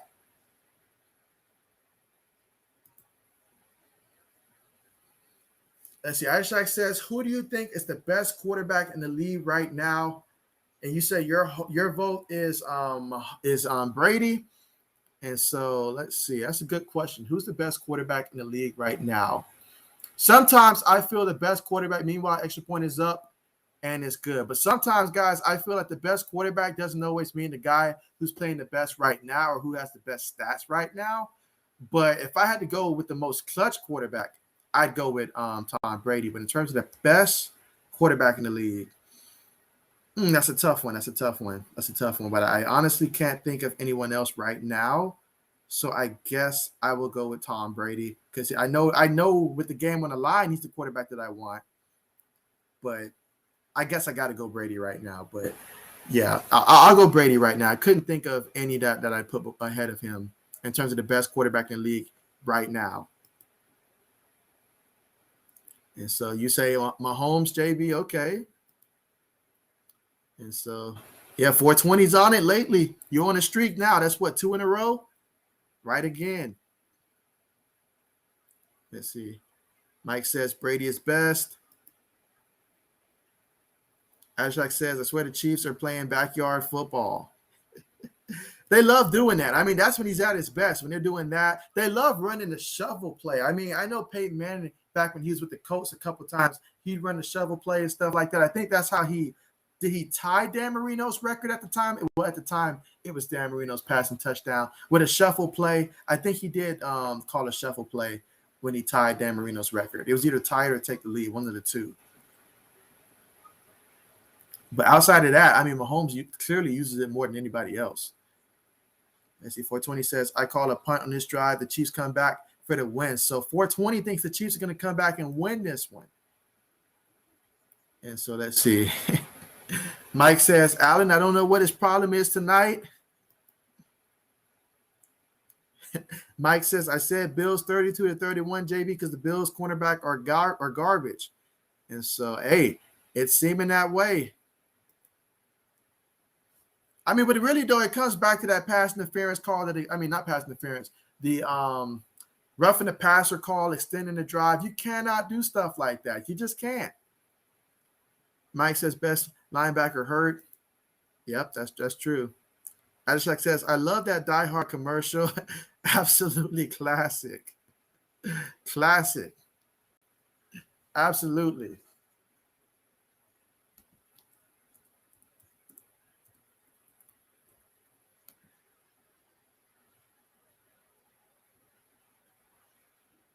Let's see.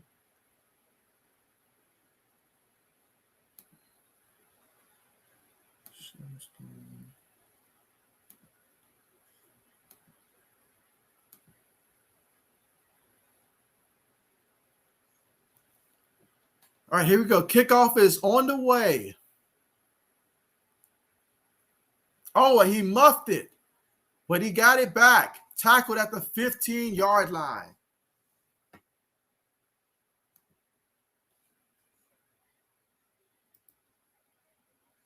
Mike says, I'm okay with it. Boogie just want to bash him. You're right about that. That's all he's looking for out there.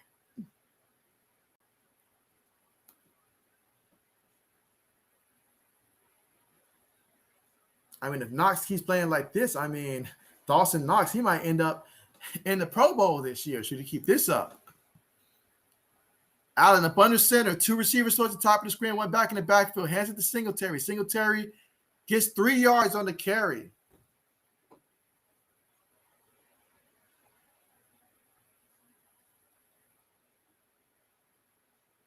Second and 7. Ball at the 18-yard line.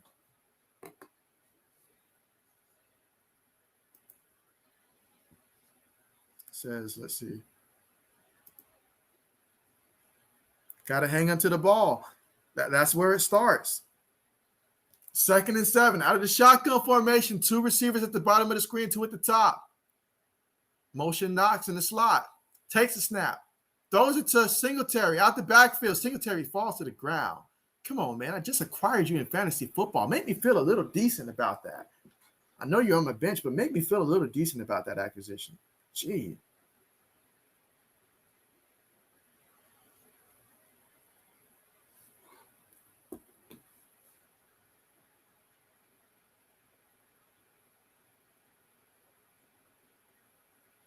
Third and 9. And the rain is pouring down. 3rd and 9. Will Buffalo get this? 5 seconds left on the play clock. Shotgun formation. Allen takes a snap. Chiefs send pressure. Allen's running. He's running. He's still running. Still running. He gets the first down some way, somehow, despite the penalty.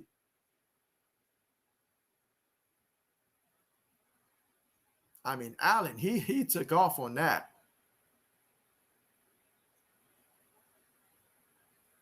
All for nothing. All brought back by yet another penalty by Buffalo. And now he wants to wave his hands like he's got no idea what he did.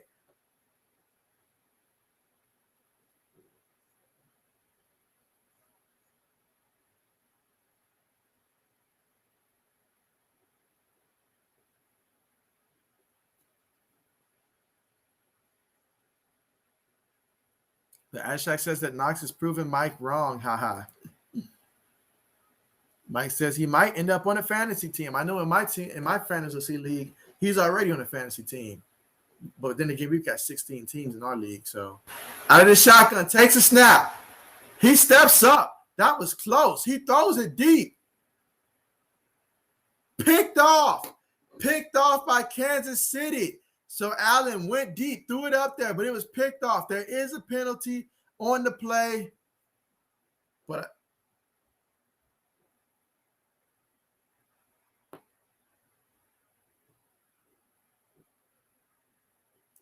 a roughing the passer call. That has been a very popular call tonight.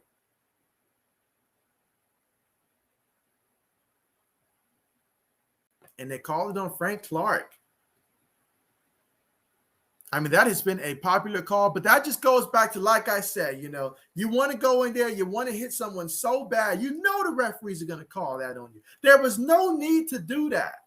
No need to do that. Now you took away the big play, you hurt your team, and you guys are already trailing. That's on you. That's on you. Both teams keep shooting themselves in the foot in this one. I guess the defense, they really want those reps, Mike. They really want those reps. Out of the shotgun, takes a snap, fakes it to Moss, throws it. Oh, no, it's Emmanuel Sanders. Oh, no. Is this it for my fantasy team? Is that it? Is it a wrap? Have I lost already? That's going to be awfully close if it's not. Please don't let it be the case already. Oh, man, hanging on by a thread right now. Any type of forward play by Emmanuel Sanders, even a reception for no gain, might end up costing me. I'm up by 0.24 right now. So please keep the ball out of Emmanuel Sanders' hand right now. There's just one quarter left. Allen's got it out the shotgun. Takes a snap. Hands it to Moss. Moss gets a yard in the carry.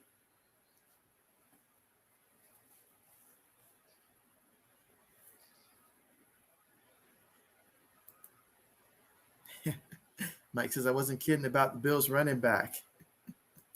Let's see what type of play is that. He got it. Yeah, somehow. Super side. And so, wow, picked off. But, of course, doesn't matter because roughing passer.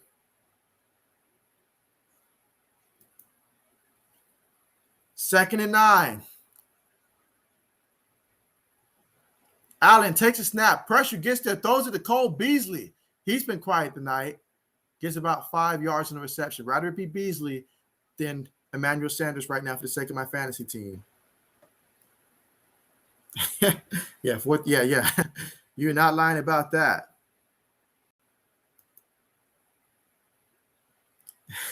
How did you know, Mike? They are absolutely my favorite. Absolutely. Oh, yeah. Thumb it up. Yeah, definitely get those thumbs up going here. Absolutely. Get those thumbs up going, and also make sure to subscribe to the channel. Anybody that's watching that's not subscribed. Sanders in motion. Oh, they're going to call a timeout. Okay. Yeah, guys, right now my fantasy team needs a lot of luck right now. I just need Emmanuel Sanders to never touch the ball the rest of the way of this game. If we can do that, my fantasy team will win, barring some type of stat correction or something like that overnight. We should be good.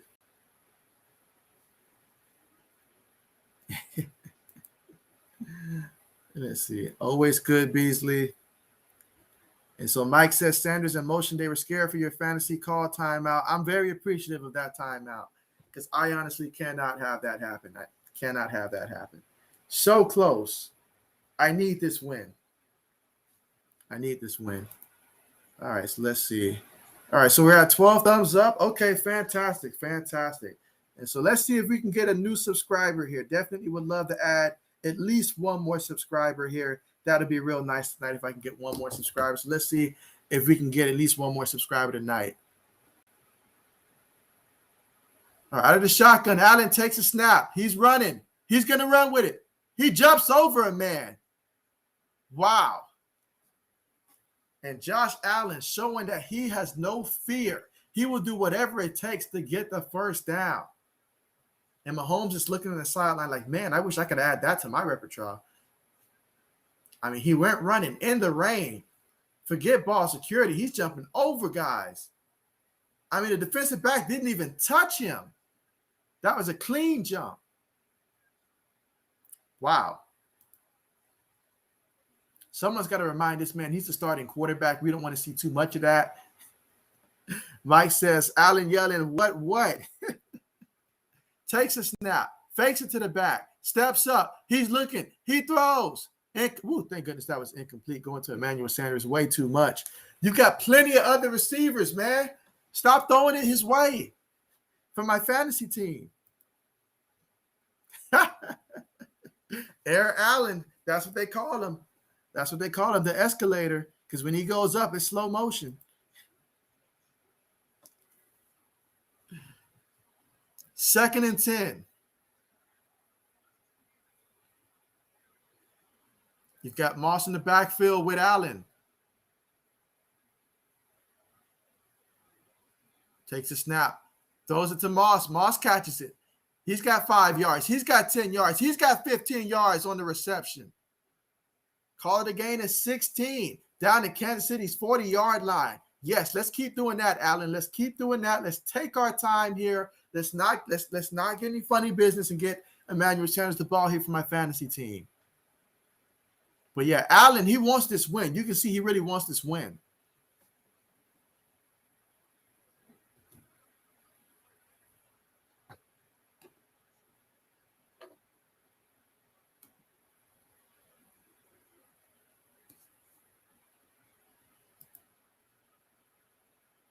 First and 10 out of the shotgun, no backs in the backfield. Allen takes a snap. Chiefs send 5. Allen throws it.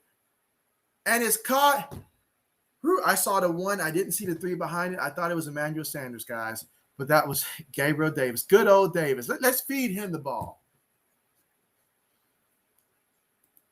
And so there we go. Yeah, Mike says, amazing. The great, fantastic Gabriel Davis. Yeah, let's keep him involved. Matter of fact, I think it's time to re-rest Emmanuel Sanders the rest of the way.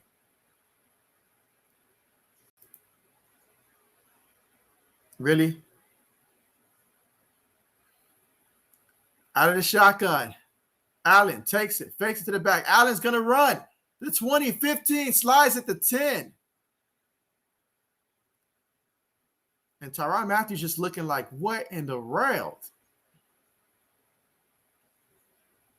Yeah, all the Chiefs right now are looking like, I can't believe this.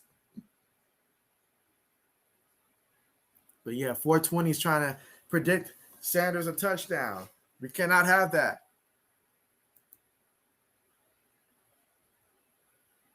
Mike says, bad night for Allen, but starting back up. I mean, sometimes it takes a minute, Mike, coming from that long half, so sometimes it does take a minute to crank back up. But he's up under center now, 3 wide receivers, 1 back in the backfield. Hands it to the back this time, and that's Zach Moss trying to do some work there. Gain of, they're saying, about 3 yards on the carry. So now we're looking at 2nd and 7, ball at the 9-yard line of Kansas City. Again, 6 minutes, 20 seconds left to go. Can Buffalo find a way to finish this one with a score without throwing the ball to Emmanuel Sanders the rest of the way? That's all I ask for my fantasy team. But Allen putting it all on the line today, folks. All on the line. He's 15 and 26, 316 yards and 3 touchdowns through the air. Receiver in motion, takes a snap, fakes it to the back. He's looking. He throws it to Emmanuel Sanders. We can't get a penalty or something. Allen had to do it. He had to do it, man. That's it. It's a wrap. My fantasy team is in shambles. We don't took an L this week. Just like that. My win percentage went from 48% to 1, just like that. There's nothing that can happen. Extra point is up and good. All the options that your boy had to throw to. He could have threw it to someone else. He could have ran it. But no, he went for Emmanuel Sanders. Why was he in the game anyways, coach? That should have been Stephon Diggs. Should have threw it to Dawson Knox, man, your buddy. Why'd you do that? Ugh. Oh, man. We came so close, too. So close. Man, that's messed up. All I needed was for Sanders to have just the average game. Why you got to get 2 touchdowns? That's messed up. But it is what it is. Dang. Let's see. Ashak says Buffalo might have ended the game. And so, I mean, with less than 6 minutes to go, I say so. Mike says the first-year receivers were all dropping and complained. Let's see. Allen throws too hard. Then why he speed now, and so why he half speed now, and so you know what? Yeah, sometimes it's about throwing those passes that are catchable. But Mike says no. I want at least 2 more scores. Mike says we don't get another Bills primetime until next week, and so who you guys play next week? There you have it.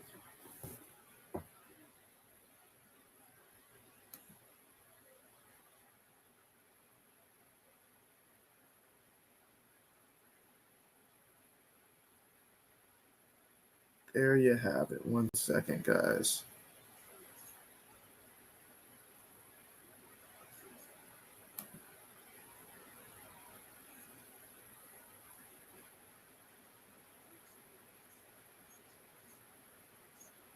Let's see.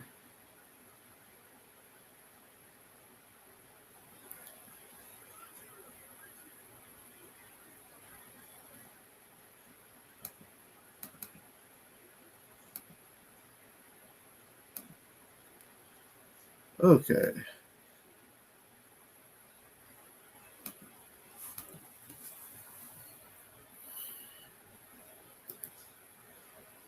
All right, you say you forget, but Monday night, Mike says only teams I fear, the Ravens and the Bucks. Meanwhile, it's going to be a return. Let's see 10, 15, 20, all the way to about the 24-yard line.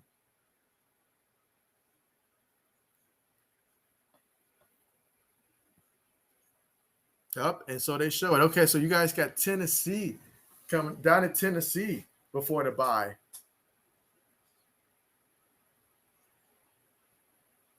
And then come back against Miami.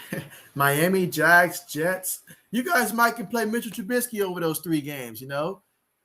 Shoot, why not? Let him get some action. And let's see. Mike says Bills Titans Monday night. And you know what that means. We'll be streaming it. Mahomes throws, hits the turf. It's been that way all game long. All game long. I mean, yeah, you guys honestly should really just run Devin Singletary that entire time, you know, help my fantasy team to make up for what happened today. This was bad. And so let's see. Say rest absolutely. Anytime, of course, you know we get those primetime games and stuff. So when it comes to NFL games, I've been streaming the primetime, nighttime matchups. Meanwhile, Mahomes takes a snap, throws it, caught. Tyreek trying to make something happen, gets out of bounds. There's a flag on the play. Of course, that's been the theme all game long. Let's see. 420 says, I'm going to win my fantasy matchup. Well, congratulations. At least one of us will be victorious tonight. Unfortunately, that team that I control is going to now fall to 2 and 3. Oh man, we had just came back to fought so hard to get back, so many great efforts, but because Sam Darnold underperformed today, that's going to be the difference between winning and losing for me, ultimately, because Emmanuel Sanders decided to show up in the end zone twice.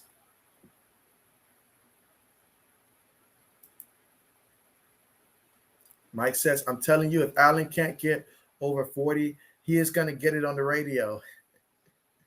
The expectation of Bills Nation right now, over 40. Some of our teams would love to have 38 points right now. It don't matter who we play. Jets, doesn't matter. You name the weakest defense, we'll be happy for 38 points on them. Houston, anybody.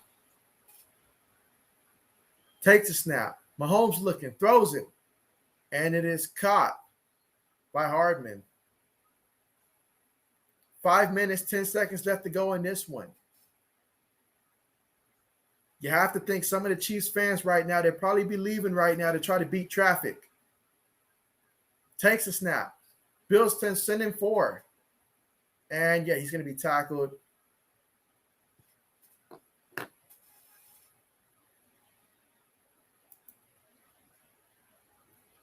Let's see, Mike says, Bill Nation is more understanding. The Mafia is not. Absolutely. And Mahomes, he's running, gets the first down, gets out of bounds wisely.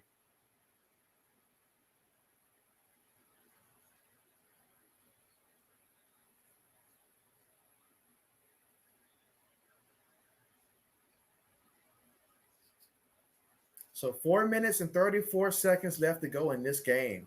I mean, thanks to that long halftime delay that we had, this game is going way over what we thought it was going to be. Out of the shotgun, 4 wide receivers on the play, 1 back in the backfield with Mahomes. Takes a snap, Buffalo sending 4. Incomplete. Hits the turf again. Madden better drop his rating by like a point or 2 after this performance because he constantly is hitting the ground tonight, even if it's just for a week.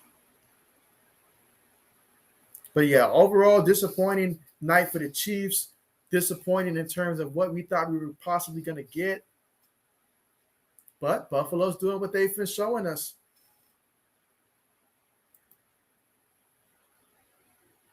And so let's see. 2nd and 10. Out of the shotgun, Mahomes takes a snap, throws it to the back, and he gains about 4 yards on the play. McKinnon.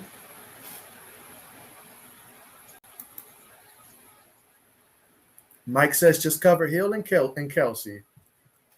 That's the formula. Josh Gordon tonight, he only had, 1 reception, I think? All right, 3rd and 6. Takes a snap. Throws it. Ooh.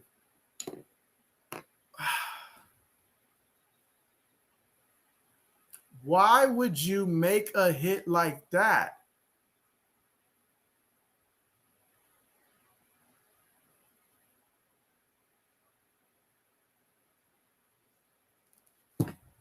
I don't get it, man. Why would you do a hit like that? You know the rules.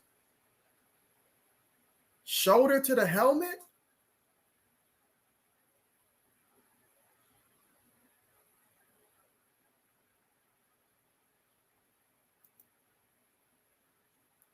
Let's see. Mike says sympathy call from the refs. Oh man, I don't know what to say about my Lakers. I just seen the final score. I mean, I know it's the preseason, but my goodness, can we win a preseason? Can we finish a preseason game? Mike says so many bull calls. Mahomes takes a snap. Yeah, a flag already. Here we go. A flag already, guys. I mean, it seems like it's just the 4 of us here on the chat here. So let's see.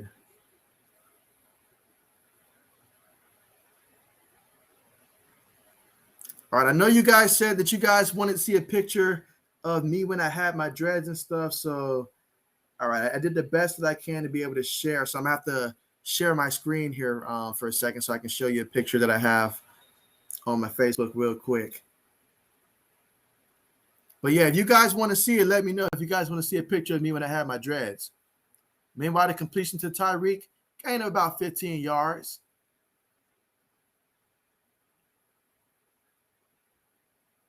And Mahomes, he's thinking about all his fantasy football owners tonight.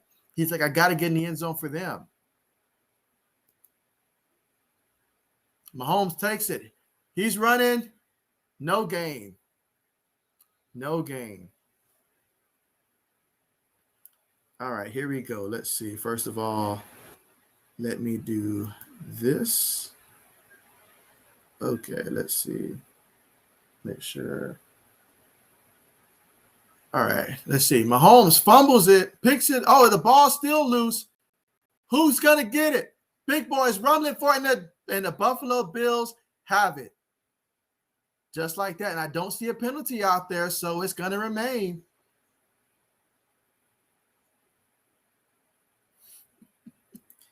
All right, so let's see. We've got one from Mike. So Mike wants to see how I looked with the dreads. Okay, here we go. All right, so yeah, you guys can see that right there. I'll go ahead and move this out the way. But yeah, that was me probably, let's see, probably back in about 2014, 2015, I'm thinking. So, but yeah, there you guys have it. So I'll leave that up there for a second so you guys can see that.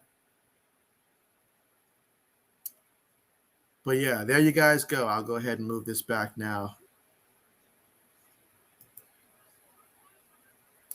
So yeah, there you go.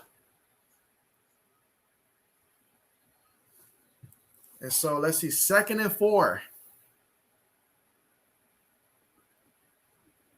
And that is Zach Moss with the carry. Let's see. All right, so yeah, absolutely, yeah. So yeah, that is how my how I used to have my dreadlocks back then. So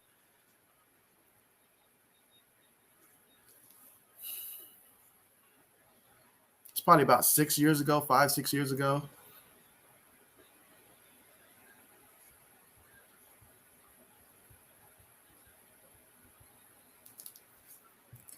All right, here we go. 2nd and 4.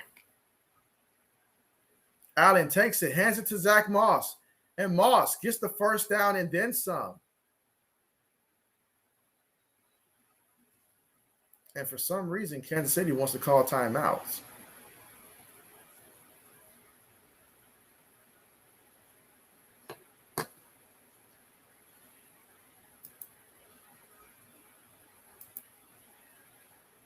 Let's see. 420 says, I don't know why, but I really hated this game.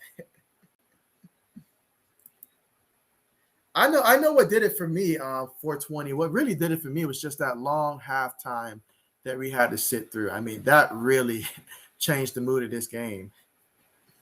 Let's see. Mike says no problems for JB getting lady friends, I'm guessing. Absolutely, man. But that was a different time, man. Different time. Let's see. 1st and 10. Allen up under center. One back in the backfield. Takes a snap. Hands it to Moss. Moss gets another carry. I mean, can Kansas City catch the hint here? Do it for the fans, man. You're down by 18 points. You lost. It's 3 minutes on the clock.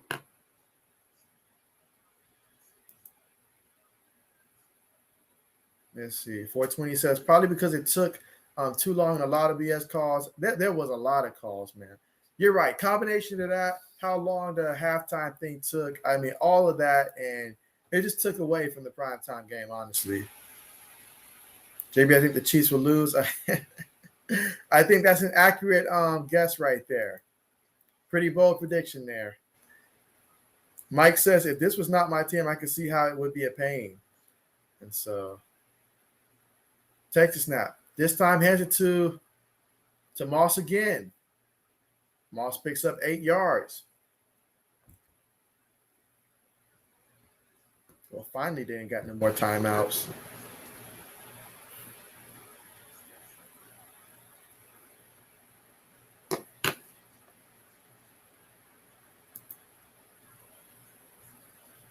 Mike says, Allen, another TD, please.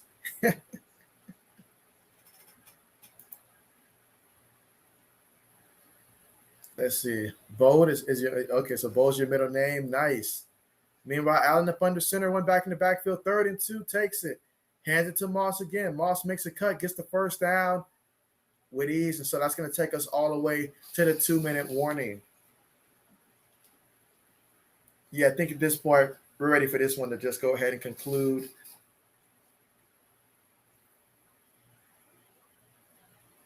But hey, this was a big win still for the Buffalo Bills because you went down to Arrowhead, the team that eliminated you, and you showed them up on a primetime game. I mean, look at those fans. He's like, I stood out here in the rain for what?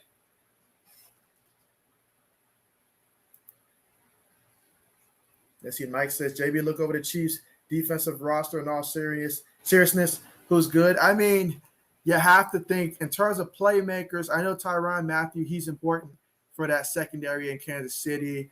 Obviously, Jones not being out there, that was big. But I can only think of those two that really just stand out in terms of what they got.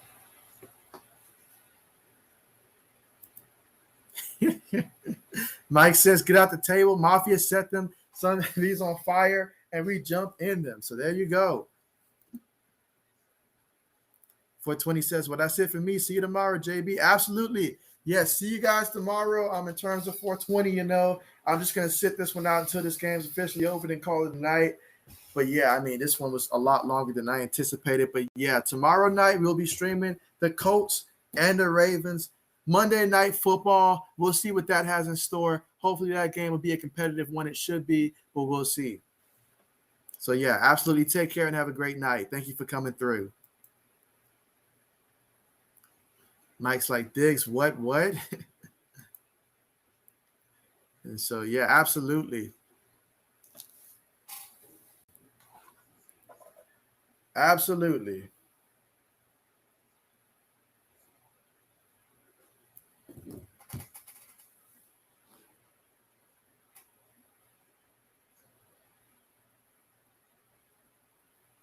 Oh, yes, the formation I didn't think I'd get to see soon enough in this one. Mike says only one way into Mafia, never out. There you go. There you go. So, Buffalo taking knees here.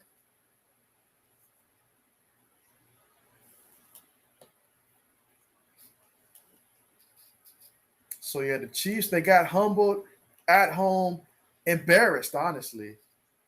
And this is going to make them fall to 2-3. 2-3.